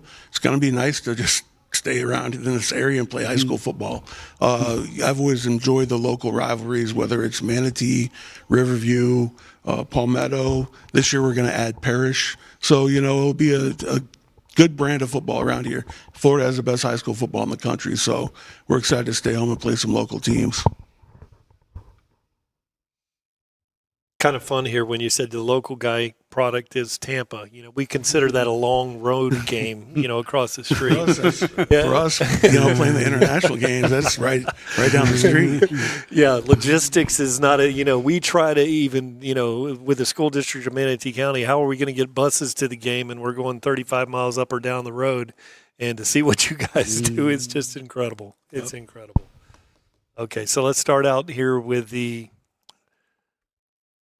computer is starting to bug out here. Let's go with Elijah Ham. Is the energy different when playing a team down the road? Not really, no. I'd say that a game's a game for us. We kind of approach not every game the same, but we kind of come with the same standard of we have to do things our way. We have to do things to our standard, not kind of go to anybody else's standards. I would say no. We kind of base everything off of ourselves. Okay, we'll move to the next segment, the International Challenge. The United Kingdom's NFL Academy. I had to research this. is a U19 team that comes to play on October 16th. So you aren't traveling, but you do have somebody coming in. Is this a risky midseason game? Coach, what do you hope to learn from playing international competition, maybe at home? Well, we played that game in the past. We played that team before. That team is playing the national team this year. Oh, okay. So we get it. It gets confusing with all the 4 teams around here. But no, that's a really good football team. We played them one of their first years when it was I think 2022, and their program has grown immensely since then. They've really got some good players there, so that should be a good challenge for our national team. But for the players maybe that played last year or somebody,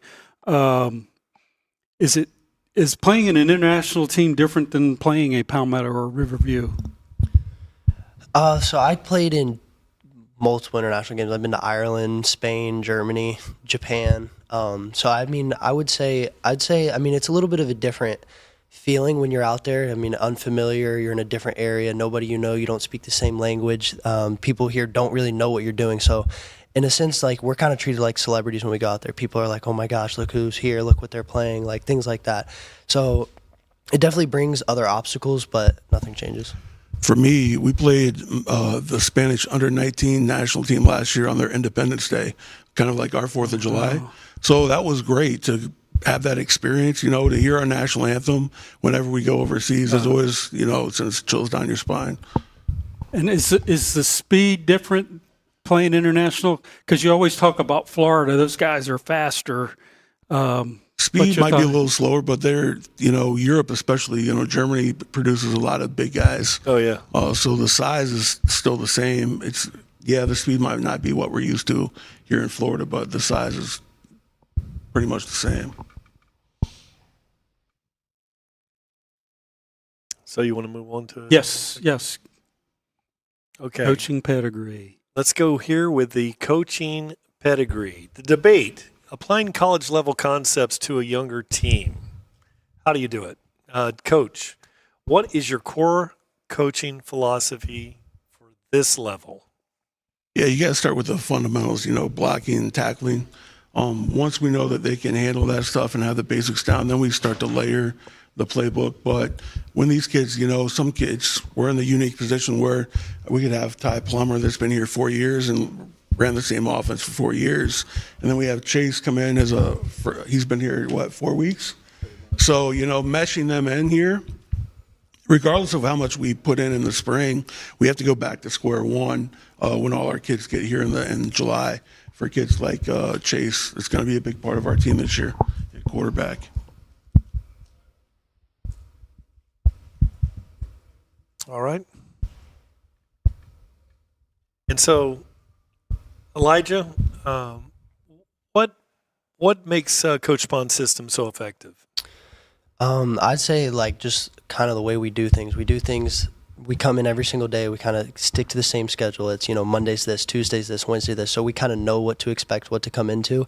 And then we're held to a certain level of detail. We need to do this in practice. We need to do this in practice. We need to make sure we're keeping our teammates healthy. So I just say consistency is probably our biggest thing. And that's where I'd put Coach Pond at, consistency. Okay, we'll move on to reloading. With massive roster turnover every year, continuity is impossible. So, Coach, how do you build chemistry with so many new faces, some arriving late? Absolutely. So we had 18 kids go play college football from our team last year, just the junior national. So wow. We're super proud of that. I think every senior on our roster is playing college football.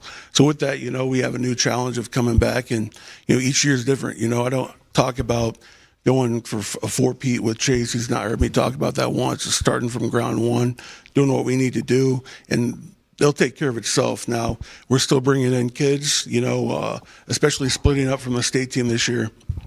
We're our own separate entity, so we're still going to bring in kids even coming in this weekend. So it's a challenge for us coaches to get them up to speed for week one next week. Okay, so for one of the players, how fast does this locker room gel?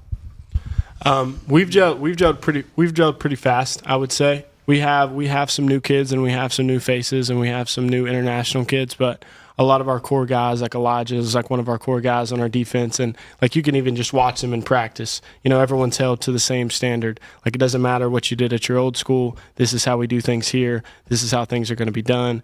But I also think like we all do a good job of like it's a difficult transition. It really is. Like you come, you move away from home, and that's most kids have never done that. So it's hard. So like I feel like a lot of our guys, especially our returners, are kind of cognizant of that and are pretty helpful. Like we had probably 10 guys at my house last night. We just all kind of ate dinner because, you know, it's just good to get off campus and kind of gel, but it's also good to say like, hey, this is how we do things. So I feel like the balance with both of those things is what really makes us really come together as a brotherhood.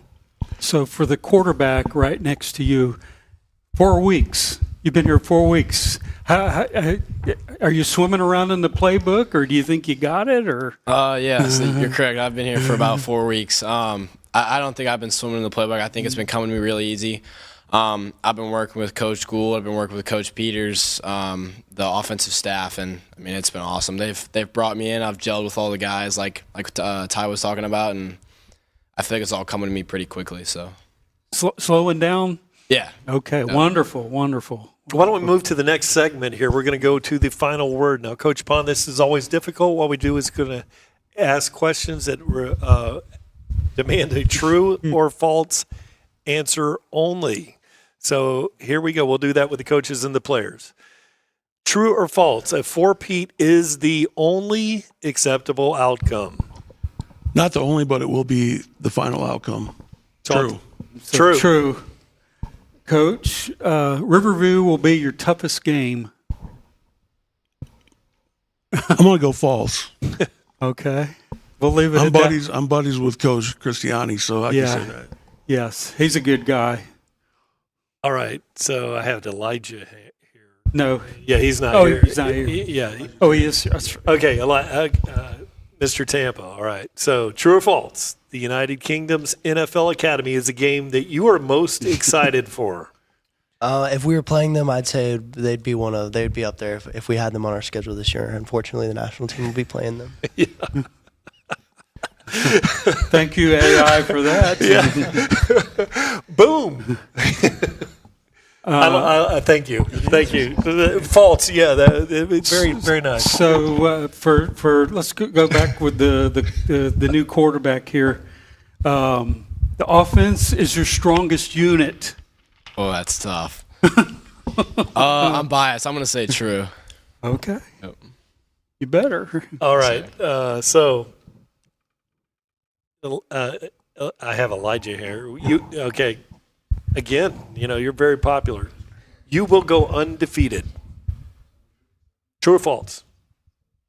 True.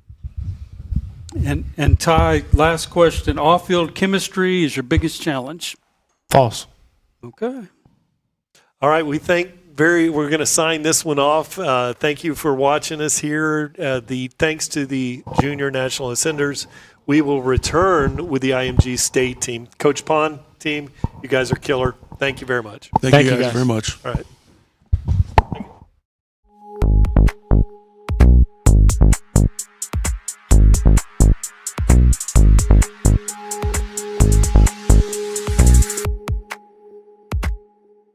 Speaking of special guests and appearances, we have Mr.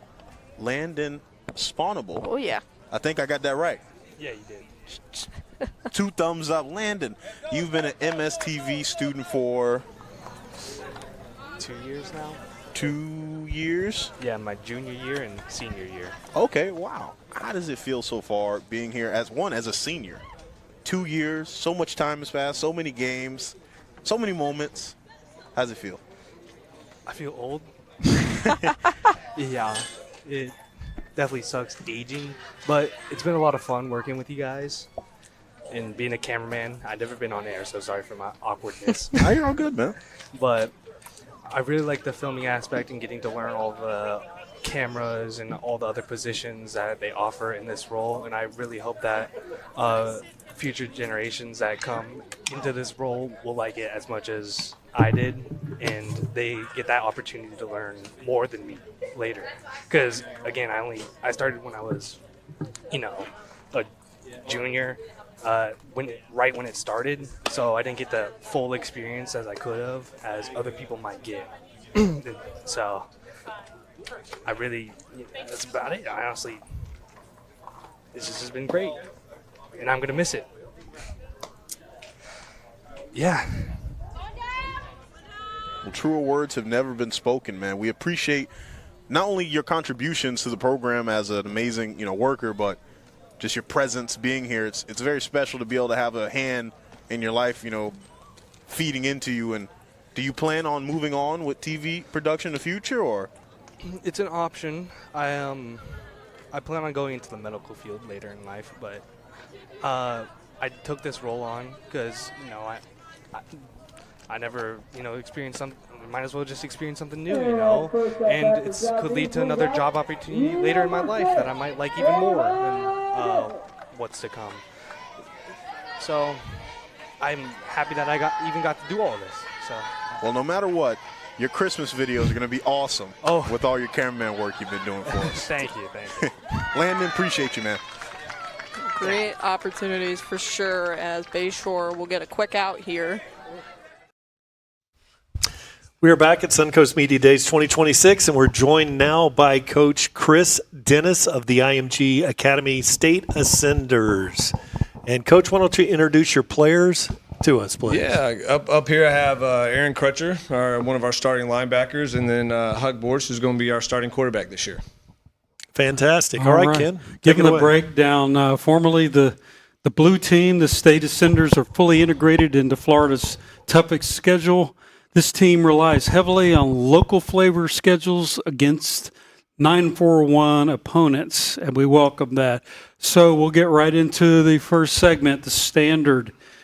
There's pressure to match the national team's success. So, Coach, how do you ensure this team upholds the IMG reputation? Yeah, listen, the standard is this standard for all of our programs, right? And it starts at the top. Coach Greg Stadwar does a great job of kind of filtering down what this culture is going to be. I have a ton of guys in the back of the room that aren't up here with us right now, but this is my leadership council. These are my captains and my leadership team that, they run my program. When something goes wrong, they handle the situations. They decide what the punishment is. They go above and beyond on a daily basis to allow our culture to be what it is. Very proud of this group that's in this room with me, and there's a reason why we are so close, and this is probably going to be one of the better years that we have on the state program. Okay, so Aaron, question for you, the linebacker. Does playing on the state team carry a chip on your shoulder? To me, football is football, and I am doing my best to always be getting better. I have that goal in mind that I want to be on the national team, but being on the state team or being on the junior national team, being on the state team or being on the junior national team or on the national team, it doesn't, it doesn't make me feel any certain type of way. I'm just going to keep doing what I do. Okay, Huck, would you like to answer that too? I completely agree with what Aaron was saying. Football's football. Just you always strive to do your best, strive to be great as a unit.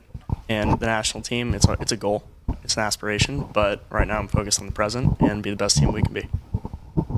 All right, let's take it to the next segment, number 2, local flavor. And the debate is Plain local public schools builds the brand but adds emotional intensity. So, Coach, what is the philosophy behind embracing the local schedule? Listen, for us, we're all about playing the next opponent right. The big thing for us as we go through this season is, and I tell my guys all the time, like, what game are you looking forward to the most? It's the next one, right? Because we've got to be prepared every single day, every single moment to put a standard on the field, and that's next week's opponent, which is Golden Gate, and then we'll go on from there. So, Coach, do you enjoy being the villains when you're playing against these the local schools? Yeah, listen, it happens, right? Everybody, the analogy our director always said is we're not Obi-Wan Kenobi, we're the Death Star and Darth Vader. So we understand what we're getting ourselves into. When we go on the road, it's an experience, and our kids love it, and we thrive under that pressure. So we're excited. All right, let's move on to the next segment here, Ken. Okay, Coach's Corner. Translating high-level college schemes to high school. So So, Coach, what's the biggest lesson from your college background applied here? Yeah, for us, it's repetition. For me, I got to be able to not only pull back when needed, but add when I can, right? Like these kids and young men have a lot of time. They're extremely smart. And the one thing that we're not going to do is get into a power I formation and not get the film we need, because these kids are coming here to go to college. Right, so we're going to play a college offense. We're going to play a college defense. We're going to put the film on the schedule that we need to, with the schedule that we have, and put them in a place to be successful. Because at the end of the day, that's what it's about for me. Wins and losses, that they'll come and go, but making sure these kids are successful in daily life and they get recruited, they put themselves out there and get what they need by the end of the season. That's the most important thing to me. Okay, very good. So, Huck, quarterback. How complex is the playbook compared to where you came from? It's different. I feel like Coach Dennis has done a great job helping me learn, integrating me into it, and the game's really starting to slow down. So I feel really comfortable with where we're at. Okay. Thank you, Huck. Let's talk about the debate, the next topic here, reload or rebuild. Ken, let's talk about it. The debate, Coach, reload or rebuild. The debate is constantly shifting these roster players around prevents any really true chemistry. Yeah, look, for us, it's every day, right? And again, going back to me and what I want for these young men and every young man in this room is hopefully one day they're all on the national team, right? Hopefully that's my goal. That's all their goals, and my aspiration should be theirs. Making sure that I'm doing my job on a daily basis to put them in that position is what I want for these kids. I feel like I've hired a great staff. You know, everybody on my staff has either coached college football, played in the CFL, played in the NFL. We have some really good coaches. And so at the end of the day, what I preach to my coaches and my players is, I want you for 1 year. And after this year, I want you to move up. And so for us, reload, rebuild, we're never going to rebuild. We are IMG, and that's the standard, and we're just going to keep reloading and send these kids up to the next level. Wow, that's great. So what is the hardest part about playing with a brand new roster? And I'll ask this to player number one. So we're going to go with Aaron. I'd say the hardest thing about playing with a new roster is just not really knowing if you can trust them at first. You know what I mean?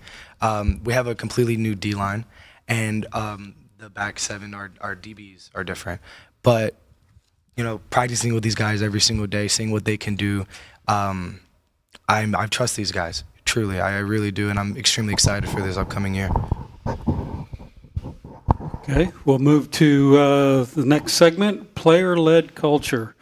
And we've heard this from several of the teams today about player-led, but the debate is a player-led culture is dangerous with teenagers. So, Coach, how do you trust the locker room to police itself?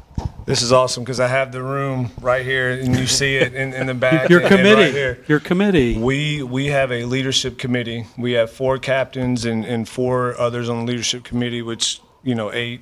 But this was voted on by their teammates. This was not a coach vote. This was nothing that I had to do with it. And these 2 young men sitting at this table, every single sheet of paper had their name on it.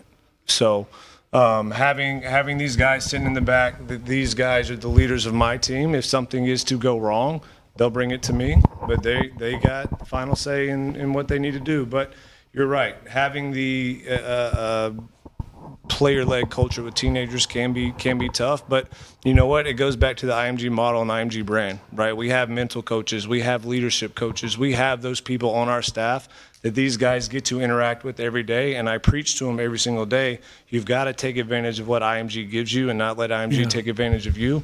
If you do that, that's why these young men are sought after and go to college. That's why every program we have, state all the way up to national, every single senior gets an opportunity to go play college football. Let's go. And so, that's why and who we are and why we are who we are. So, Huck, how strictly do y'all hold each other accountable?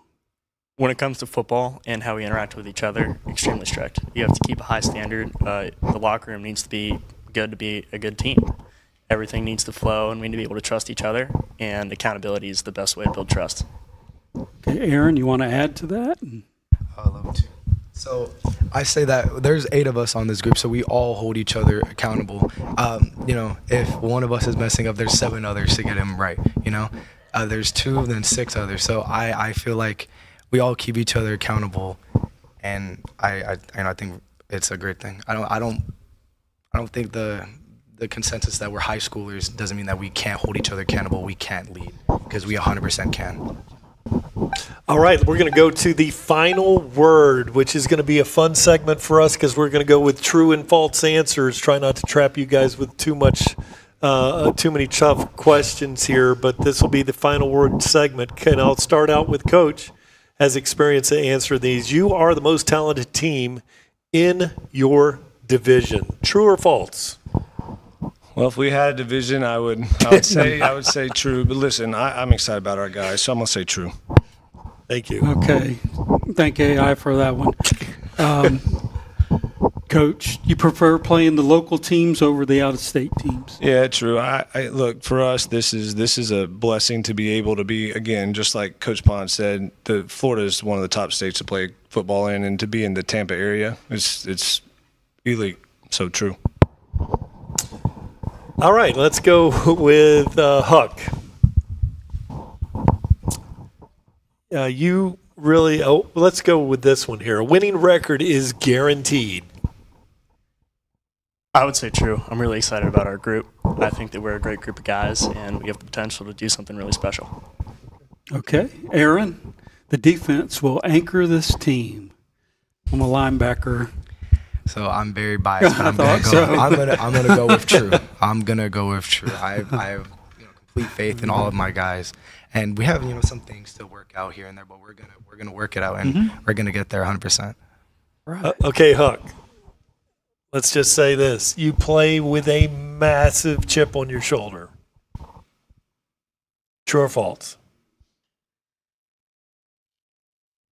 Gosh, I'd say false. I feel like that I always want to be great. I want to be the best I can. I aspire to jump teams like we were talking about earlier. But I'm kind of focused on the present. I feel like that what we do right now, what we do next week, the week after, is much more important than any goal or aspiration I have at the moment.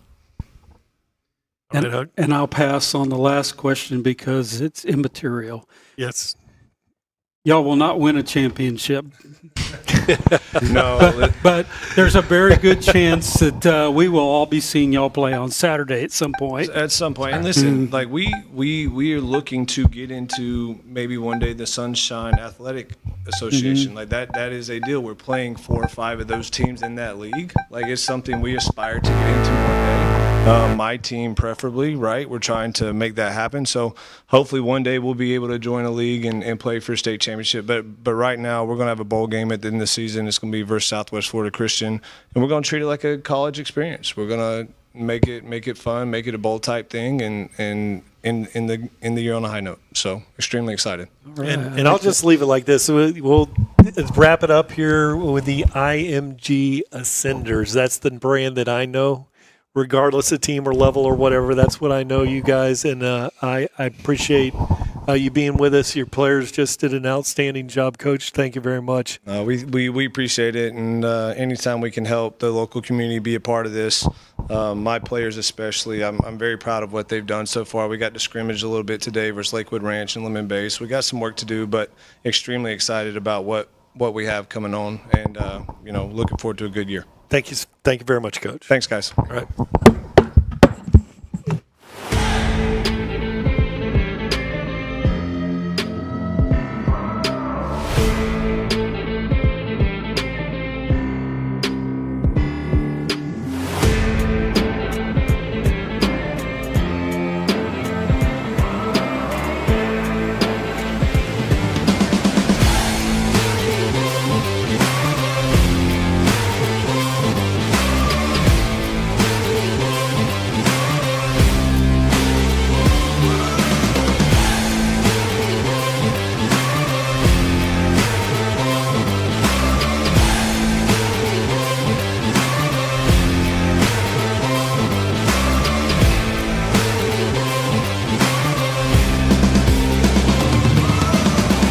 I watched them film on these games. They were finding holes, they were getting the runners on, and they were scoring the runners. So if you stick to that plan, should be able to get some damage done.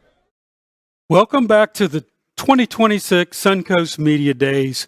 We're taking a quick break from the coaches and players to bring a special interview with one of the best in the business. Sitting next to me here is Jarrett Rojas. He's a Tampa Bay sports reporter and hosts 941 Sports Media. Welcome. Thank you, Ken. Thank you for having me. So, what we want to talk about today are changes at the state level with the FHSA and talk about how it impacts us locally.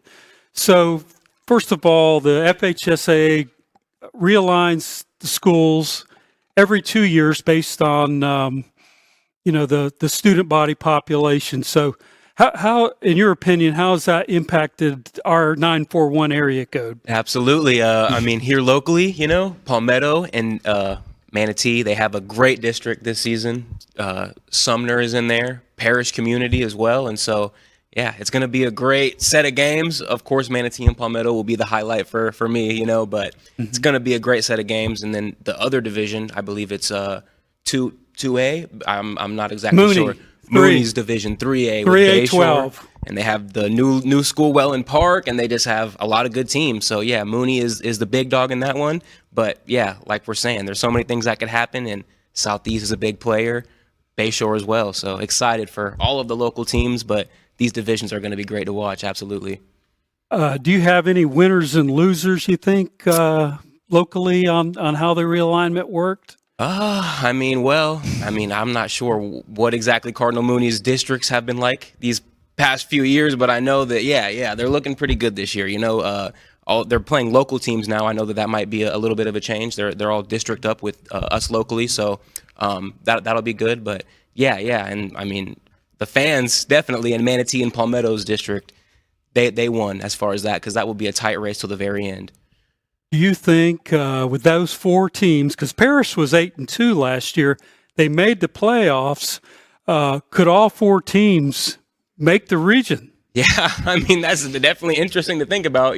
Palmetto is their early, favorite maybe, if you want to say that. There are a lot of reasons to like Palmetto, Manatee also, they have, a heavy hitting offense.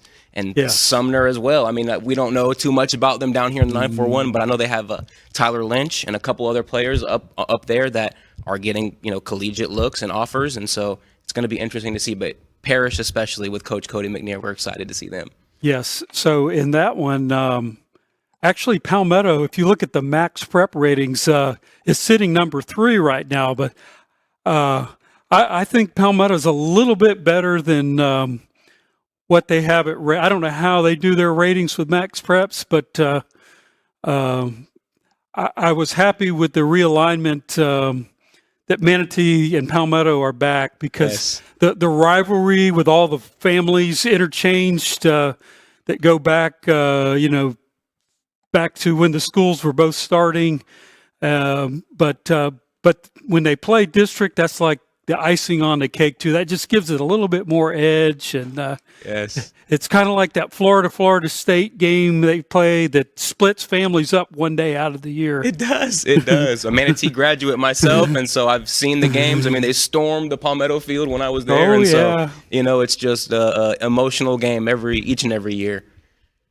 So another thing, a big change that FHSA made this year, Jarrett, was they realigned the 7 classifications. Well, they did away with rural, right? Yeah.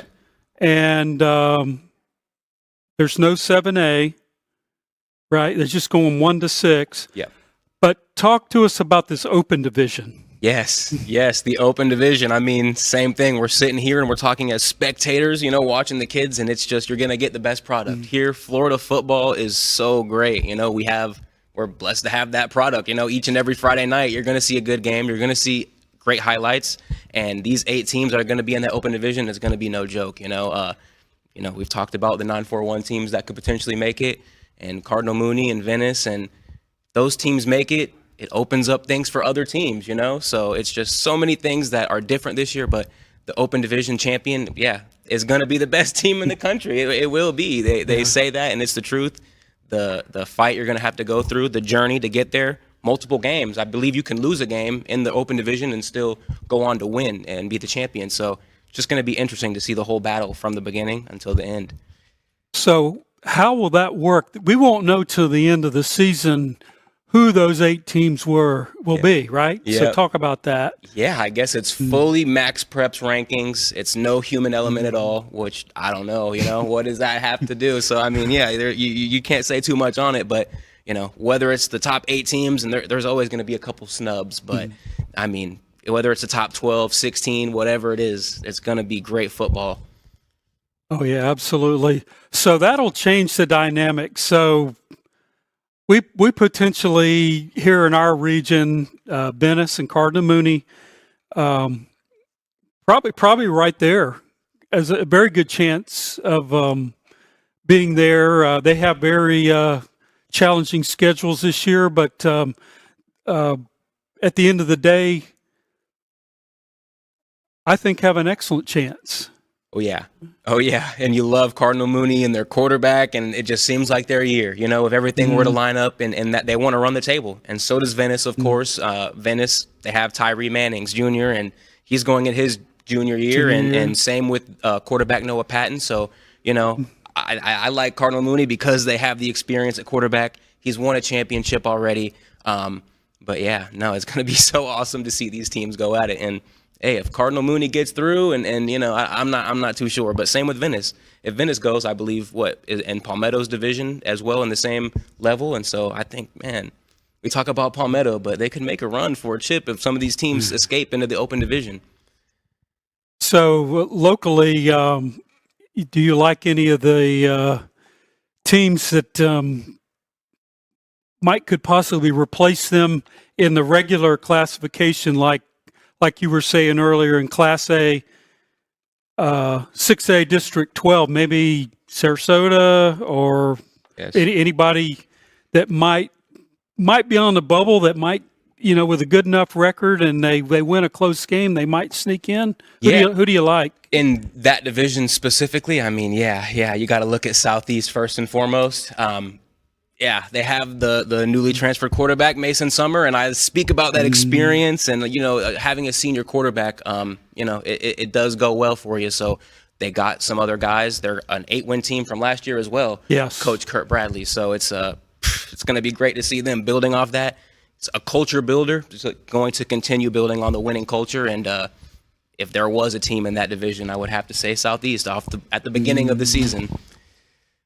All right. And another big change that the FHSAA has made, and you can talk more about it, is transferring during the season. Yes. No more, right? No more. I believe practice has started, so the transfer should be over for the most part. I think there's some kids who are practicing with other teams and maybe haven't released it on social media or anything like that, but it's just a new era of football.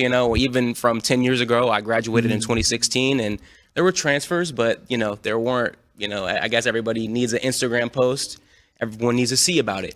So it's a different, attention-driven era, and it's different. It is different, but it's good to see that these teams, you chose where you're going to go. If you transferred, you can't transfer again. You can't go back to your old team or whatever. So I do enjoy that.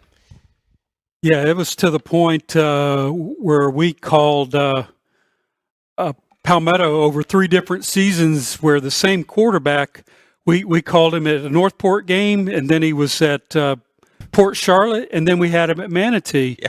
And that was several years ago.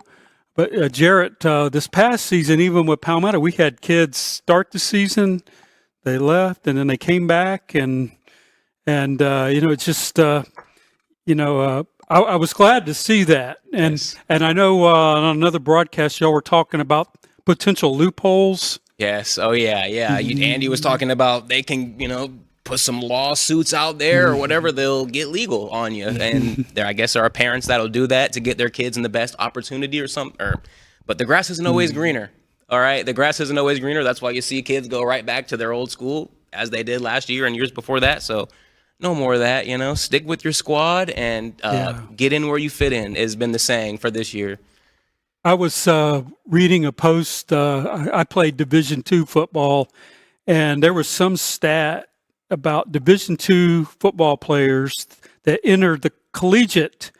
63% of them end up retiring. Nobody wants them. Wow. So, like you said, the grass isn't always greener. 100%. Yes. So, talk about the Tavares High School coach Gavin Jones about the scenario. He had a post that went viral.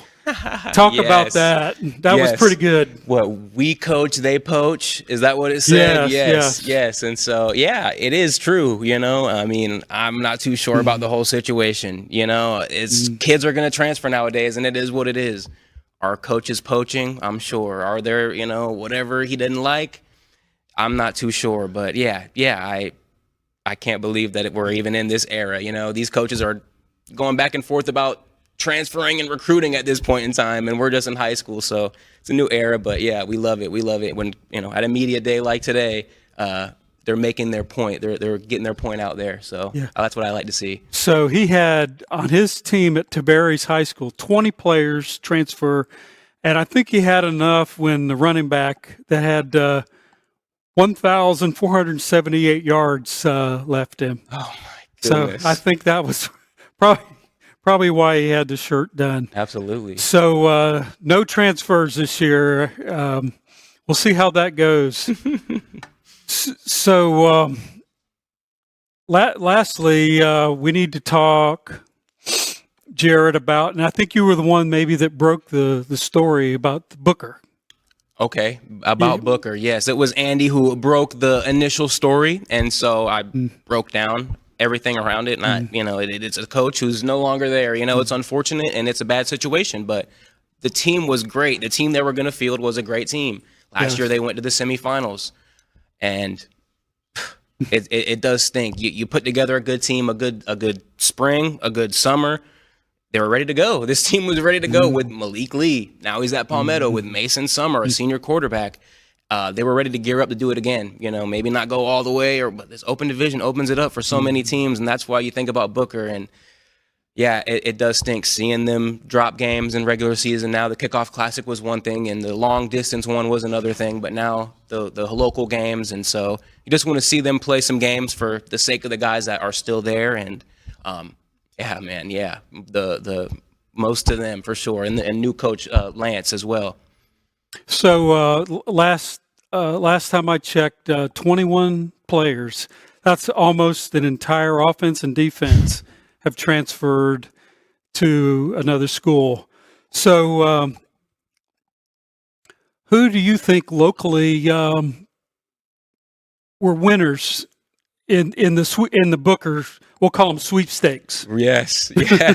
I mean, look.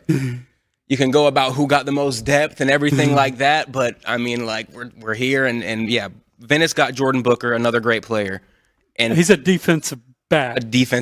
Yes, he's a 3-star, and he's going to Venice, making that defense even better. But Malik Lee in the trenches at Palmetto is just going to change the game. It really is going to change the game. That was already a great team in general. They have a great offense and a great special teams. The defense was good, but I mean, man, that takes it to the next level. It really does. And so, yeah, we talk about the open division, opening things up. I want to see Palmetto do big things, especially senior quarterback, experience. I know Coach Sanders is ready to do that. So, but yeah, Palmetto was a winner, you think? Bayshore was a winner. They got some players.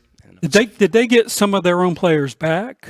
That I do not believe. Okay. I'm not sure. I'm not sure on, but and same thing with Southeast. Southeast, they got a handful of players. They got a quarterback and a receiver, I think. Yes, they got some talent, and Sarasota got some younger guys that are going to turn into talented players. So yeah, there were some winners, and same thing. The fans are winners because it's even playing field. I feel like a lot of these teams are even. A lot of these games are going to be great locally.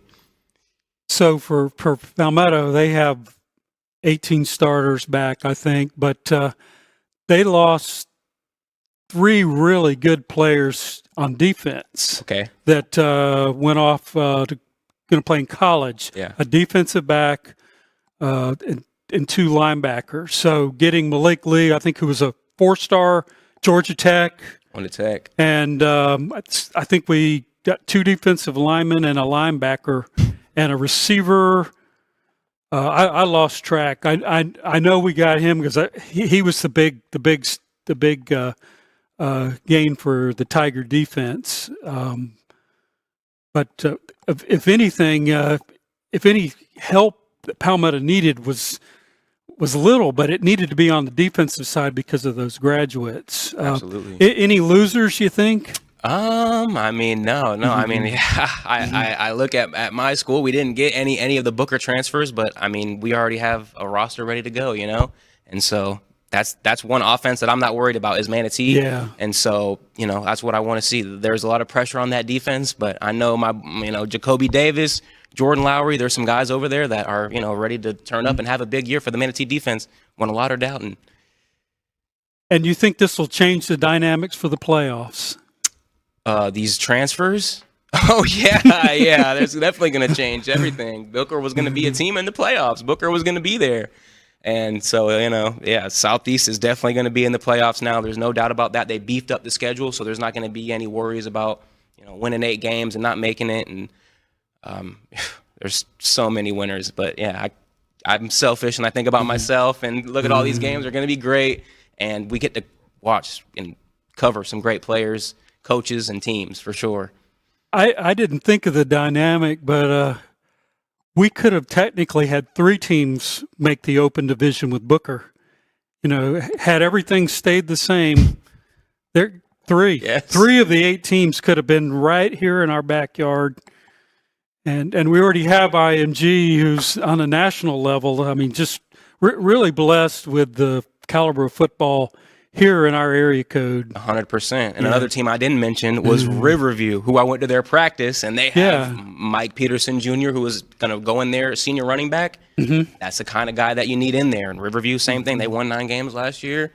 And that's another team who, they said it to me, like, we're not Mooney or whatever, but we don't get covered enough. We are an elite team, and they need to cover us. So that's why I went down there, and that's a team that won from the Booker stuff for sure. Well, we have covered Riverview, and they always give Palmetto fits, and it seems like there's 100 points scored in every one of those games when somehow when they get together, there's no defense, and it's crazy. They are a great program for sure. Absolutely. So the 21 players transferred. We've talked about the winners and losers and the dynamics. The canceled games. Yeah. So your alma mater got hit the hardest because that was going to be their fall classic. Absolutely. Imagine Manatee and Booker to start the season off. And it was that last year, and Booker took them down, and it was a good game. And iron does sharpen iron. That first kickoff classic game, because it doesn't count, I believe, you don't want to show all your cards or whatever, but it really does get you going for the season, and it absolutely does. So it does stink, and I believe they did find a replacement, so they'll have one at home. Who did they get? Off the top of my head, I believe it is a North Florida team, I maybe from Jacksonville. I'll have to look at it on my phone. They did. I believe they did, and they're good. It's going to be a good game. Yeah, and same thing. Iron sharpens iron. So it's it was on the 14th. It'll be at Manatee. But I think about the St. Thomas game on Fruitville. That's probably where I'll be the first game. That's going to be great. And Palmetto has CCC week 1. That's not the kickoff classic. Palmetto has CCC. Correct. Yeah, we're going to be on the road. That'll probably be a top 10 game in the state of Florida. That'll be a great game. Week 1, and you're away, and you were going to come home and play Booker, but now you have a long road trip. So that first game, you better make it look good, and that because week 2, it's going to be a good game. Key West is good. Palmetto might have the edge, we'll see, but it's that road trip, and they're going to have the home field advantage. They always do, but there's something about there's no place like home down in Key West. The Conchs. Yes. I know they play great baseball down there, and but I was looking at that earlier because we were trying to determine, are we going to go down there and cover that game and broadcast it? So that has yet to be determined because there's a lot of things to work out. But Palmetto is sitting max preps number 82 for the state. Key West for a 3A school sitting at 182, which is not bad. But I look at that as, Palmetto could make the road trip and could technically be a running clock or be a trap game. 100%. Because that's a long way down there no matter what. I was down there in 24. I chose to fly because I'm done traveling. I'm traveling on that 2-lane road or whatever all the way 150 miles. Never again. I've been there and done that. But for a high school team, they're going to have to get in a Yellowhound, hopefully an upgrade. And no matter how you shake it, that's a long ride. And for some of those kids, might be the first time ever in South Florida. So I look at that as, and I'll ask Coach about a trap game maybe. Don't you think? Absolutely. You could go down there and they could steal one. For sure. And Palmetto's offense is different. They run a run-heavy offense down there in Key West. Yeah. They have a big both ways, O-line, D-lineman. He's going to USF, and so you better be ready for that. And they're going to run the ball, but Palmetto's offense, as long as you're not sleep-deprived or you weren't goofing off on the bus, they should be good. Yes. But yes, absolutely. That's going to be a good test to start the season. You thought it was Booker at home, which was going to be a tough game, but the travel is what's tough for week 2. Well, Jarrett, in your travels around our areas, anything new that we don't know about that you've run across here in the last since they've started fall camp? Well, I mean, I've gone to 4 different practices here, and I have some more next week that I'll be going to. The morning practices is what stuck out to me. The morning practices, they really do. It's a little cooler out, but if you bring that intensity real early on in the morning, I don't know what it is about a morning practice, but it does hit differently, and that's what I saw this past week. At night, I went to a couple practices as well. Same thing, they're great, but that heat hurts. It hits. So now these kids are going to be practicing after school every day at 2:30 in the prime heat of the day. So y'all better have enjoyed the evening. But yeah, as far as seeing anything new, I mean, no. I mean, we know a lot. I guess I see so much, and I've been so ready for this season that, I know what's going to happen. But yeah. I mean, Manatee week 1 is what I'm excited for. I'll probably go up to Plant and see them and cover that game. And yeah, I'm ready for a big year for not only Manatee, but all these teams. So for the fans watching today, how can they best follow you? Share that. Yes. Because he knows what's going on. I follow him, and I'm glad we get to talk today. Yes, absolutely. On X, Twitter, it's Rojas Talks Tampa, and I do a lot of recruitment stuff or just videos, live tweeting the games, player highlights, articles.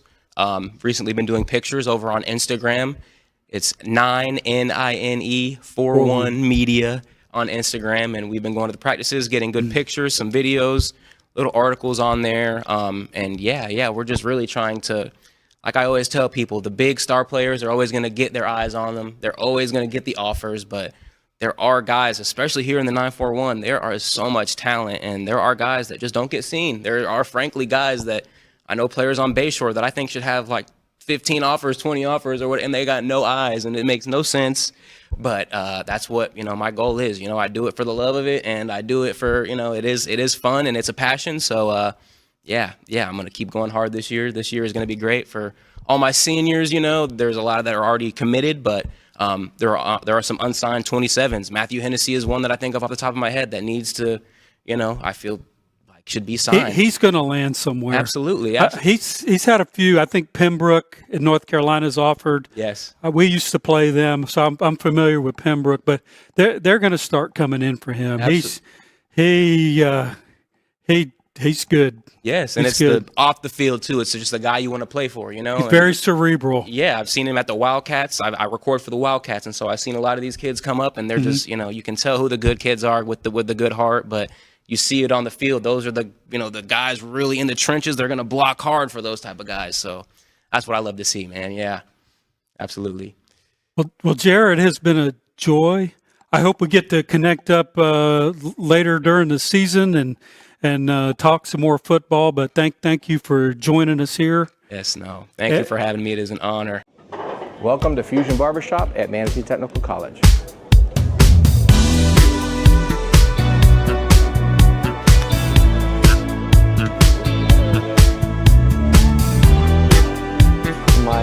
overall has been pretty good. Excited to, continue my journey as a barber.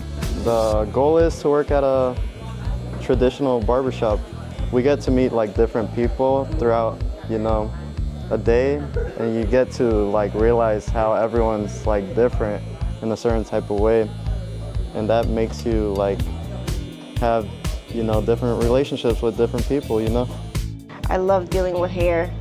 I love it. Every type of hair. I think it requires a lot of maintenance that people don't really know about, I started off braiding hair actually, and then I met Mr. Shane in open house one day, and guess what? Like 2 months after, I was in his class. And now I'm about to graduate, which is really crazy. This barbershop was the first barbershop I've ever been to. My mom owned a salon in Day Spa for 25 years before we moved down here. Both my sisters are cosmetology. I picked the barbering route, and I love it. Something that you can be creative with your mind, and you're really sculpting, the shape of hair on somebody's head. I fell in love with the craft, and it was just something fun to me because I could put some confidence on somebody,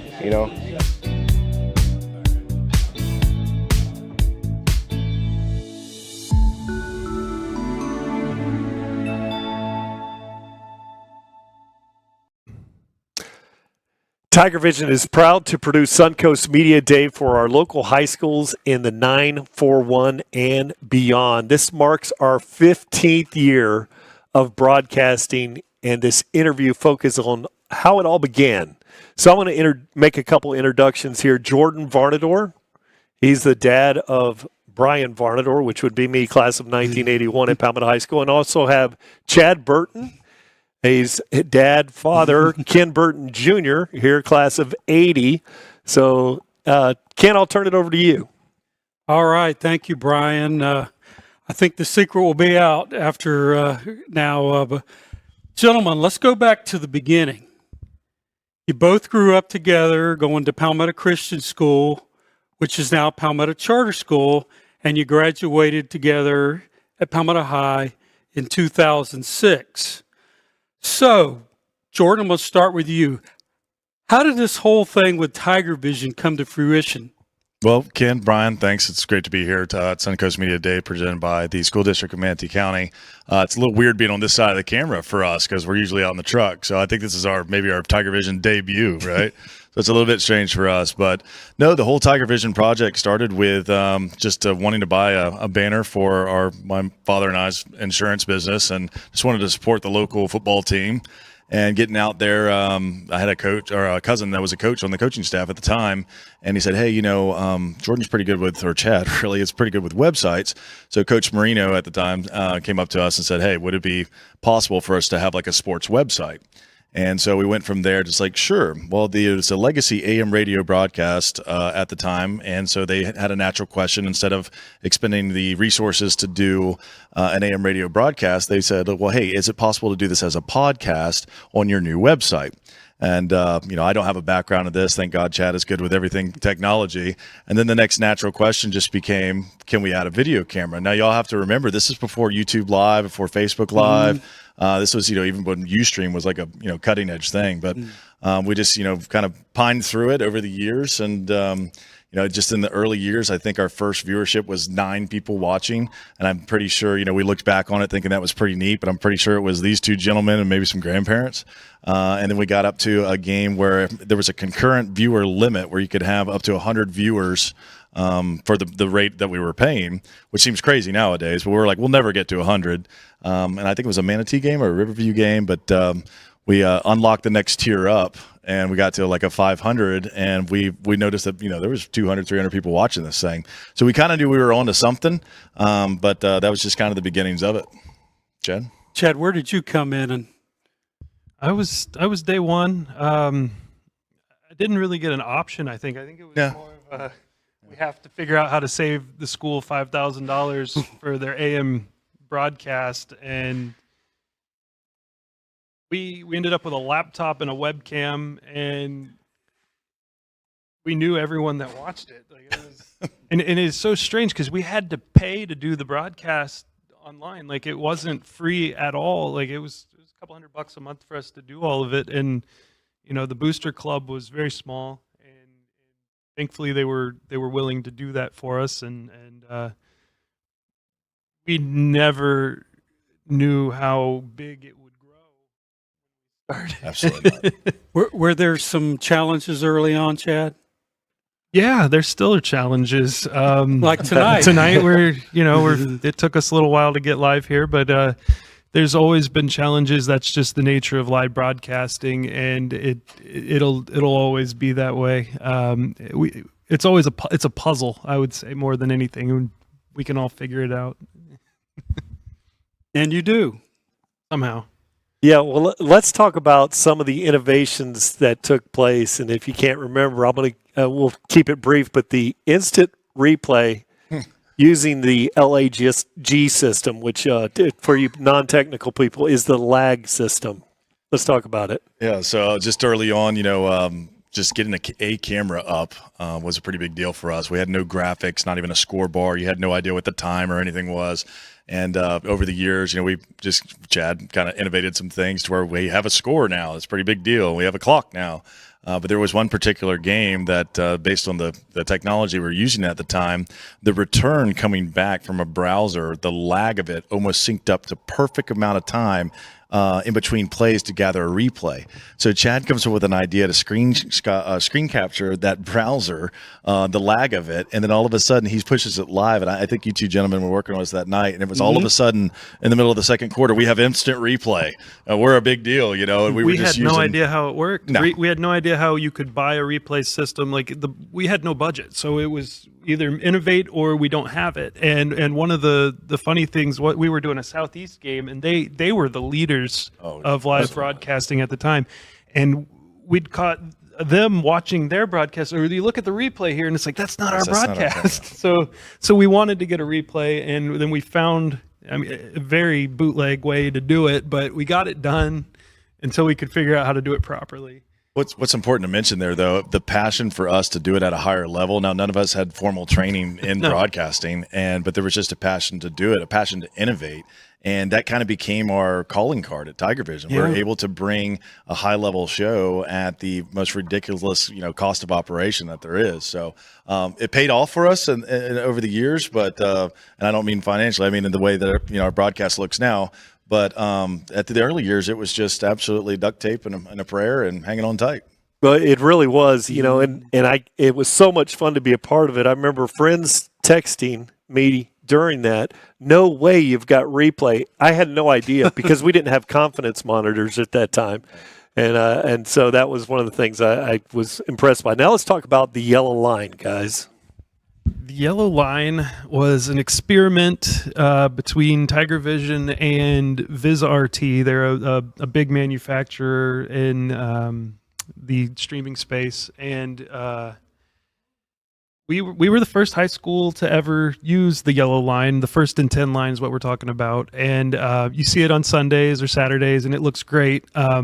We found that the Harley Stadium stands are not tall enough to get that angle just right for that yellow line. It worked for about in a 30-yard span. We could get it, and it looked great, but we'd like to revisit it. I think with AI we could get there again, but we were way too early to make that happen. We tried. It cost a boatload to even get the opportunity. We put our whole year's budget into that, and it didn't work. It hurt. It hurt. And what about drones? Some of the great thing here, this is a school district of Manatee County broadcast, the drone shots that we've seen of the beautiful fields. And tell us about, and also Manatee County. It highlights that beautiful Manatee County view. You've got the view of the sunsets.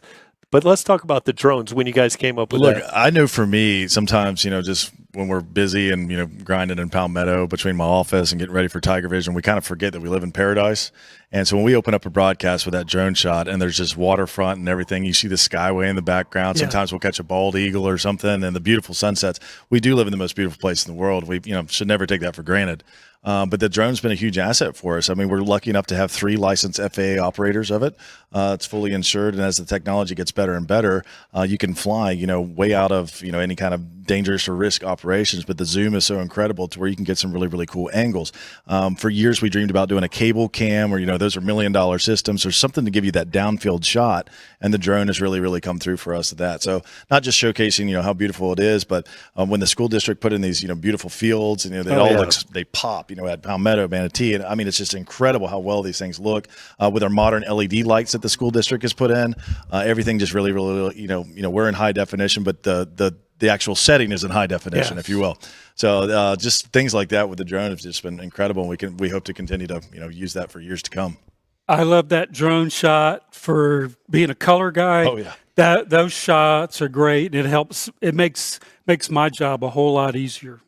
And it's great when we talk about things that you guys pick it up, and it's just incredible. The wind is 35 miles an hour. Bam! I've got a flag, and it shows that or the rain, or we did a Haggerty game, spring game, and I said that's a 138-mile drive, and there's the actual map, and it's showing that's coming down. So I will say y'all have gotten pretty comfortable up there, and you're pretty spoiled nowadays because we used to have to try to remind y'all, please take a replay, please remember that we have this stuff, and now these guys are pulling things out of their pockets. But thankfully, we have people like Chad and Christian and some core people that the magic, in the stress box as we call it, just comes to life. Okay, so one of the fun things that I've noticed is cameras set up in different places, and how are they running these things? Is that an Xbox controller, or what is going on? Talk to me, Chad, about the robotic cameras and how you came up with that. And we were at the forefront of the PTZ pan tilt zoom cameras for broadcasting. We became pretty close with a manufacturer, PTZ Optics.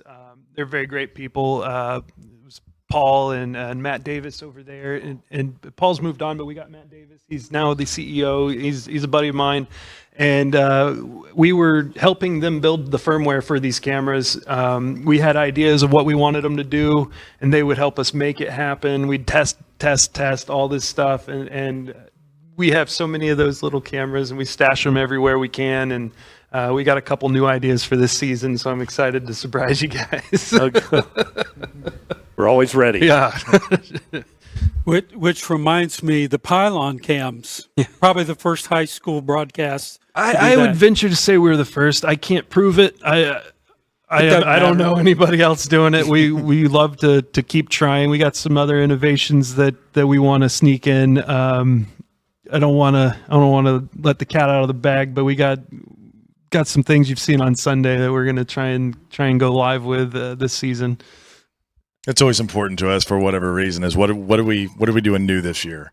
Last year was the pylon cam, and before it's been the yellow line attempts and stuff like that. And Chad's done, it's a a custom graphics package now that you're enjoying as you watch it right now. This is custom made. I mean, this is not something you can just buy in a box. You can't buy it. So every year there's always some push to be, how do we go better? And that's just for our absolute love and passion for not only our, alma mater, but for the broadcasting for these student athletes.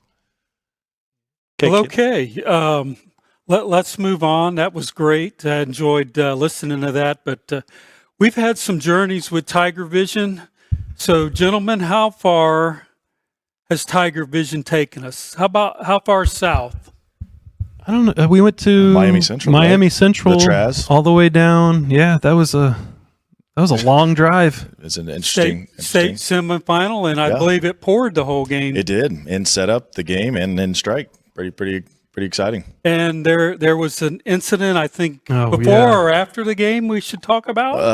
Well, that was after the game. It was after the game. We were wiped out. We had no energy left. We had to set y'all up under a tent in the visitor side of the Traz. And it's like 80 rows up. This is no typical high school stadium. So we get through the show. The game didn't go our way, but it was a great production. Y'all did fantastic considering the elements, huddled under a tent in the rain. And if people don't see that at home, they think, oh, they're in a comfortable booth and there's air conditioning. And no, it was terrible. But then after the game, we were headed back to the hotel, and we can't really see. The trailer's kind of wider than the mirrors, especially on my old truck. And it's raining. And it's raining. As we make a turn, I noticed that our side door is flapping. I said, well, that's kind of strange. And it is what it is. We had been robbed at a red light. And so we dropped the trailer real quick. And I said, well, let's retrace our steps and see what happens. And we come up on, some folks, and they were trying to pick up one of our generators, and it had fallen, had been borrowed out of the trailer. And I said, well, look, you're going to have a few problems. One, you're not going to be able to pick that up. It was like they're trying to put it in a It's like Jetta 300 or something. pounds. Two, it's never going to fit in your Volkswagen. And three, we need to re-borrow that back. That's ours. Got a little spicy down there. So the road is, it's had its ups and downs and all arounds, but it's the memories for sure. That Miami Central was a good one. And then Chad took us up to Tallahassee one time. Yeah, I got in a little trouble for that video. I had just gotten my Tesla, and it was self-driving, and I made a little video with a GoPro of my drive up there, and I had mapped it with the state of Florida so you could see where I was all the way to Tallahassee, and it was really cool, except I was it was self-driving, so I was playing on my phone and doing what you would do in a car that drives you. And then I think it was Tom Porter he still won't let that go. He likes to bring that up that I was playing on my phone and it's on camera, and he's definitely Manatee County Sheriff. So. Yes. So that game, we were 3.2 miles from the Georgia border at Childs High School. Right. We were playing Tallahassee Lincoln. Right. And we didn't win that game either. I think that was the first loss of the season. So we've been almost to Georgia and then far down to Miami. So over the years, Jordan, how about some viewership data? Well, so going back to where we started, the 12 persons per game kind of watching along. And then when we got to that 100 concurrent mark, and then the next level up was 500, we never thought we would get above 300, 400, 500 people. I mean, we didn't, Kenny, you're the tax collector on the tax roll. I think we've got 14,000 people in the city of Palmetto. So we're actually averaging over that per game, just in views of people watching the broadcast, which is pretty incredible because at some point there's an entertainment value. And we have people from all over the country that have stumbled, down the rabbit hole on YouTube, and they find us from Spokane, Washington. We always talk about that gentleman. And what's been really neat for us is we had a football player's dad that was deployed at Guantanamo Bay, and he got to watch his kid's first touchdown. We've had people tune in from the Philippines. So we've covered all 50 states we've been watched in, and then 29 countries worldwide. And there was Vietnam. We had a Vietnam. Yeah, we had to look it up. I think it was maybe Vietnam, where if you go as far as you can from Palmetto on the globe, that location would have been it. So it was literally as far away you can get from home. There's somebody watching. That was a pretty neat night. The neat thing about that, the talent behind us had a globe, and it's 90 miles from the furthest place on the planet you can be, and we did that live on the broadcast. It was like, wow, and that was incredible. That is the gift that you guys bring to the broadcast, and so that was beautiful. So in 2019, y'all had to go to Vegas, and we were voted what? You spent some time on this, didn't you? Of course. Yeah, we were always voted prepared. The #1 live stream. We actually won an award. It's featured in our commercial that we air that nobody understands. But they made me go on stage at the National Association of Broadcasters. International television. This guy kills it. I'm behind the camera, so I had to speak amongst, I guess, peers. They want to know how we do our broadcasts for nothing. Like we have, the lowest budget out of anything that you're seeing in Vegas. It's not even close, and we put on a good show. And we won. We won the award. We got another. Just to be recognized with that group of people. I mean, that's the industry's best. I mean, that's the worldwide collection of the best. And then we by far are the poorest, broadcast in there. It's not even close. I mean, everybody walks in there with at least, hey, I'm just going to buy a camera lens today. It's only $250,000, so I'm not spending much. We're over there with pocket lint and a prayer and some duct tape. And so it was just great to be recognized, by that. And then to just see Chad up there on, this big stage. And these people really know what they're talking about. He always impresses me. But to see him up there on this stage and people are, walking up to him after his interview and, hey, that's a really great idea. I would love to, code with you or, make some of these applicable things. It was just a really neat thing to do. So for two Palmetto guys that grew up riding bikes together on 6th and 4th Street to go all the way to Vegas and be on this huge stage, it was like, what are we doing here? So that is not my crazy. forte. No. Well, the same year that you guys got voted there, it was incredible. That same year, you're doing a broadcast Miami Central game on a school district, Manatee County field, Palmetto High School, with 62,000 people watching the game. Incredible. And no one has the idea how we're doing this all in a wing and a prayer. I mean, I don't know about you, but I about fell out because once in a while we'll look at, how many concurrent viewers we got, and we'll always say, hey, we got 400 people, struggling along with us watching this, and we always, we're our worst critics. And I remember pulling it up. It was the Miami Central game. And I go, is this I looked at him. I about fell out the chair, and you've got 60-something thousand people watching this thing. Scared. And now the pressure becomes very. We're pretty cool under pressure, but it became real. That there's a lot of watch time on this happening right now. Popping. The chat you couldn't even read. We keep the chat on, which Now, not everyone does. We are brave enough to do the chat, and you guys leave the chats on, and it's really great. But when you get that volume of people, and I don't know how you control that, but it's a lot of fun to hear. Hey, Brian and Ken. That's where we find out where they're from, Yeah, it's we'll ask, where y'all from, drop it in the comments, and then sometimes we'll throw it on the broadcast. And we always have our regulars in there. We've got some friends that always tuning in from, Atlanta studios, Steve Johnson that helps us with stats, and then Lori Moffat, the number one. Lori Moffat's the number by one. far, head above shoulders, the number one TigerVision fan since the beginning. She's the OG, and she's always there to wish us good luck and give us Probably a little word of thanks. One of the original 9 She was probably viewers. one of the original 9. Yeah, our grandparents, all and Lori. So Those that was odd pretty numbers. neat. So yeah. Yeah, so what? Okay, guys, what is the favorite fan chat that's been posted during a broadcast? Coaches' parents looking in from New York. That's always awesome.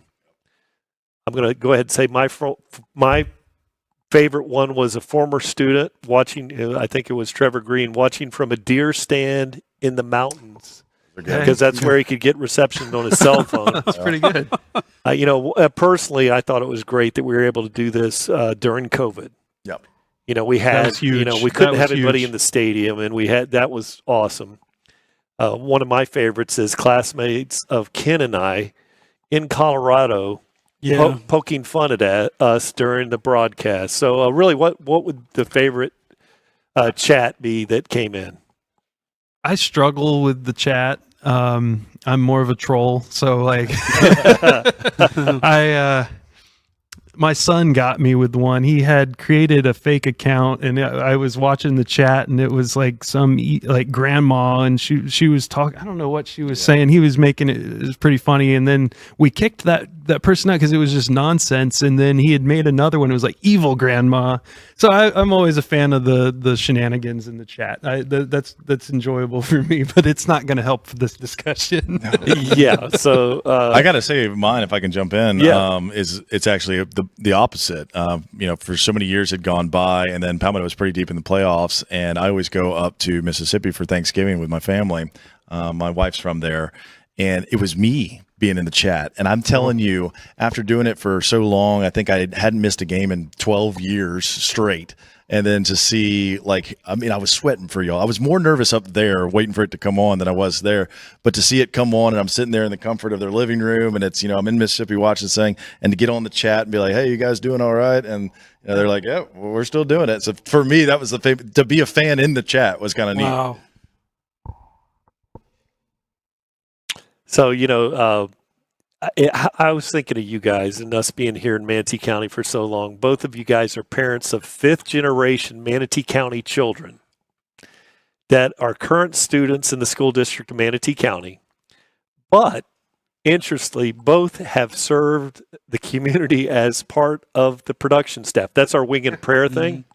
So, both Covington, your daughter, Charlie, They jump in, and but think about that, being in the county, serving the community as we all do. That's pretty cool. That's very special. So, gentlemen, why do you guys love broadcasting Manatee County football games? For me, it's the camaraderie at the top. The group that the family that we've built in this crew. It's just a lot of it's friends, family, cousins, whatever. Of course, Chad's been my oldest friend since the beginning of my literal time, and so to get to have some camaraderie on a Friday night. We all love football. To be able to serve back to the community and do this as a free to watch platform, hearing the stories of the kids get recruited, go off to college, parents being able to watch from all over the country that aren't able to attend the game. When we travel, people that can't travel. So it's just for me, it's just a passion. It's just when you do something for the community, you don't really do it for look at me. You do it just because it's just an awesome thing to do, and to tie it back into kind of the family thing. I mean, I hope our kids continue to find an interest in it. I would love to have them carry on the TigerVision thing, and maybe me and Chad take y'all's role in the booth one day, or who knows? We'll never know. That'll be good luck. That'll be a major improvement. Good luck, everyone. It is so much easier than what we call being in the stress box. Oh, the stress box. It's so much easier. Everyone here can, I can see the guys out there. It's so much easier to be on this side of the thing, especially when you have you guys behind us with everything that you provide for us. Thank you. The school is doing a good job getting these kids into video production too now. I think our little push has really pushed the schools to do that. My son was able to get certified in Adobe Premiere, and we immediately hired him for a show right after that. And he told his teacher, and the teacher didn't believe him that he had already got hired for a job, and that's pretty cool.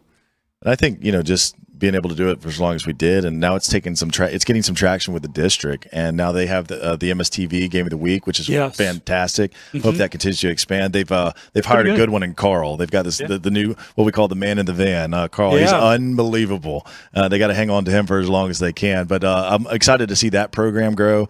And Carl's done a really good job of coordinating it with the classroom, so the kids are coming out with the proper education with the trades, so that they can jump right in well equipped. For the workforce, which is pretty neat. And for us to be a home, to offer that is pretty neat as well. TigerVision's no slouch here. We're the stepping stone for a lot of guys. Yeah. We've seen them start with us and then move on and go work for the Rays or the Lightning or, Super Bowl. We've had a couple go that far. So home run derbies. Yeah. It ESPN, doesn't Root Sport. I mean, you name it. It doesn't stop. It's a pretty cool entry. Is it true that you were both players on the Palmetto Jaguars police athletic team back in the day that won a county football championship? He is Super Bowl champion. It was Super Bowl. Jaguars. Super Bowl. Yeah. Yes, please. We're still waiting on the ring. Please announce it correctly if you can. But yes, we were back in the 8th grade at the Police Athletic League. Yeah. And wow, we found out what football was all about. The Manatee County football is no joke. Not as many rules in that league. No. So it was a fun year. I can remember one play in that game at the very end of the game. Luke Bussell is back in the secondary. You're in the secondary. Chad is rushing. Chad was quick and explosive off the line. No doubt. And he was a nightmare in the opposition backfield. So he gets back there and throws it up. And then Luke tipped the ball, and Jordan intercepted in the end zone. That's probably, I've been to so many football games, but that's one of the highlights of my life, the PAL League. Yeah. And it's, again, being part of the community forever, guys. Sure. Well, for the three good friends that we all were, to have that moment happen, and that was pretty neat. Luke's been part of TigerVision. Now he's announcing. Luke's taken over as the PA there at Harley Stadium. So Luke's still at it with us. Can't y'all share the technology, so he doesn't even need a spotter. That helps. It helps. It does help. Yes. Well, a question I have for you, Jordan. Why did you graduate from Ole Miss? Seems like because my daughter did too. Seems like no. Seems like an odd question. No, I mean, growing up a Gator, used to wear orange and blue shoes to school every day. I mean, I was going. They were custom shoes. Our family hasn't missed a Florida Gator home game. I think maybe 2 of them since 1958. So that's kind of what we did growing up. And then in the grand scheme of things, I was going to school there, and then but our family has been here in Manatee County so long. I thought it might be neat to date someone I wasn't related to, and so no, I had to keep going west until I found somebody that maybe I could settle down with. No, Ole Miss was a great school. I'm a music guy, being that proximity to Memphis and all that. It was a really cool spot to be. Yeah, the answer you gave me before is God opened the door for me up there to find my beautiful wife of our 4 children. I remember you talking to me about that earlier. Yeah, well, I mean, that's a true story. It's a true story. So, and really love my time up there in Mississippi, and it's always great to go back. And but no, it's there's no place like home. So, well, I want to say to both of you guys, we'll wrap this segment up. We both have things to do. It is incredible, and we are so proud, Ken, of our sons. From where we started with this mission or nightmare 15 years ago, and 15 years into it, I just have to say, guys, I am so proud of everything and the effect that you guys have had on the community with this. It's not, and you don't do it for the name rec and that kind of thing, but no, we hide in the van, or we're always in the trailer.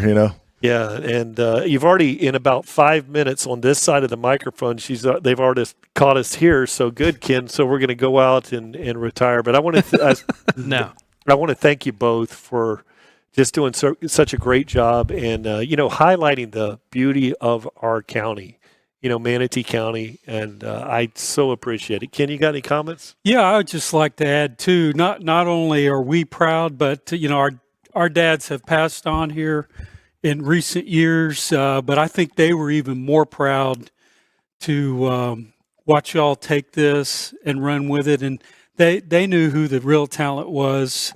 So, they were regular. They were the early viewers. Oh, yeah. And but I think they were more proud than we are, if that's even possible. I know I can speak for Chad on this. We grew up, our grandfathers were our heroes, and they're great. And they left literally big shoes to fill. I mean, they're over there at the courthouse, Manatee County Courthouse. There's some big shoes to fill there. And but I got to say, I mean, it's a lot of volunteer hours, and we're really proud of y'all too. I mean, to just step up and say, hey, we need 2 guys to call football games, and y'all kind of jumped in right with us with no formal training or anything else. So it's just been a really cool thing to do over the last 15 years, y'all, and I appreciate it. You guys too. Well, thank you very much, and we'll wrap this one up, close this one out, and we thank you for the School District of Manatee County giving us this opportunity, the beautiful Legacy Hotel here. We have a place, and to be treated better than we deserve, and we appreciate it very much. That's true. Thank y'all very much. Thank you. Thank you. All right, to your gold flags.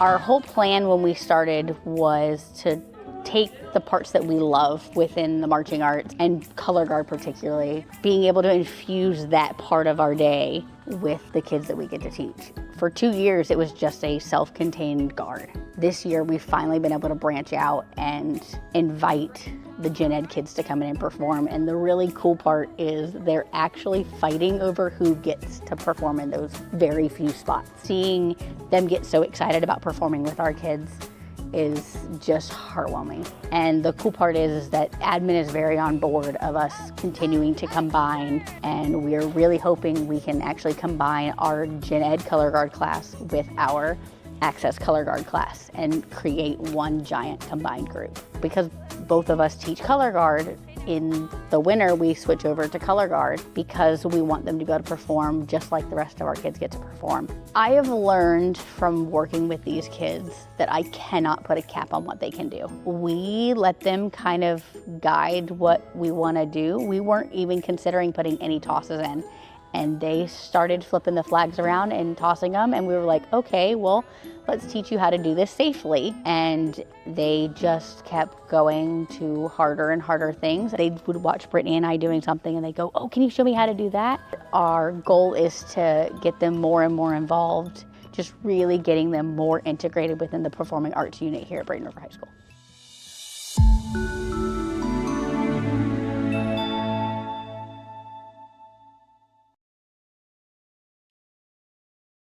We are back, and we have some exciting things to talk with great things going on at the school district. And with us here this afternoon, we have Carl Shelton. Welcome. Thank you for having me. Yes. So tell us what you do at the school district. So I am the live production manager for the school district, which means I go out and film live events. But as you guys know, you can't film a live event by yourself.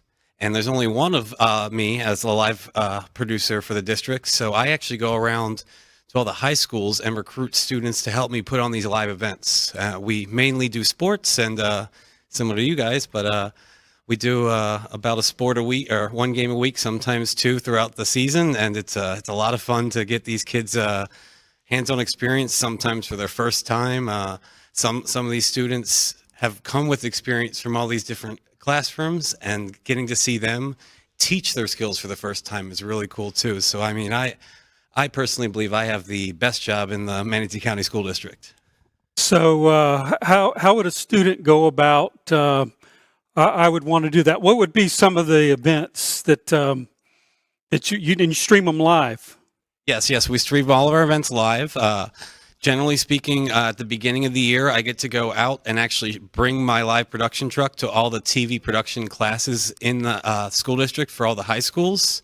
So if you're a high school TV production student, remember this face. You will see me hopefully in the next few weeks coming to your classroom with a really awesome and quite frankly expensive gear that the school district has provided to allow these students to really get professional experience with some equipment that, I mean, I never got to touch until maybe junior or senior year of college. And we have freshmen in high school that are really getting to put hands on some technical stuff and take part in a live broadcast. Okay, so do they have to be a student in one of the video technology classes, or maybe they couldn't sign up for it? So generally speaking, we work with high school TV production students, but there are some schools like Southeast, for instance, who has an IB program, and you can't do 4 years of class of any one particular elective. So I allow them, as long as they talk to the TV production teacher and they give them the go-ahead, then they're allowed to join my program. But so I just I'm looking for some sort of production person to let me know that, hey, this person not only understands a little bit, but wants to be there. Okay, what kind of skill set would a student need to have? What kind of aptitude? So that's, I think, the best part of my program is you don't need to come with any skill. We will teach you. You know this all and well. There are so many different jobs for a live broadcast, and that there are so many different skill sets with each job.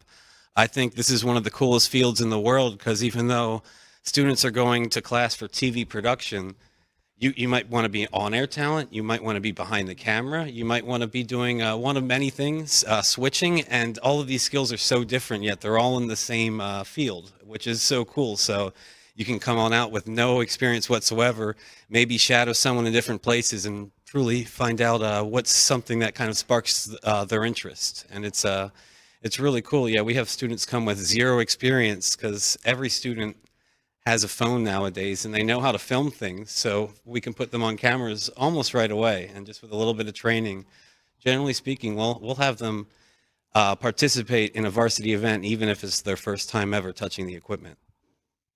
My grandson just completed 9th grade at Palmetto High School, and he enrolled into the video production and fell in love with it, and he's been exposed to all this with TigerVision, but he was able to garner, as a 9th grader, some certifications, 2 or 3 in his first year. He's taken the advanced classes, so there's another little side benefits. I guess that would make him available on the open market a little bit as a 15-year-old, right? Oh, yes. So I wouldn't be able to do a program like this without having not just one teacher like Alex Gardner at Palmetto, but 7 teachers throughout the district who are inspiring students in the TV production field. We have, every school right now has somebody doing something amazing with students, and I've offered jobs to, I believe, a student, at least one student at every school. So, I mean, it doesn't matter what school you're in the district. If you're taking a TV production class, your teacher will inspire you. And I believe every single one of them now is doing certifications in Adobe Premiere. So Yes. you can also get certified and have something amazing for your resume before you even leave high school. So it's more than a semester or a year. You can how long can a student be involved with it while they're in high school? It's just high school, right? Right. So my program is just high school, and in fact, we actually hire students with the program. We're allowed to hire up to 12 high school students between the 7 schools. So you can see it's only 1 or 2 students per school, but what is amazing is that they offer this, and it just gives students more encouragement to come out to games. We actually have 9 students this year, so I still have 3 open spots. So any students who are watching this, just be mindful. If you come out to games, you might even be able to get hired this year. I'm pretty sure this might be the last year we're hiring in season, because this program is growing, and I can't imagine we won't have 12 picked out for next summer, because we have students from across the district that are really taking pride and ownership of this. And something that I think is really cool is 2 or 3 of my interns this year were picked out by interns who graduated in years past. So they're not only like excited to share the program, but bring students in and say, hey, I know a student who they're a little shy, but they know how to do this job, or I've seen that they're capable of leading a broadcast, and we bring them in. And so far, every one of my interns that have been brought to me by another intern has worked out incredibly. Now, Carl, we've had similar success with TigerVision, where we have brought people on to do the many things behind the scenes. This is the easy part, all the crazy stuff behind, but they have been able to be placed and get hired, go to college and major in it, get a master's degree, get hired. We've had some work Super Bowls. I'm sure you've had similar success stories where you've had some of your students that are now out on the workforce. You mind sharing that? Yeah, so this is only my 3rd year in the program, so still my oldest intern who's graduated is only going to their junior year. But Okay. even that being said, I've had interns work for their college program. I have an intern who's announced games on ESPN3, which I think is really cool. Oh, wow. And I've Yeah. had another intern who, shout out Eli, he actually he goes to Florida Gulf Coast, started watching their baseball games and realized they didn't have an announcer, and said, hey, I can do that for you. And now he's Florida Gulf Coast announcer. So He calls baseball? He calls baseball. Oh, And my. he can do play-by-play for baseball, which That's difficult. Yes, it's truly impressive. I did not teach him that skill. That is not something I can do. I'm a behind-the-scenes guy, but we do have a lot of announcers and different people that are there to share their skills and train up students. And today's a special day for you. Today is a special We day. don't want to forget that. I cannot forget. Yes, today my wife. It's our 6-year anniversary. So happy anniversary, Silvana. I thank you for letting me come out to these events and give up our time, our extra time on nights and weekends, so I can be at football games, whether it be working with the students or just going to some playoff games as a fan. I just want to say thank you for allowing me to do things like this, and I love you. That was very nice. Anything else you want to share before we sign off?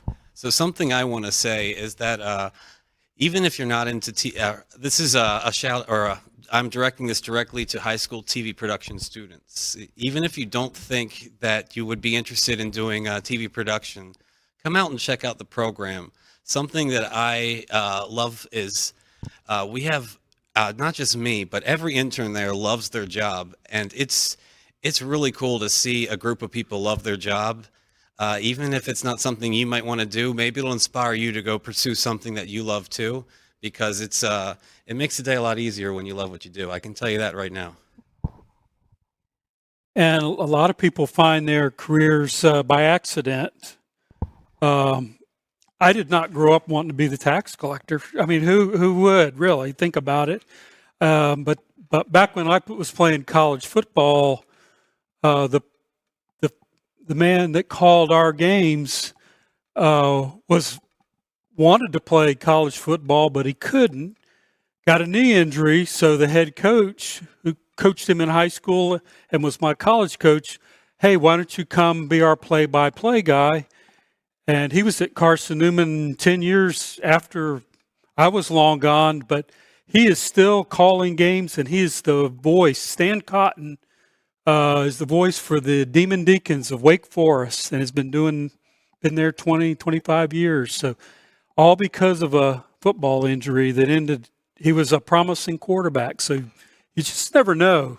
So thank you, Carl. This was great. And students, it's a brand new school year. You got an opportunity to try something new. This is the guy to get a hold of. He's got some openings for some real jobs. So thank you. And we will move on to our next segment. Thank you. I'll represent Manatee County School District, and TV production students, don't forget about me in the school year. Come out to a game, check us out. Pep Rally Week, Spirit Week, and we're matching.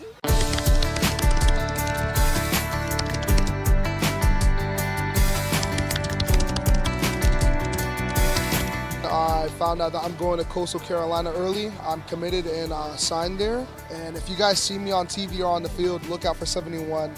Go Coastal, go Carolina. I won a $1,000 scholarship from Bradenton Runners Club. I got my license. I found peace within myself. I went out the country for the first time. It's my birthday today. I got baptized.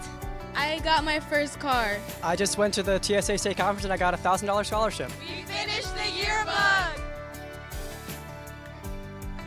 I found out I'm going on a mission trip this summer to Utah. We got into the University of Florida. I'm ranked number 8 in the state for track high jump. I got a new puppy. We both are going to FGCU for nursing. I hit a new squat PR. I hit 495, one for 500. We just won the pep rally.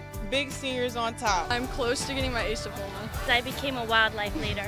We got into our dream universities. Seniors won the pep rally yesterday. I got to wear this hat today. I made it to the national level for my competition in TSA. I've been growing in my relationship with God and surrounding myself with people who I love. I got into my dream school. I woke up today. It was a good day in God's country. He's all we need. Amen to that. I got into FGCU and I already committed. I got 2 fifth-place medals for my first weightlifting counties meet.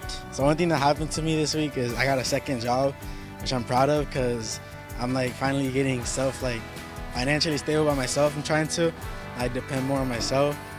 And yeah, so that's a good thing. I recently found happiness in fishing. I got accepted to C school for after I graduate. I've been having a 3.7 GPA all through high school right now. Meeting all my new friends this year and getting good grades. I found my quince dress for my quince. I recently got a squat PR of 240. Something good that's happened to me lately was one of my prayers got answered that I've been praying for in the Bible, and I got closer to God. I'm starting to get all good grades in my quarters, so I'm really proud of that. I just got into prom court for prom princess. Yes, I did. That's one of the good things that happened to me. Proud to be doing better in my classes. I'm going for all A's this quarter, and I'm starting off good so far. I went to Brazil on spring break. Me being on a football team, and I benched 250. Something good that has happened to me just overall in my life was working with special needs, a camp with special needs. It's definitely changed my perspective on everything, and it makes me a happier person. Getting baptized in church, that was a really big moment for me. I love church. Church is my life. I caught a big snook over the weekend. I went on the boat this weekend. I got a new dog. I got a job interview and I might get the job Friday. Something good that happened to me is I woke up today. I got to represent our school at the state tournament. Something good that happened to me this weekend was me getting a scholarship from the Ivy program. I got accepted into FGCU. I have a close friend group, and we're all just close together. I got accepted into King University. I'm really excited to go up there, try new things, meet new people, and see the world.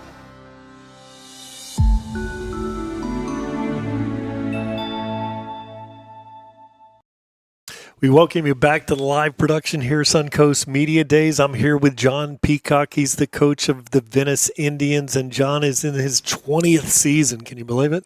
Oh, man. It's It's gone by quick. I just can't believe it's been that long. Well, why don't you introduce the players, and then we'll get started here. All right, we have Kamani Reed here. He's a free safety, strong safety. He's be a senior. Tyree Manning's wide receiver will be a junior. And then we have Micah Hayes, who's a free safety. That'll also be a senior. Okay, welcome, gentlemen. Welcome, Coach. The breakdown on Venice. They went 9-4 last year against a very brutal schedule, sweeping their district, going 3-0. Crazy fact, they pushed once again deep into the playoffs before suffering a heartbreaking 31-26 loss to the eventual state champion, Lake Mary. So starting this off, first segment's going to be 6A or bust. So the debate is the new open division for the top 8 teams in Florida. So, Coach, does being the best version of Venice mean settling for a Class 6A championship ring? Well, our goal is to be in the open division. And I think that's going to come down to 2 teams on our schedule with Rains and Lakeland and how we do against those teams. They're 2 teams that are in the top 15. And our goal as a program is to get in the open division and try to win it all. If it happens to be that we don't get ranked that high at the end of the season and we have to compete for a 6A championship, we'll go for that as well. And so, Kamani, a question for you: How do you avoid the pressure of the Venice legacy? Just keep pushing and thank God for everything. And I know if I pray and leave it to Him, it would be great and it'll work all in my favor. I don't really think too much about the pressure or any of that stuff because I'm built for it and it's just Venice. Okay, it's just different here, right? Yes, sir. Okay, Tyree, would you like to respond to that? Respond? Oh, what? How do you avoid the pressure of the Venice legacy? I'll just say I don't really too much care about no pressure because everything gonna come. You feel me? Everything in God. I just believe in God. Just keep going. Okay. All right.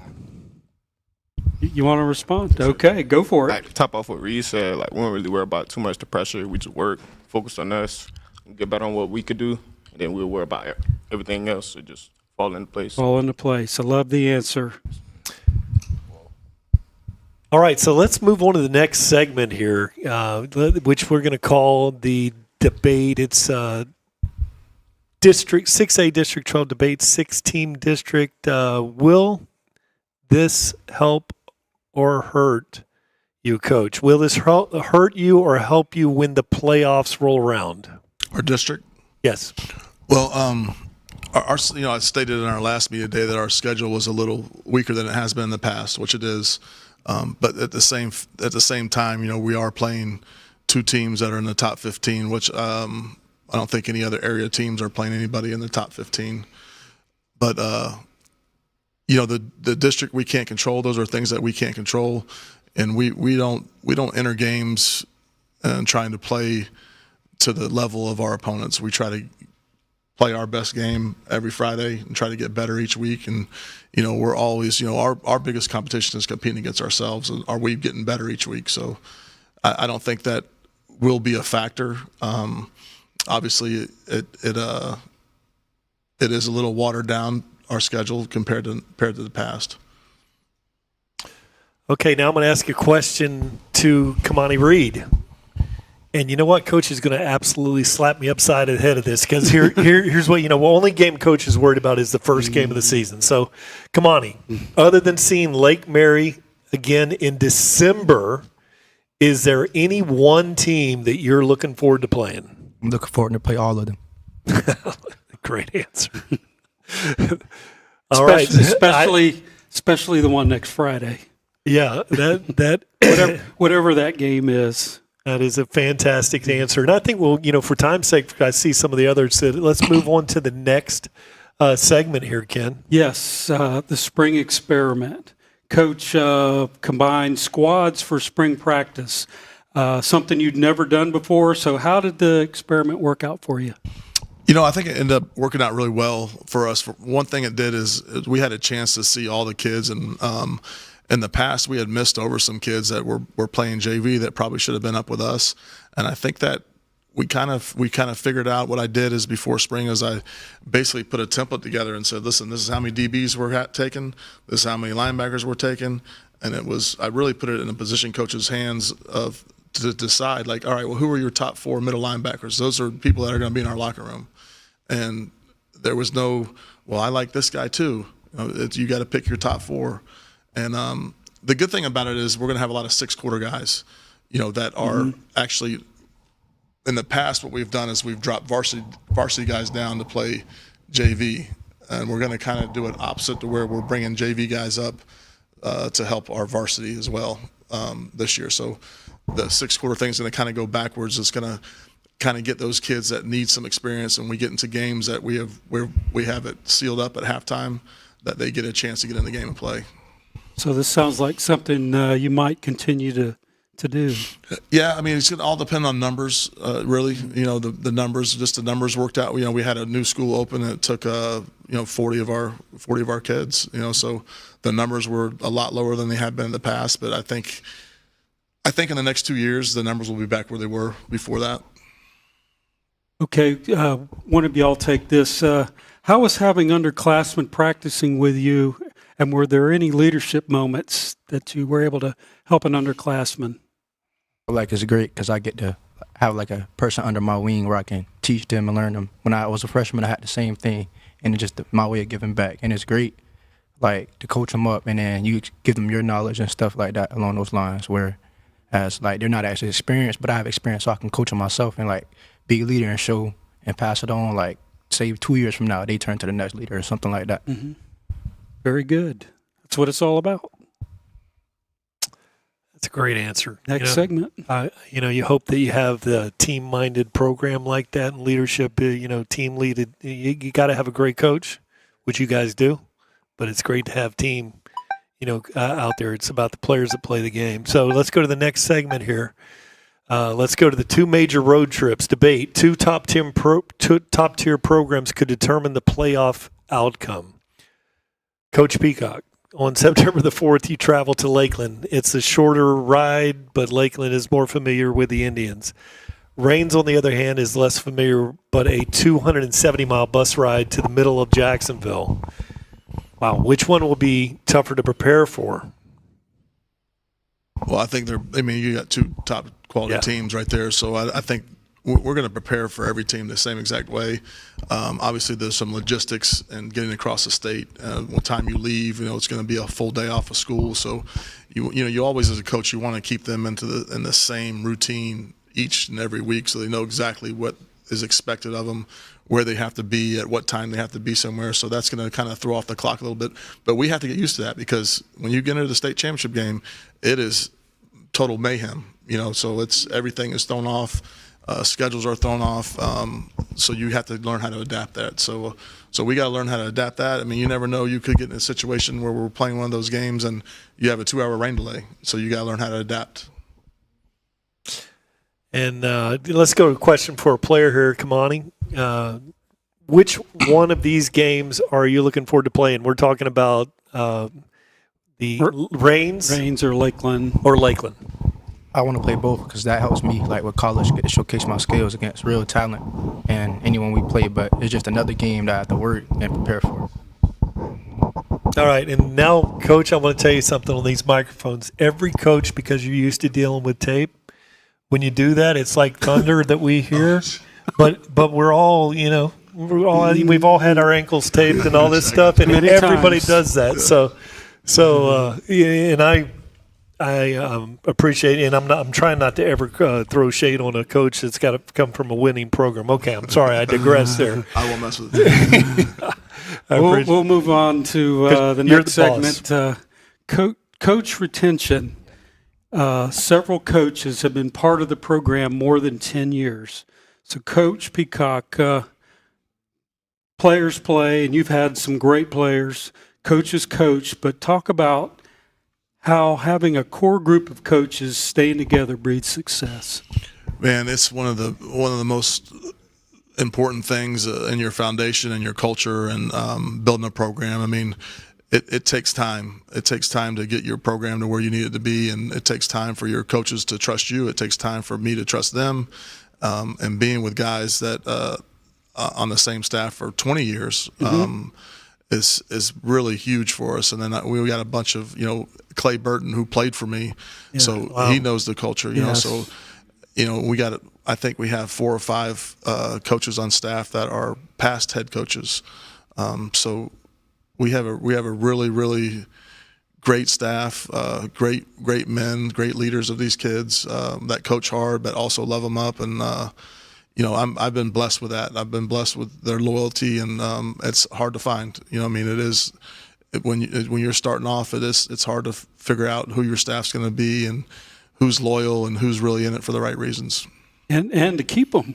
And to keep them. Yes. Yes. Because any of my coaches could take the next head coaching job anywhere, and they've chose to stay, and that's been huge. Yeah, that's a testament. So, guys, Tyree, you play for a successful coach, but what does it mean when your position coach has played a role in that same success? It means a lot because he knows what he's talking about. He knows the game. So, like, me learning from him, I feel like I can learn a lot. Going on to college, I mean, hey, learn a lot before I get there, so I can already be on the next level before I get on to college. Okay. Any of y'all else like to add to that? Talking about one of your coaches? Yeah, go off, but what he was saying, that's true, because learning from the best like that could get you to a higher level, and you will know already what to do because you learn from the best, and they'll tell you everything, practice and everything, just to get you to be, so you already know what's going on, so things wouldn't be hard. That was right on the dime on the clock right there. I had the countdown going in we there. Heard it. So you must have some good rhythm to put that together, and that was right on the where he wasn't even looking at the screen there. So we're going to have some fun here with the final word. And what the final word is, we give you all some true or false questions. Just some bait for you here, and Coach is wondering what we're going to do here. But true or false, and we'll start this out. You got to answer true or false, Coach. Your biggest rival is Riverview. True or false?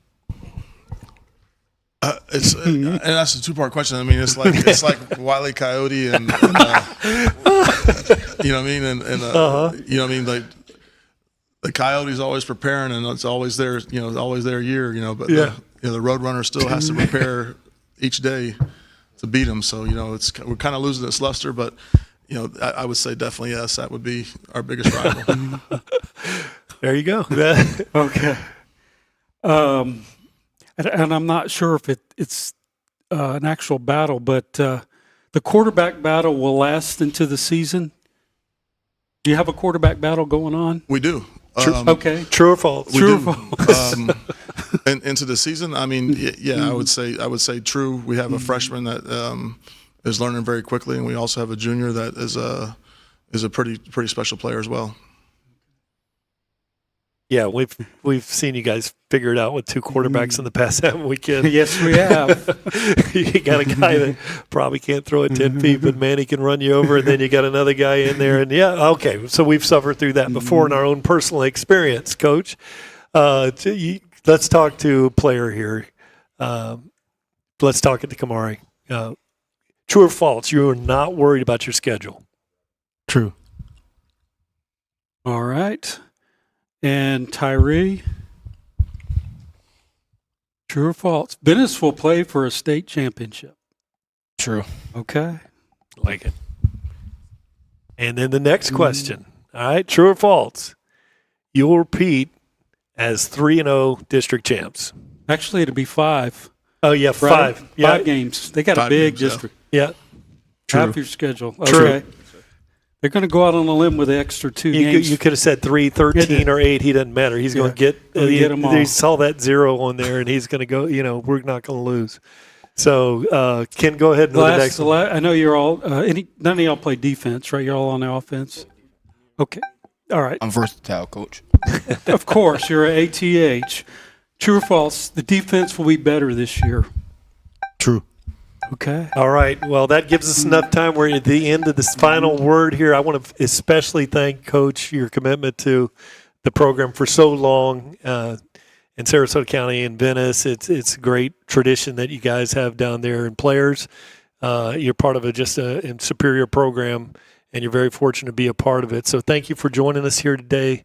We appreciate it, and let you all get back to work. And we're going to, after the Venice Indians here, next up on the docket for us, we'll grab the next team that's available. But thanks, guys. All right, thanks for having us. Okay, thank you.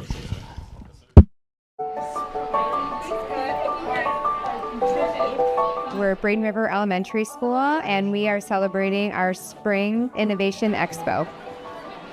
Innovation Expo is a night where we get to showcase all of our student learning. So the students throughout the school have been working on projects. We invite the community in, and we get to showcase all of the learning the kids have done. We're a school of innovation, and all of our students participate in project-based learning. So students are asking questions, researching, and they have a culminating project. And then the students perform and learn from each other, and then we celebrate at night. We invite our families in so that the families are able to see the work that they've done. So we are selling bandanas for pets, dogs, cats, and other pets, and they come in all sizes. So we chose this because all of us have pets in our group. Our pets mean a lot to us. We're just really helping the community because we're donating all of the money that we make for this to Nate's Honor Rescue. I think they learn so much. They learn real-world skills such as collaboration. They create a connection to their community, which is so important. It makes where they live more meaningful. I would say it helps build kids collaborative skills with their peers, because they have to work as a team for this and kind of problem solving to get things where we want it to go. I would say it's really nice to have hands-on experience rather than just reading from a textbook. It's better that we actually build one of them. It just looks better and it feels more accomplishing. Our vision is to spark innovative leaders and thinkers, so we definitely want to teach students to think and have that opportunity to ask questions and be curious so that they are prepared for real world. We just know that it makes such an impact on the students, and all the work that they've done, these are things that they're creating memories and they're going to remember when they look back at elementary school. Tonight, I had middle schoolers come to see me, and they say, hey, I remember when I did this. So this is a lesson that lasts with them for years. I am so incredibly proud. But more importantly, I love watching them be proud of themselves.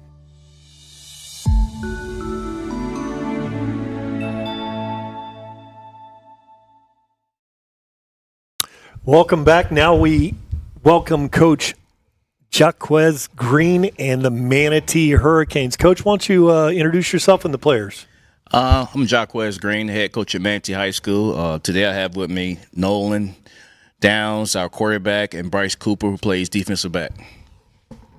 Okay, welcome, Coach. Welcome, gentlemen. The breakdown on Manatee finished with a 6-7 record last year, but went perfect 2-0 to win their district.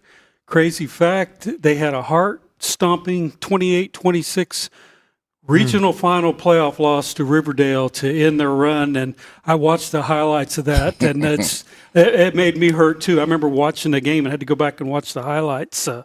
So close to another regional championship. So that brings us into the first segment, Coach. Unfinished business. The debate, falling 2 points short in the playoff creates a massive hangover. So my question to you, Coach Green, how do you use that 28-26 loss to motivate the team? Well, I preach to my players each year that last year's team is totally different from the next year's team. The semifinal team was totally different from the team that went to the quarterfinals last year, and the team last year be totally different from this team. But our guys knew we had a lot of holes on the team last year, and we still almost made it to the semifinals again. So I had to play a lot of young guys who have much more experience this year. So we're looking forward to bigger things this season. Yeah, one thing about that schedule last year was crazy. You know, I think it was number 2 in the state of Florida. The toughest schedule for sure. So I wanted to talk about. Well, let me ask. Yeah. Did you play in that game? Any of you play in that game last year? Bryce played. Bryce, okay, Bryce. Does that kind of fuel revenge? That probably hurt for a little while. Yeah, it definitely did. Yes, sir. Do you still think about it? Yeah, I do actually. Yeah, I do. Okay. All right. I'm sorry. No, that's all right. I was probably jumping around, Ken. So you're covering up for me. So with the quarterback shuffle, anytime I'm very familiar with the program up at Florida that did okay with the quarterback shuffle. What the debate is, integrating a new transfer quarterback just disrupts the offensive timing. Coach, has Nolan Downs completely taken the reins? Nolan has taken the reins. I wanted to be a quarterback battle. That's the thing I was looking forward to going this spring because I thought competition to make both quarterbacks better. But we had one quarterback leave, so Nolan has taken the reins as our starting quarterback. Nolan has a bunch of experience though. He's not your typical 15-year-old sophomore. Nolan played on IMG junior national team the last 2 seasons, so he's played a lot of football as an 8th and 9th grader. So he's not your typical sophomore. Judging right now from just off-season workouts and what have you, he has a chance to be one of the better quarterbacks that I've ever coached. He's smart, smart kid, likes football, loves football. That's a big difference. Some guys like football, but I like guys that love football. Throws a nice ball, very competitive, and he wants to be a great quarterback. So Nolan. How long did it take to build chemistry with your playmakers? That's something that takes time, but we have such great, athletes at receiver. It's really easy to, comprehend and understand, where you got to play certain things and, what type of players they are, And then I got a special connection with one of my receivers, Dion Delac, who came over from IMG with me. Cool. So he's going to be a baller this year. Tavares Powell, Jamari Moore, Elijah Christian. We have a fleet of receivers, so it's been awesome, getting to throw to those guys. So it sounds like he's going to get to spread the ball around a little bit. For sure, yes, sir. All right. So next segment will be the Iron Gauntlet. Okay, opening against playing Naples is a brutal start. Actually, the whole schedule, after we looked at it, to me was very imposing. So, Coach, why subject your team to a gauntlet in August? You got to play good teams in order to win the state championship. So you have to get your guys ready to play great competition. I don't think we get anything out of scheduling teams that we know we can beat. Going 9-1 and losing first round of the playoffs, or going 10-0 losing second round of the playoffs. So I also think scheduling those types of games, I think that's what made us go to the semifinals the year before last by going to Lions on the road and going to Buchholz on the road. And I also think being able to go on the road last year, which helped us go on the road this previous season when we went to Cape Coral in the second round of the playoffs and got a victory. And we almost pulled off another victory on the road against Riverdale in the quarterfinals. So nothing replaces playing on the road in hostile environments and playing good competition. That's the reason why these guys come to Manatee High School, in order to play good competition. So as long as I'm there, we're going to play good teams. We may win some, we may lose some, but we're going to always play good competition. And we're always going to give our fans something to show up at the games for. A question for you, sir. Does a heavyweight schedule make you nervous? I wouldn't say it makes me nervous, but it allows me to gain a certain type of intensity that we need in order to secure the victory and the win. Okay, and you were being part of the team last year. This is nothing new to you. It's second nature. Yeah. Playing a brutal schedule. Bryce was one of our sophomore defensive backs that played last year. We played four or five of them back in the secondary. Wow. One transferred to Cardinal Mooney. We got 3 of them back. So those guys gained a lot of experience last year. All right, so we're going to talk about the county clash. Who writes these questions? Okay, come on. The debate, the Palmetto rivalry is the only game in that the county truly cares about, and they are now once again a district foe. So back in the district. So, Coach Green, does this local rivalry outweigh out-of-state matchups? You always want to beat the teams locally. You always want to beat your county rivals. I think our fan base enjoys the game. So as long as our fan base and the community enjoys the game, we take that type of game very serious. We don't put more into it than we will put into playing the first game of the year. We usually focus on those teams week by week, and when we get a chance to play them. So I like my guys just to focus on whichever game is at hand that particular week. And when we get to the Palmetto week, we focus on Palmetto. But we don't put nothing more into the game or less into the game than we do anybody else in our schedule. Yeah, as everyone knows, the most important game is the next one. So that's a good answer, Coach. Now I want to talk to just player number one here. How intense is the school week leading up to Palmetto? Here we go again. I don't write all these. So how intense that week, or you could even matching up the week against Palmetto or another inter-county rival? Preparing the same for each game is kind of something you have to do every week. So nothing should change. It should be, the same preparation for every game. Okay, Ken, let's go to the next segment, which we're going to talk about Region 3. Y'all been regional. You've been in regional games, finals many years now. Max Preps has Manatee behind Sumner in the district, and Armwood and Tampa Bay Tech are ahead in the overall region. It's a pretty tough district. It's a pretty tough region. Coach, can Manatee make another deep run in Region 3 this season? Max Prep also has Clearwater Academy ranked in the state, who no longer has a football team. So that's a good. That's a very good. That's goal just to tell you how much Max Prep understands football. But I like the region. No, I like the region. Well, district. I'm from Georgia. We used to be talking about regions, but districts in Florida. I wish it was more teams. No, I like the fact. I wish it was like 6 or 7 teams in our region. I think it'd be easier for us to find games. It makes it so hard to find games when you only got 2 or 3 teams in your district. But Palmetto should be a good team, and Sumner's a good team.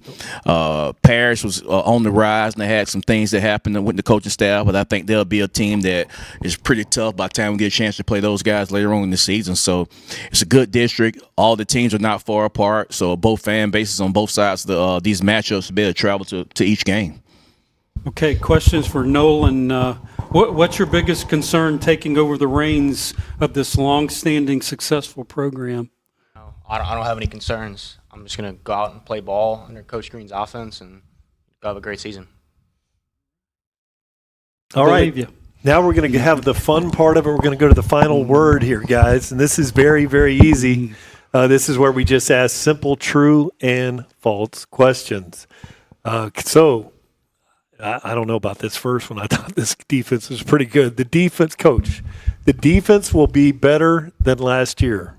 Our defense was good. I thought we could have won at least with better quarterback, wide receiver play last year. I thought we could at least won 2 or 3 more games.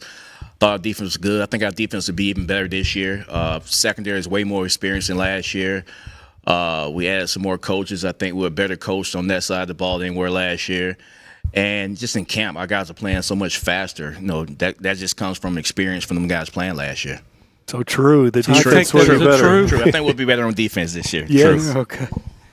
Coach, true or false? Your toughest game is Columbia County. I think Palmetto will probably be our toughest game. And the reason why I say that, because since I've been here, even when we have a better team, it's a tough game. Or even some of the times they have a better team, it's a tough game.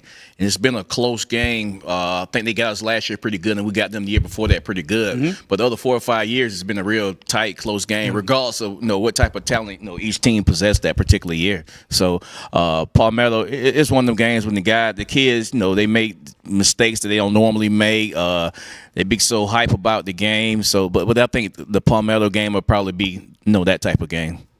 As an experience as a fan from the Florida-Georgia game, we would have so much of a bet back in the 80s. We were so much better than Georgia. Yeah. And they'd have the punters punt the ball down to the 1-yard line, and they would beat the brakes off us, and it was one of those, you never know. And that's like Palmetto since we've been here. No matter, even sometimes we have clearly a better team on paper. It's still a 27-24 ball game. Yeah. Which is good. It's always been a fun game. Yeah, and the fact I just love that we're just back in the district together. Yes. That's what needs to happen. Yes. It makes it better. So you got the next one, Ken.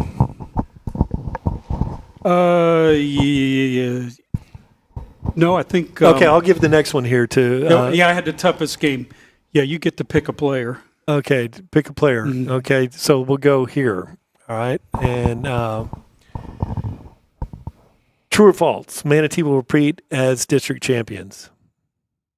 True. I have confidence in our guys. I have confidence in our team and our coaches, and I believe in us. Good answer. Okay. And Manatee will play in a state title game. True or false? True. I Okay. definitely believe in us playing in a state title game this year. All right. And then let's go to the last one here to Nolan here. The offense will average over 30 points a game. True, 100%. I got trust in all of our guys to make plays, and I think our offense is going to be very explosive this year. Yeah.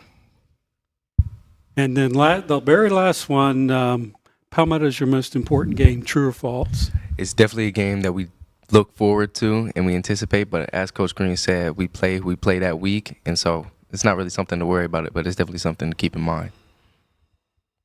I like it. We're going to leave it sit right there. Yeah. We'll let it sit right there. That's probably good. And it's very sometimes with Coach, we're going to sign off here, but sometimes with Coach here, as I've messed up on his last name because I get kind of, back from the Gator thing, and I just it's just an honor. And so and watching, watch some of the things you do stylistically, I can see some design in there from a couple different sources, and it's pretty cool to watch. But we especially thank to Coach Green and the Hurricanes. When we come back, we're going to have the Parish Community Bulls. Thank you very much, gentlemen. Thanks for having us on. Okay, thank you. I love our little trophy, and I'm so excited because we have a brand new trophy case that we haven't had before, and this is going to be the first trophy that gets placed in our beautiful new front hall. So thank you. I brought my team members with me today because we wanted to surprise you. Palmasola Elementary is our Q3 Good News Award of Excellence recipient. You all have blown it out of the water when it comes to making videos for social media and marketing your school. And we just wanted to thank you. And so we have a special trophy. Oh my gosh, our first trophy for our trophy case. Yes! Not only do I want the kids to be excited to come back to school every day, but I want the staff to be excited to come to work every day too. We've been putting a lot of effort into it and just showcasing not only our new building, but the heart of the people inside the building too. And so this is a pretty cool recognition. One of our school improvement goals this year was 95% average daily attendance of our students. And so we really wanted to just, what can we do to encourage the families to make sure that the kiddos are here every day. And I saw a random TikTok and I shared it with people and I was like, could we do something like this? And then the rest of our leadership team just really kind of jumped on it and they were like, yeah, we can do it. Parents are now choosing where to send their children, and if they happen to see things out there that look positive and fun and bright, and the kids are involved and the staff is involved and everyone seems happy, I feel like that's a great marketing tool. And there are a lot of great things that are happening in our Manatee County Public Schools.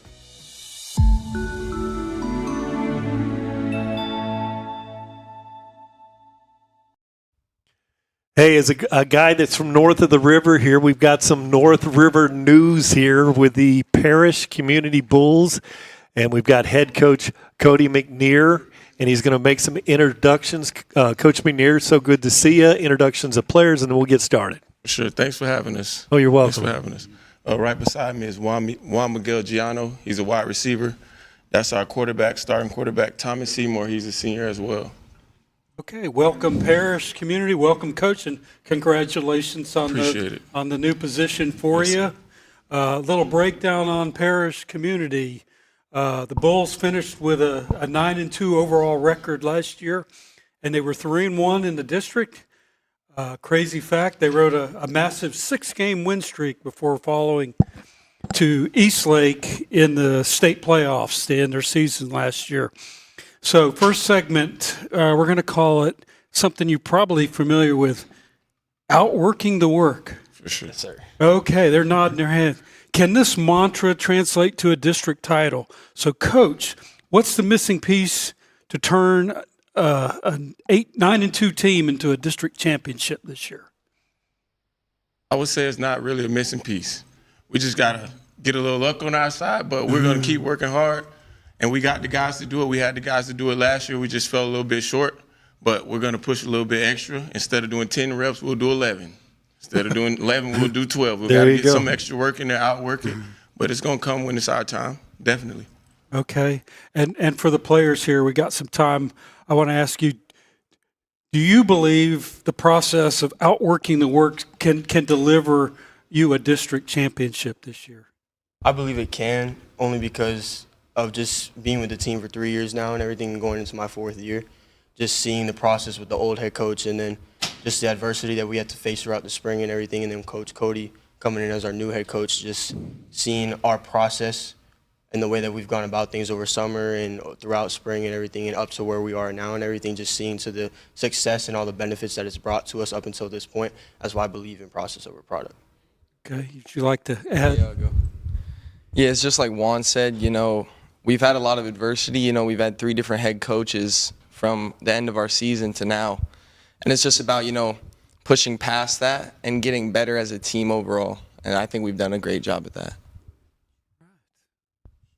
Yeah, I'm amazed with how the progress of Parrish, and I had a nephew that was an offensive coordinator over there, Seth, was over there, and the things that are possible there. And then the way that the roster, you would think Parrish would have a small roster. That's not the case at all. And he's, it started out being very competitive, and the guys were freshmen and sophomore, but now guys are kind of long in the tooth. There is a lot there at Parrish, so it's something I'm really excited about. And let's talk about opening up against Riverview and traveling to Sumner. That's kind of a brutal start. So, Coach, how does this early gauntlet prepare you for November?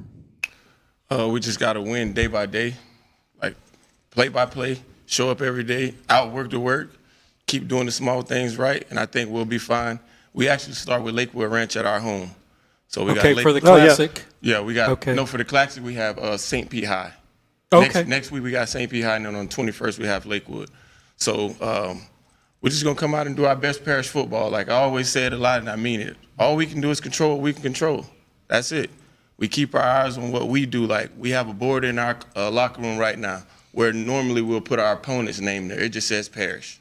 All in, all out. I like it. That's it. We just got to focus on what we do because it's going to be another opponent. We can't change that every week. That's my mindset about it. That's great. So are you excited about the high-stakes road games, let's say on the road?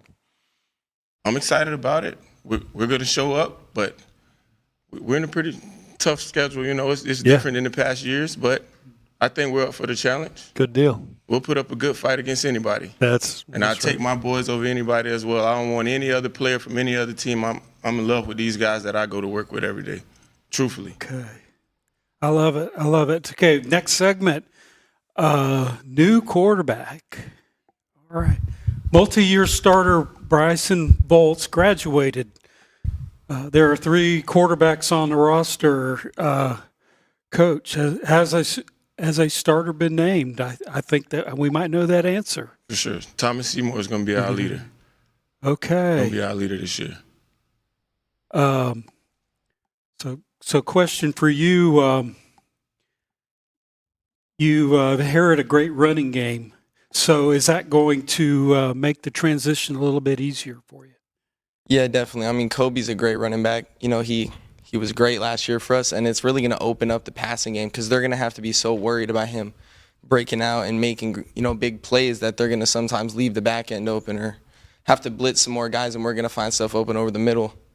Definitely. And how's it coming learning the playbook and mastering the offense? Are we getting there? Definitely. We've had our struggles. It's not been easy, especially because, every year I've been at Parrish, we've had a new playbook. But, just learning it's hard, but we're definitely getting there. I mean, you can see in practice, we've been working, we've been getting way better. The defense, they've been looking out for us, so we've been going a little bit crazy. I'll get to the next segment, but that Kobe, he's fantastic, man. Yes, and that, as a quarterback, that makes things nice, right? When you got a running back can go, that makes your life makes that pocket a lot cleaner. When they just, they can't just come downhill on you. So that's a great thing. So now we're going to talk about the schedule you had the great running game. What's going to make the transition easier? That's pretty obvious. But let's talk about schedule shock. Yes, hosting IMG Junior National in October is a massive risk to a team morale. Coach McNair, what is the philosophy behind scheduling an academy team? I wasn't behind it, but like I say, we're going to be up for the challenge. I think we're going to be fine. I think it's going to give us a good chance to go against different caliber athletes, I would say. So we'll see how we pair against those guys, but we're going to be fine. We're going to be fine. We'll be up for the challenge, definitely. All right, let's take a question for you, and it's going to be the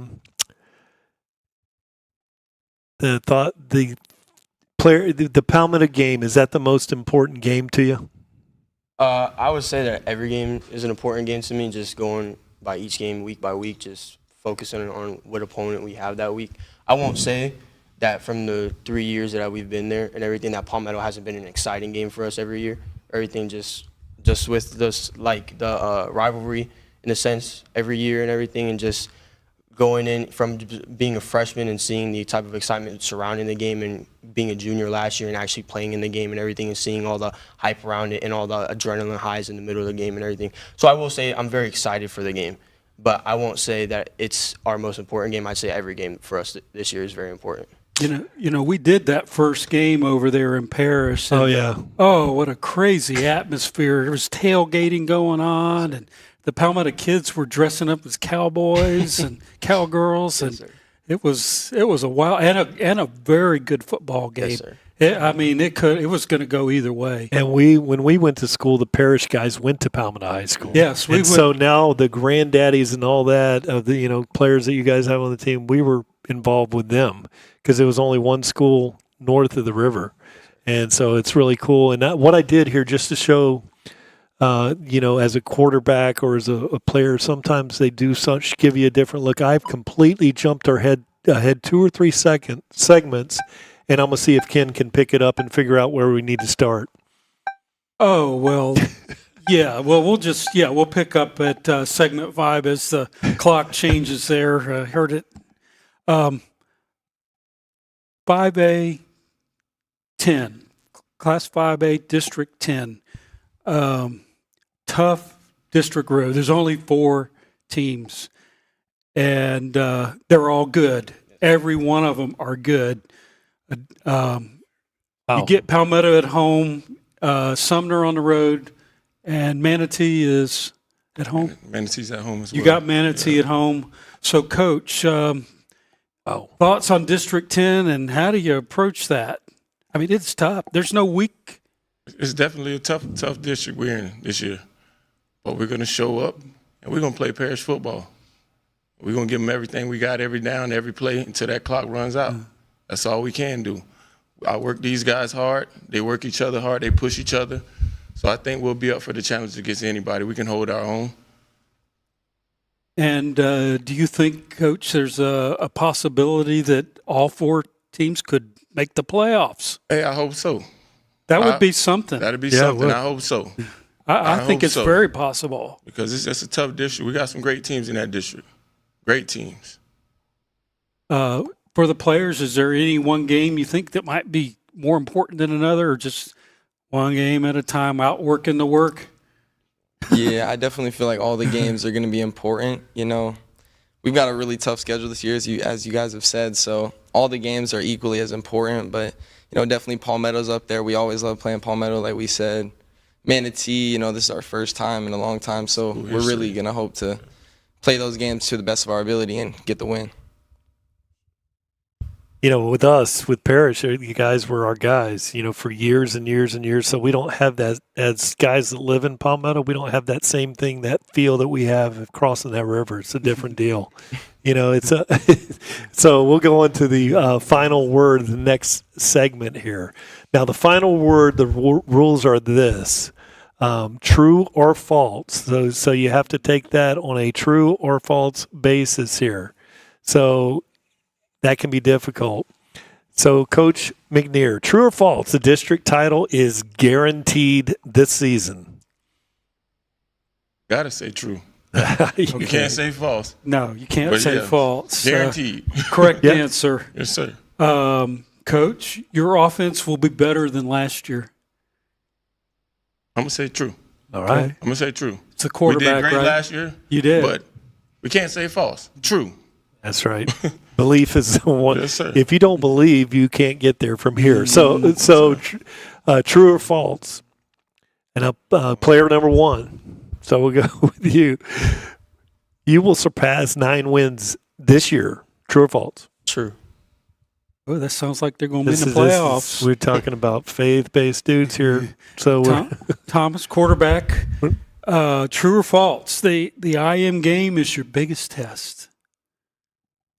I'd say false. I feel like, obviously they're a good team, but I feel like our biggest test is always Palmetto because, they're really physical. They're probably one of the most physical teams on our schedule. So, just being able to take that and getting the win out of that, I feel like that's going to be our biggest test. All right, so it's a good question. I'd like to ask the quarterback, but no, just sit tight. So true or false? You prefer running the ball every play? Tommy. I'll give that one to the quarterback. As a quarterback, obviously not. I'd rather pass. But, when you have such a good running back like Kobe, yeah, he's good. Giving the ball to him, it's basically a guaranteed good play. So, obviously I don't mind running the ball because, it brings the team success. But, we want to throw it every now and then. Sure. But, if you got one that's going for 300 yards a game, it is and you would say that let's go for the win and feed the monster 35 times if that's the way it's rolling, depending on what the looks that you get. If they're playing soft fronts 3 and they're dropping everybody in coverage, you're going to run the ball. You're going to run the ball because you're a team player. Last question, true or false? The team will be playing in December. True. All right, so we're going to take this opportunity. Thank you very much for Paris Community High School. Got the great name out there. What a great community, Coach McNear and players. And we will see you very soon in a few weeks here. God bless y'all. Appreciate it. Okay. Appreciate it, brother. Thank you, man. Nice to meet you, sir. Percussion scored over 90 at the state marching band competition.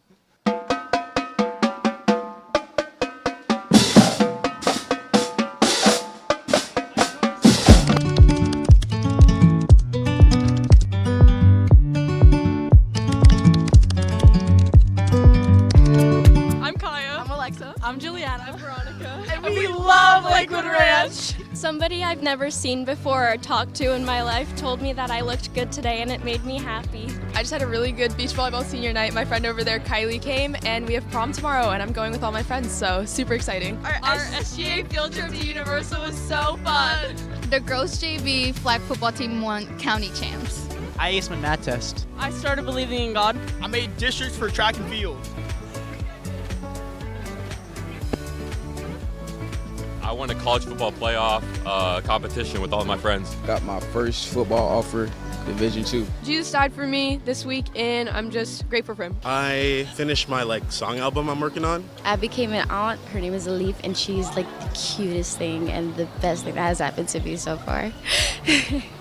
Hi, my name is Maddie, and I scored lacrosse game. Getting good grades. We have prom tomorrow. Yesterday, I ate a triple dipper. That was a really good thing that happened to me. Jesus loves me, and Jesus loves everyone, and you. One positive thing that happened lately, it was when my teacher, he gave me an A because I finished the test with all the answers right. Being reunited with my grandma for I didn't see her for over 5 years, so. I got an 88 on my math quiz.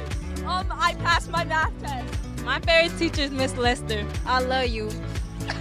Something good that's happening is my birthday's coming up on Thursday. I'm having good grades in school and having a job. We're so excited for prom. I'm starting to get good grades now. I went on a cruise to Dominican Republic. I just made my UPSL team. It's a under 20 team for soccer, and I just made it. So yeah. Something good that happened to me was moving to Florida. I love it here, and I don't miss Virginia at all.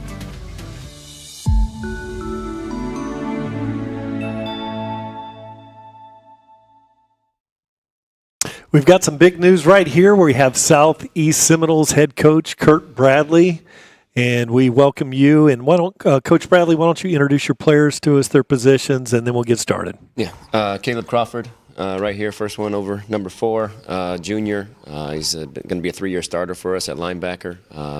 Well on his way to actually setting the tackles record at Southeast High School. So some of the defensive players coming through that school. Wow. He's put forward his first 2 years. He's got a good leg on that one. Xavier Booker, senior, was a center, and then he holds up his cast over there. He broke his thumb just before camp started, actually. So he's going to move out to tackle for us this year. Okay, well, welcome Southeast.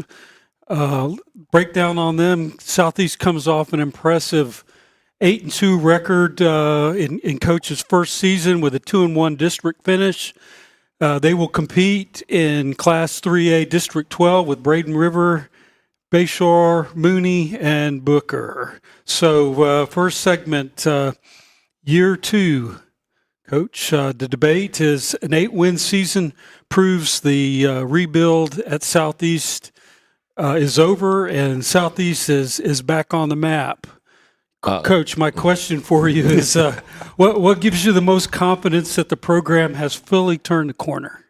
It's actually year 3. I'm sorry. No, all good. I went 5-5 the first year, and then 8-2 last year. We're getting there. It takes a long. We haven't taken over. We were 1-19 before our staff got there, and to go 5-5 the first year, and then 8-2. Obviously, the schedule wasn't the toughest, so we're gonna increase the strength of schedule this year. But we're getting there. We're getting the players at Southeast that are supposed to be at Southeast that maybe would have migrated other places or chosen to go somewhere else. And wouldn't have blamed them for that, to be honest. So we're on our way back to where I think the community expects us to be and kind of the area expects us to be. So excited about what we have. Graduated 23 seniors, but we have a lot of talent returning, and we got some young talent we're really excited about. So, okay, Caleb, question for you.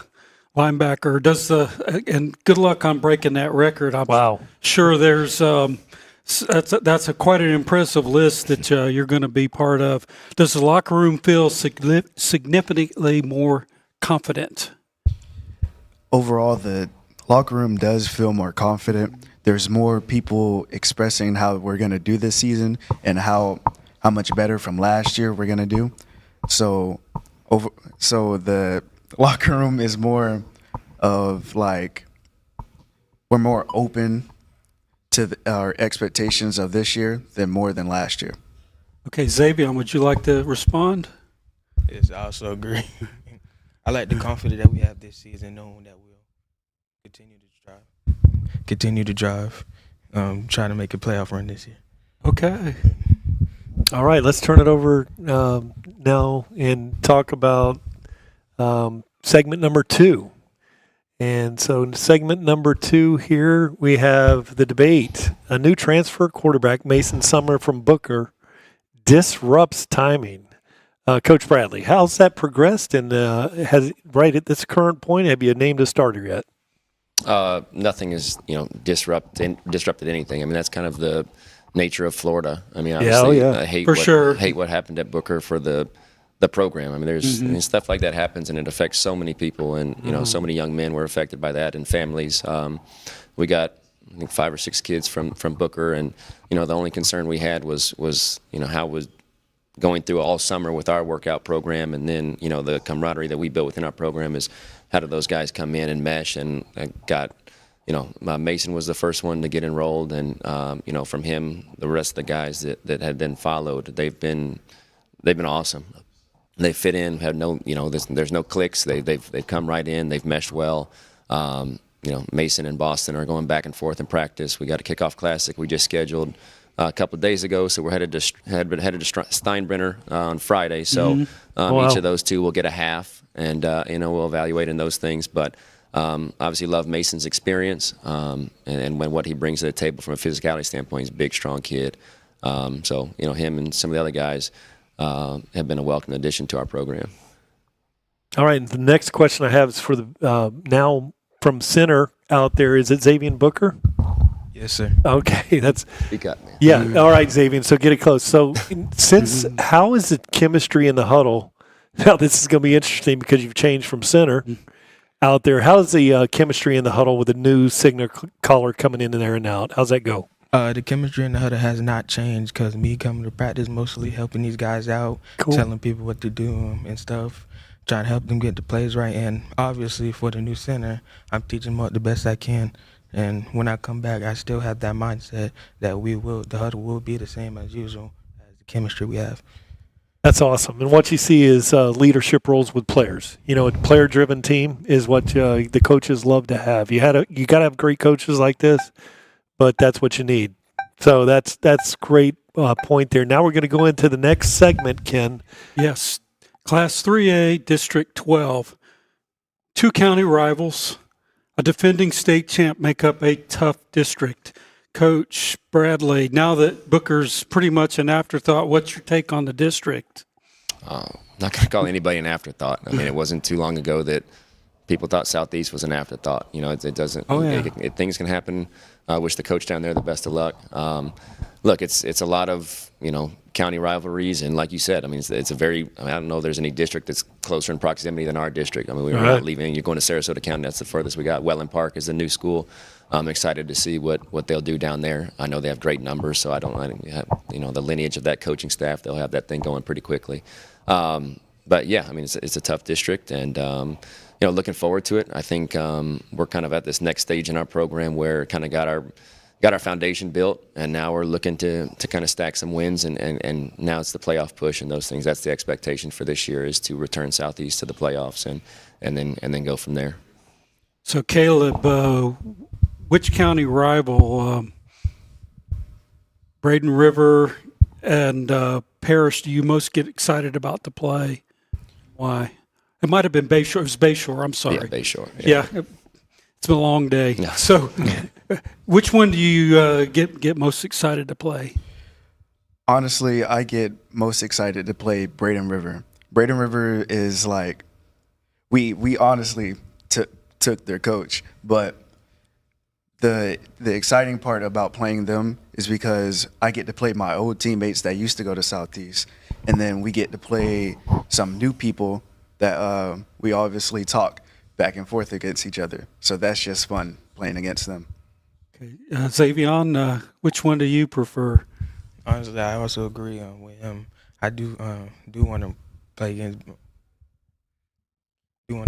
Brandon River first. I like the chemistry that they have over there at that place. Was giving me the drive and stride to want to play them more, have a fun time. And I'll tell you, players, that's something that, you know, we're very familiar with that, you know, and this is, they're talking about this is newly something that happens. It's not new. It's been going on for years. So let's talk about the next segment. So we're going to talk about the county clash. And the county clash, the Manatee rivalry, that was perfect timing with the guys in the back there. The county clash, Manatee rivalry in Week 10 dictates the success of the season. Coach Bradley, that game late in the season may propel you into the playoffs into a higher seed. How do you emotionally prepare for the Manatee game? Wow, is it ever big again? It's like huge game. Yeah, I mean, obviously everybody's emotions get up. You hear about it more on social media and around the county than it is, you know, obviously within the walls. Like, you know, at that point, you know, week 11, it'll be at our place for the first time in a few years. So we're excited to host that game. Good. Yeah, so you know, that'd be nice for our fans and players to get to experience that, especially the seniors that had gone over there 2 or 3 years in a row. So yeah, obviously, you know, week 11. Senior night, a lot of emotions, a lot of those things. It's whatever team can control their emotions the best and go out there and execute. Wow. So my next question is for Xavier Booker. Now, I'll tell you this, back when Southeast used to play Manatee, there were 15, 20,000 people trying to get into the game. Y'all haven't seen it yet. So and now y'all are experienced, what is the community atmosphere like for that rivalry, in your opinion? Honestly, I think the rivalry against Manatee and Southeast have always been pretty competitive stage, but as of right now, both teams have gotten better as the season drive, and the community has also helped us with a lot of things getting better throughout the tough times, right? And I'm excited to play them again. It's Wow, what a game that is. It's a game, and we want to see the clocks tournament. We want to see games and students or everyone supporting the teams like the communities did years ago. And you circle that one on the calendar. That could happen like right now. That could be standing room only, Crunkville. Okay, I'll move on. Well, there was a time with that game. They had to do a pay-per-view back in the day when that was something that was not normal. And there was one time 9 Division I athletes all playing out on the field at the same time. I mean, big time rivalry. So, segment 5, the litmus test. Coach, you mentioned you got your fall classic game, but the debate, Wesley Chapel, Hillsborough, and Charlotte are all closely ranked on with Southeast on Max Preps, which we'll take with a grain of salt to start the season. So, Coach, my question is, those 3 games should give you a great litmus test before you head into district play. What do you think? Yeah, I mean, high school football is so fickle. Like it's not, you don't get to look ahead to anything. I mean, you're dealing with 15 to 18, 19-year-old kids, and you have no idea what's going on in their lives or what's going on in the lives of the other team. Like it's just you show up every single day and you do the best you can. Opening up with, I think, getting the kickoff classic, having that opportunity to get these guys on the field and hit somebody else next Friday will be great for us. And obviously open up with Wesley Chapel at home. We're very excited for that. We like our schedule, and we're excited to play better competition this year than in previous years. Caleb, my question for you is: are you ready to test yourselves immediately? Yes, absolutely. I am ready to test myself because I've been in the lab. Well, basically the weight room, and we've been lifting, and then our teamwork has been growing. Okay, and Xavier, you want to chime in? Are you going to be able to go this next Friday? I'm not completely sure yet. It's all about what the doctor says about my thumb, but previous games, I am ready to go, and I mean I'm ready to go if if you get the okay. Yeah, if I get yes. the okay, I am ready to go. Left tackle. Yes, sir.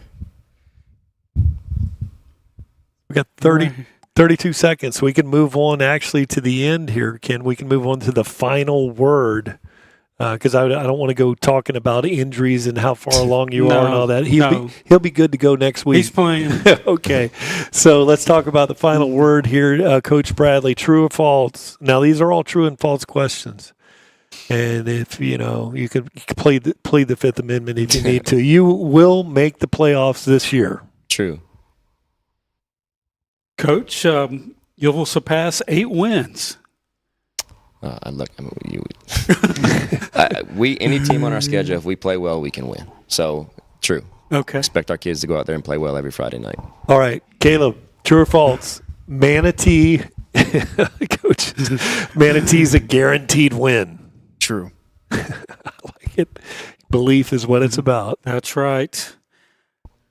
Everybody's a state champ with 0-0. So, Xavier, true or false? The new locker room is the best in the county. True. All right, that's with the haircuts. Yeah. Oh, yeah. I've heard great things about that. So have I. I've heard that is the place to be. So I'm going to go with Xavier. We're going to go from the offensive tackle. True or false? The offense is the best unit. Yes, sir. True. All right. The left tackle, he better say that. And Caleb, last one. Southeast will make a deep playoff run. True. Okay. I believe you. Sir. Well, thank you very much. I appreciate this time of the year, y'all being here, involved in a talking event. I know Coach wants to get back to playing football. Y'all want to get back to getting right for the game, but we appreciate you being here today. So special thanks to the Southeast Seminoles for coming in. Really great season last year. Looking for some other good things. Love that lid. That's a nice. Love those colors, don't you? I love the colors. I love them too. Okay, well, and then We'll check you guys soon, and thank you for being a part of Media Days today. Appreciate you guys having us. Thank you. Thank you. Good luck. Ladies and gentlemen, welcome to the MSTV Game of the Week presentation. We are here at the home of the Hurricanes as they defend from this Bruins onslaught. They're letting the bats fly. A lot of big hits so far. So this program, Game of the Week, is a program where I work with different high school TV production students from across the district, and we bring them out to different schools and put on live productions of broadcasts representing our district. I don't know any other program like this across the country. This is a very unique thing. I got into filming sports in college because that was the first time I got to touch any equipment like you see behind me. But we are bringing this equipment out to anyone who's in high school is allowed to participate in this. It's a blessing to be able to do that with the students because at the end of the day, being able to help them grow allows me to grow as well. And so not only am I growing in my ability to speak and understand and be able to call out plays, but I'm also helping the next generation so when I hang it up or if they're able to even supersede me, I'll be able to be proud and I can say, hey, I had a hand in their growth and development as they rise to the ranks. Another thing that I find that's very unique and amazing about this program is I get to see kids fail and then forget about it, wipe that away and succeed. This is in a live program. There's no such thing as a 3-hour shoot that just goes well. We are troubleshooting, we're constantly making sure nothing goes wrong for our audience to see, but little does our audience know we're constantly having little problems here and there that we're tweaking. And that's what I think is so cool about this program. It's building confidence. It's teaching kids it's okay to make mistakes, but don't let them compound. And that's where I think, whether they want to pursue this field or do anything, that's where I think they're getting the most out of this. They're really just learning confidence and building skills that can translate to any industry. We're bringing everyone together from all these different schools. This program brings everyone together and you can make new friends. Also, we're producing a broadcast that everyone around Manatee County, you can see these broadcasts and everyone is able to come together to create this and actually experience it together. Really enjoy this stuff, and it also gets me out more and also helps socialize because I'm typically a shy person. So any chance I get to improve my socialization skills, it's always helpful. I think what's best about it is it gives the opportunity for all the high schools to really get a look at it and all the students who have considered it. You don't really have to have all the experience. You could have no experience and just show up and shadow someone and meet these amazing people.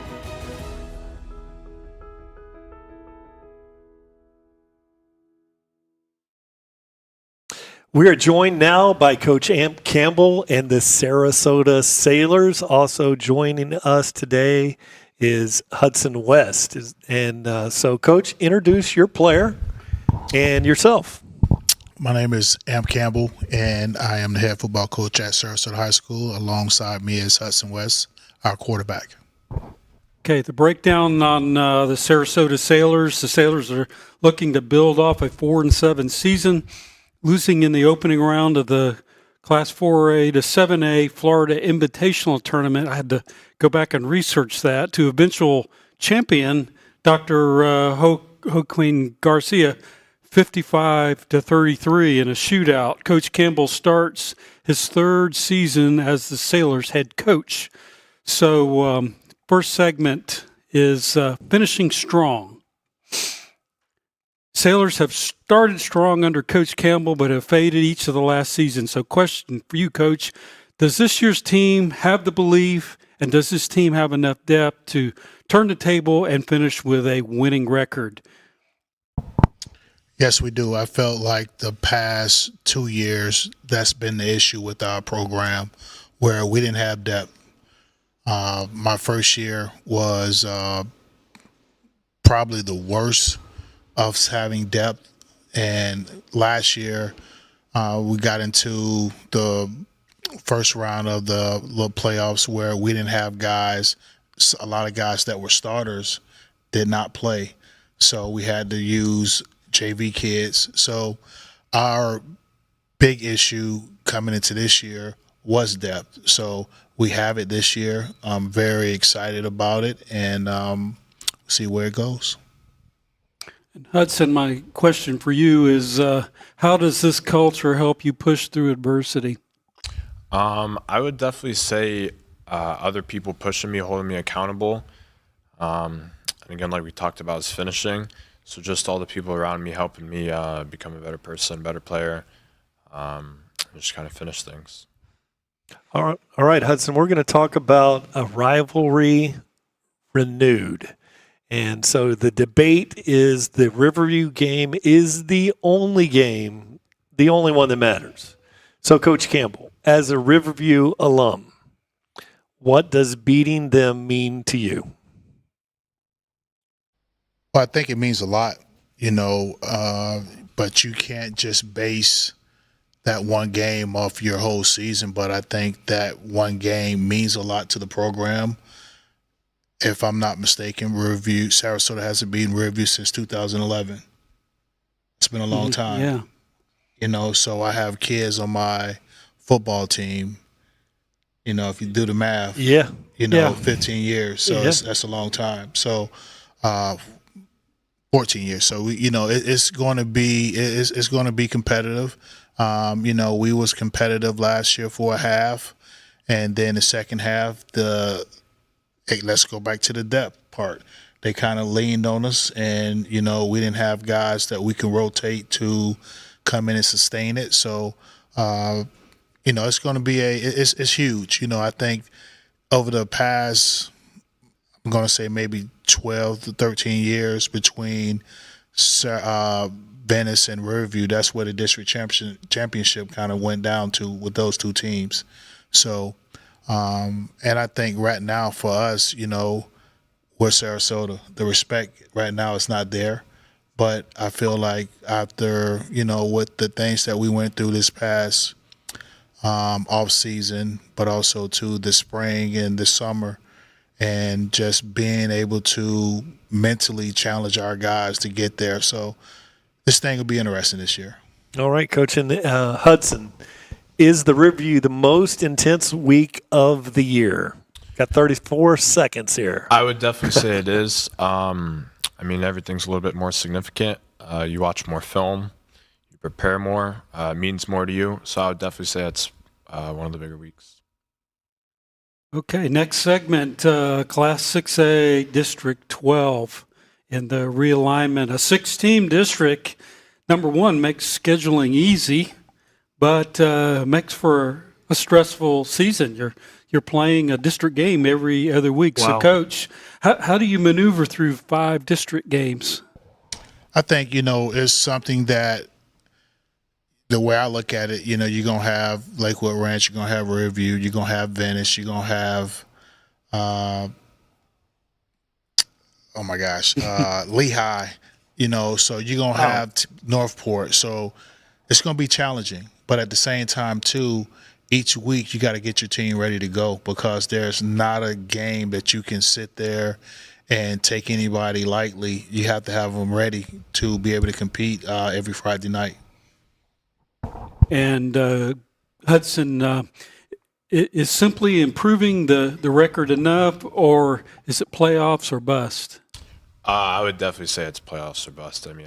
There's no doubt in my mind that we make it. But again, it's not just about improving the record. Obviously we want to win more games, but I do want to make the playoffs. Okay. With the opportunity that Venice might be in the open division is going to open up a slot for somebody to slide in. Just crazy things happen. Any thought to that? Not that it matters. No, I think, just for my sake, that I'm going to address to our team, we have to control what we control. Yeah. We can't worry about Venice. We can't worry about Riverview. We can't worry about Lakewood Ranch. We control our own destiny. And I think, one of the things I will say this right here, I was a part of a team in 1998 where we went to Ohio State when Ohio State was ranked number 1 in the country. We wasn't that good at Michigan State. We finished 6 and 6, if I'm not mistaken. But Ohio State was favored by 20 or 30 some points. They was number 1 in the country, went in there and knocked them off. So I think, any given day, anybody can be beat. But at the same time, too, I feel like, we have to prepare ourselves for each week and let the chips fall where they may when it gets done. All right, now let's talk about, and I have to have respect because the Sarasota Sailor was my mother, is a Sarasota Sailor, so, lived off of Myrtle over there. So I got to have some respect here. She may be watching, but Sailor swagger, okay? Remember the swagger of the Sailors. Tightening up the defense has been a priority. Amp, obviously a defensive guy. What will the identity of this revamped defense be? Got to stop the run. One of the things we got to do better, we got to stop the run. And last year that was an issue, you know what I mean? So we didn't do a great job in stopping the run, stopping the bleeding. So when you can't stop the run, that's a huge problem. So I feel like we got that issue addressed after the spring and being able to do those things with some guys that came in. So we can stop the run and play well on third down and in the red zone, be efficient in having teams kick field goals and not score points. So we can do that. Yeah. You are winning a lot of games. All right, so I'll talk to Hudson here from your perspective as a signal caller, and you were as the practice these things been going. What do you think? How's the progression of the defense? Is it getting worse for you? It's definitely gotten worse for me. Keep that microphone close. Sorry about that. Yeah. I would definitely say the defensive line has been the best it's ever been since I've gotten to Sarasota. The energy's great.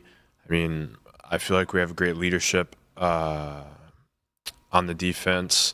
I feel like everyone's kind of just clicking, and it's been awesome to see. 2 questions for you, Hudson. How do you like? I'm sure you have a protective colored jersey on. Mm-hmm. How do you like that? I like it a lot. It definitely saves me a lot of time. And second question, how do you like dirty pockets? I mean, it depends. I feel like you always kind of adapt, but again, I've definitely had to deal with it more than other years this year. Well, that's a good thing for a team, talking from the coaches, stop the run and get after it defensively. Those are run the ball, get after it defensively is a good formula to win. Which leads us into the next segment, which with a much improved defense might take care of itself. Offensive balance. So Sarasota was 70% pass, 30% run last year. Statistically, Coach, has there been an effort to balance the offense out for this coming season? Gonna run it every play. Yes, sir. Even with a 4-star quarterback. No, I think we did some little soul searching, and brought some guys in, or some guys came in that we feel that can help them out, as in protecting them, but also too being able to run the football. When you can run the football and get 3 to 4 yards a carry. And with the weapons that we have around him and him being able to throw the football the way he can, it can be pretty scary. So our focus we're going to try to run the ball a little bit this year, but also too, we know we can rely on him to throw the ball. So if we can ease that take a little pressure off him and let him hand it off a little bit, it'll be nice. So, Hudson, Evan's not here, but talk about your receiving core. You've got some great receivers to throw the ball to. How's the chemistry worked with them over since last season, and to help bolster the running game and take a little edge off of you having to carry the load? How have they worked on their blocking downfield? I would definitely say it's been a huge emphasis for us offensively, just kind of the effort of blocking. And they've taken a lot of pride in that. I mean, meetings, sometimes we won't even watch the pass plays or watch the routes. We'll just watch blocking for 20 minutes straight, because that means a lot for us, and it shows how much you care. Again, I mean, if someone breaks off a tackle and you're the backside receiver, you've got to go block a safety or something like that, shows a lot. So that's going to help out with the run game. It's going to help out with the pass game. And getting back to the chemistry, those are all my best friends. I mean, I'm super close with them. So, I mean, it's been great. Very good. All right, so we're going to get into the final word here. But as guys that have covered football games for many years, the more we do it on plays, the less we talk about the skill guys, and we're talking about the blocks during the plays. And everybody sees this or that, but it's the guys that are really up there that protect. Games are won, as you know. Games are won on the offensive and defensive line. So we're going to get into the final word here. And these questions are going to be answers. True or false will be the answer. So you're supposed to go with one or the other and not too much embellishment, and we'll watch the clock on this. So, Coach Campbell, true or false, you will secure a winning record? True. Coach, Riverview is the most important game. I think we might know that answer. I'll say true. Okay. And true or false, you're not worried about your schedule. I'm talking about player Hudson. Oh, false. Okay, Hudson, another true or false. Playoffs are a guarantee. True. All right, we're going to ask another question to player here, Hudson West. True or false, a victory over Venice or Riverview and Sarasota can make the playoffs? True or false? I would say true. And lastly, Hudson, Sarasota will be more balanced offensively this season. Sadly true. Sadly true. You want to air it out. Yes, sir. Yes, sir. Yep. All right.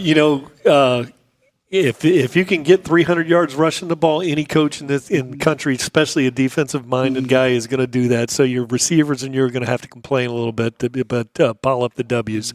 All right, I just wanted to say thanks to the Sailors here for coming in. We're going to sign off, but always a great program, a great place to watch a football game, a lot of fun down there. So, Coach, we appreciate you being here, and really, Hudson, a great job. And thank you for being here, and we're going to move on with the program. Thank you. Thank you guys for having us. All right. God bless you.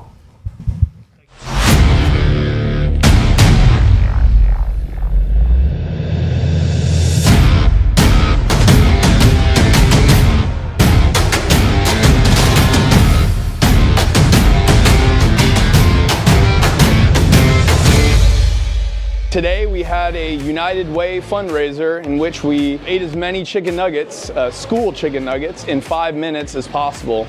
And I came out victorious, as you can see. I officially ate 29 chicken nuggets. As you can see here, Mr. Cuervo not only had to clean up his mess, but he has to wear a chicken costume for the remainder of the day. United Way, hands down, is one of the most sincere and genuine organizations we have in town, and being a native of Manatee County, I appreciate all that they do for the community, even our students. And so it was a worthy cause, and it's always fun having a great time, even though we joke around a lot, but for the kids, because we remember those days when we were at Bayshore High School.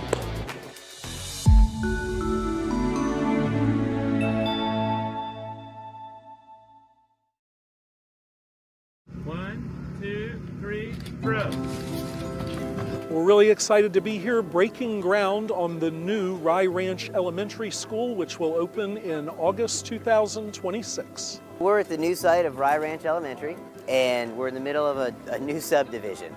And the exciting part about this is we're getting ready to provide new construction for almost 1,000 student stations out here. So a great new facility education-wise, a lot of great new technology going into the building with a really welcoming learning environment. Adding this to the community is a very big privilege for Skanska. We're super happy to be here, and we're looking forward to turning this facility over for school next fall.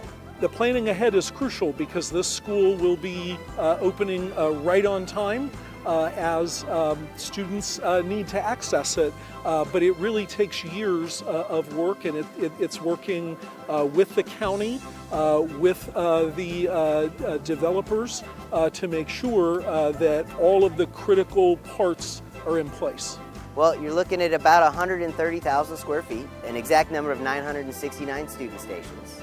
You've got common learning areas such as media. You've got gathering areas in the cafeteria. You've got a great technology package. Manatee County Schools has a focus on that equipment for their students. They have a very distinct standard that is proven and it continues to advance. really focusing on making sure the students are ready for the next level of technology. All I can say is thank you again to the district, the school board members, everybody who was a part of the selection of Skanska for the project, and we promise we won't let you down.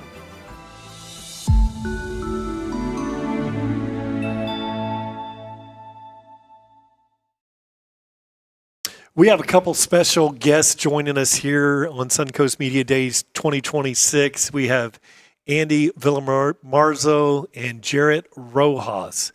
And really, it's Ken, you and I, to have pros to help us through it this late in the day is just fantastic. So we welcome you guys here. We're taking a break away from the coaches, and we'll get started here with Andy. First of all, Andy, introduce your most common media, where to find yourself, and then we'll start talking about some topics. I mean, I'm like Deion Sanders. I'm not hard to find. So you just go find me on X, Instagram, TikTok. I'm all over the place. So posting articles every day, and already had like 5 articles out today. Yeah, he's incredible. We get to see a real journalist here, and also he's real with the responses too. He's not a softball and soft candy kind of guy. He gets to the meat and potatoes. So let's talk about the changes for the 2026 season. You can talk about things such as the FHSAA 2-year realignment, the impact on the 941, the open division, top 8 statewide, some of those topics, and I'll let you roll with that before I get into anything else. Man, a cavalcade of topics, right? I mean, you just got so much. Yeah, there's just so much to cover in just a little time. But you got the open division. I've heard all kinds of high school coaches all around the state have their own opinions. I think up in the Northeast Florida region was probably some of the strongest opinions I've heard. One coach said, if you win the open division in Florida, you are the best team in the country. Thought that was pretty strong. I'm sure California, Texas, and Georgia would have something to say, and a St. Francis Academy out of Baltimore probably would like to have a say in that matter. One coach said, I think the FHSA is just changing things just to change things, and he thinks it's silly.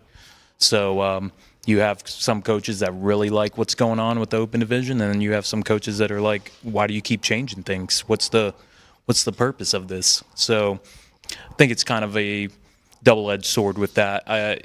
I know a lot of people that like what's going on. I look at it as it's something that a lot of other states do. You see California, Hawaii, Arizona. There's other states looking at the open division model just because you do have these elite high school football teams that are essentially they're putting together the Avengers, right? Like they're getting everybody on their team, and then all the other kind of middle-of-the-road high schools are like, we can't compete with this. You got everybody, and we just have kind of the regular Jimmies and Joes, and you guys have the, just the best of the best, the creme de la creme. So I think it's just, it could be good for high school football. In Florida, you just have such a melting pot of teams from all kinds of levels. You have the IMG academies, obviously, that have the 5 and the 4-star teams and players, and I feel like, why can't they be in the open division?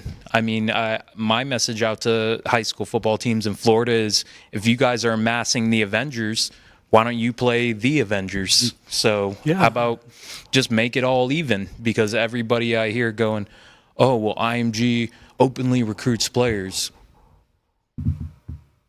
What?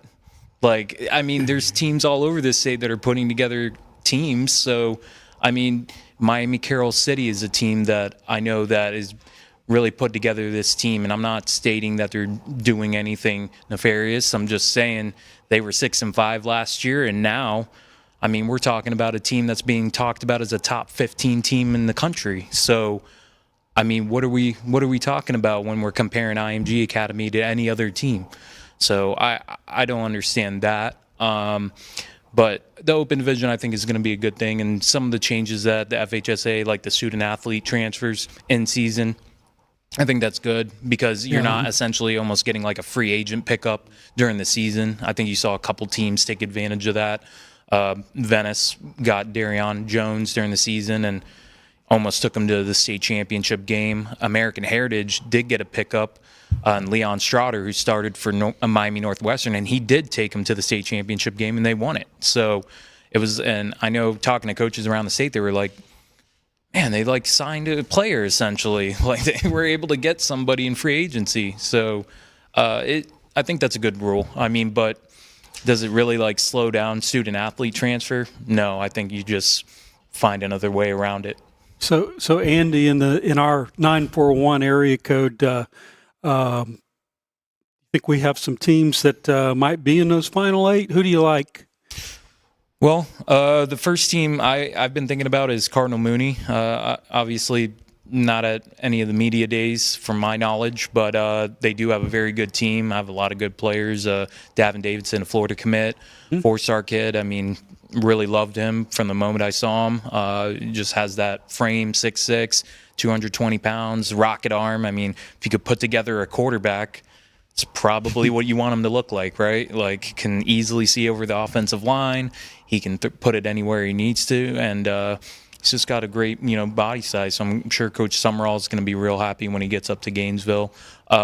Venice, I agree with Coach Peacock. I think those 2 games he mentioned, Lakeland and Rains, absolutely crucial. I think if they lose one of those games, they can forget all about the Open Division. They need to win both of those games because based on his schedule and as he's touched on it, it's particularly kind of, weaker than previous years. And I think he needs those 2 games to give them even a chance to be in the Open Division, because I don't even know if they win all their games that they'll be in it. So we'll see.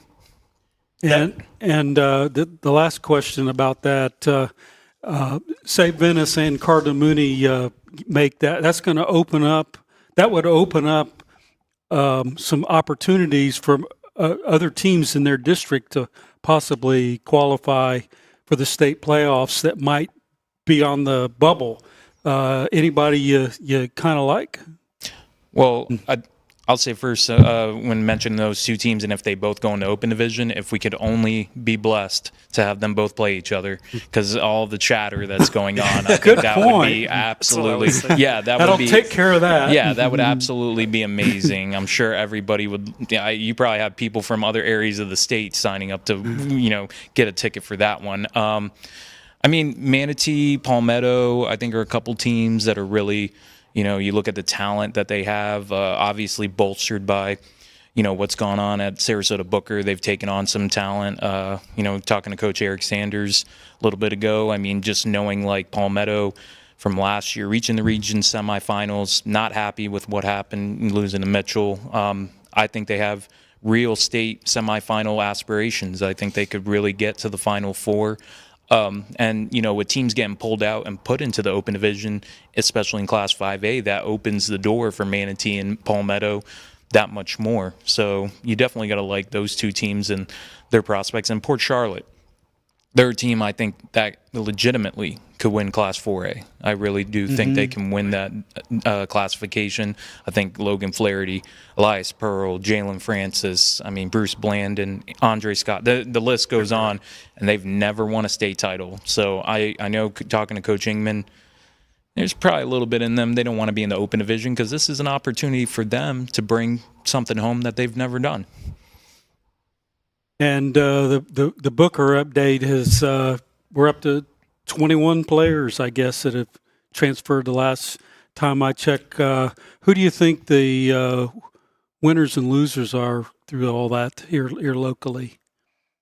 Probably a lot of the teams I just mentioned, right? Outside of Manatee, I don't think they got anybody out of that, but Palmetto getting Malik Lee, that's a big pickup. Venice getting Jordan Booker, Georgia State signee. You get commit. You get Cardinal Mooney, I think, has gotten some players from that. Southeast, Braden River. It's a list. I don't think there's only one player. And then I think the obvious loser is Booker in all this. I think they've just really seen a massive hit, and it's at the most inopportune time, because if you know early on that this is maybe the route you're going to go and you're going to make a coaching change, to do it a week before you start practices, I don't know if you could have picked a worse time other than maybe the Sunday before the 27th, and said, hey guys, coach is out, see you at practice. That would have been the only other worst case scenario. But yeah, Booker, they've already dropped 3 games from what I understand. St. John's College, Venice, Palmetto. Those are 3 games that already off their schedule. They do play Valdosta on October the 2nd. That game, I would imagine, is up in the air just because you're going to play the winningest team in the country. They're going to probably wanted to play the best version of Booker, and right now, for everything that's going on, that's not what they're going to get. So I think Manatee, he told us they picked up a fall classic game, and Palmetto is headed to Key West. And are there any? I guess the third one would have been the one up in Maryland. Mm-hmm. So there's potentially could be more. Oh yeah, I mean I think there's real talk, or at least like everybody wondering what kind of team could they have a season. I mean, and that's scary to think about. People wondering, if they forfeit a district game, what does that do? And that would actually incur penalties from the FHSAA, and then that is why they're trying to save those district games as essentially like a last, gasp to save their season, because they have to play those games. You can risk all the non-district games, and those can all go away. But those 4 district games, you got to play those games, because then if you end up forfeiting those games, you're going to get penalties from fines to playoff bans. And I don't know what else might actually come into that, but they need to play those district games in order to kind of save the future. Hey guys, I'm going to interject for just a second, since I'm reading on the graphics that this is the Bill Britt special and expect the unexpected. So here it comes. Here we go. Hey, I just wanted to thank you guys for covering this for us, first of all.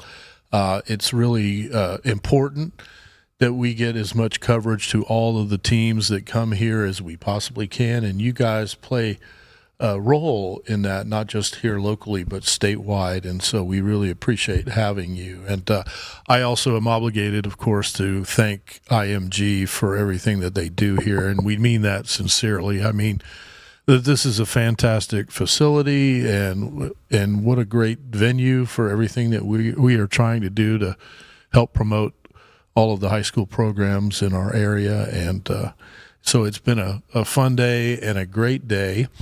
And also, I'm a little self-promotion for Palmetto. We have a function at the best sports bar in the area, which is the Cut in Palmetto, where the team and the coaches and a lot of our fans are gathering to help kick off the season. So I had to give a shout out to those guys. But guys, as always, you've done a great job, and we appreciate having you here. And we've also got a new member of the media, so I want to give him a second to give his 2 cents worth. So take it away. No, thank you guys for having me. It is definitely an honor to be here and just, spread more exposure to the event and all the athletes and coaches and teams here. So it's an awesome event, and all the teams that were here, thank you for coming. And yeah, it was very awesome to be here and experience it. Yes. On X, it is Rojas Talks Tampa. This season, you'll see a lot of articles and videos and highlight videos, player interviews, and all that stuff. On Instagram, it's 941 Media. And we have a whole bunch of photos, same thing, talking to coaches and just letting you guys know what's happening as soon as it's happening here in the 941. Yeah, it's so, we tend to wrap our efforts up into 1 or 2 teams, in Manatee County, and we specifically do one broadcast that we've been doing for years. And today we're sponsored by the School District of Manatee County, but what a relief it is, because we're doing setup and all the work behind doing games and buying cameras and all that stuff, and you guys are actually doing the analytics to understand what really is going down in high school. Like I can pick up the phone and say, Andy, hey, what happens? You got a killer running back and he loses early on in the season. Can he appear on a roster for a regional quarterfinal game across, a county boundary? What's the answer? And this is the kind of question. Don't ask me that question. But there's a pro here, a couple pros here that can answer those kind of questions for you. Or they are not and Andy's not a soft journalist. I know this from my own experience. He's going to find out the real answer. He's going to set the hook in there and dig out and do enough discovery to find things out. I mean, that is, to me, a valuable service. That's something that is different and it is unique, because we do our thing to support our community and all this raw good stuff that we do for our community. But these guys look at the state of Florida and now the 941. So we so appreciate you, Andy.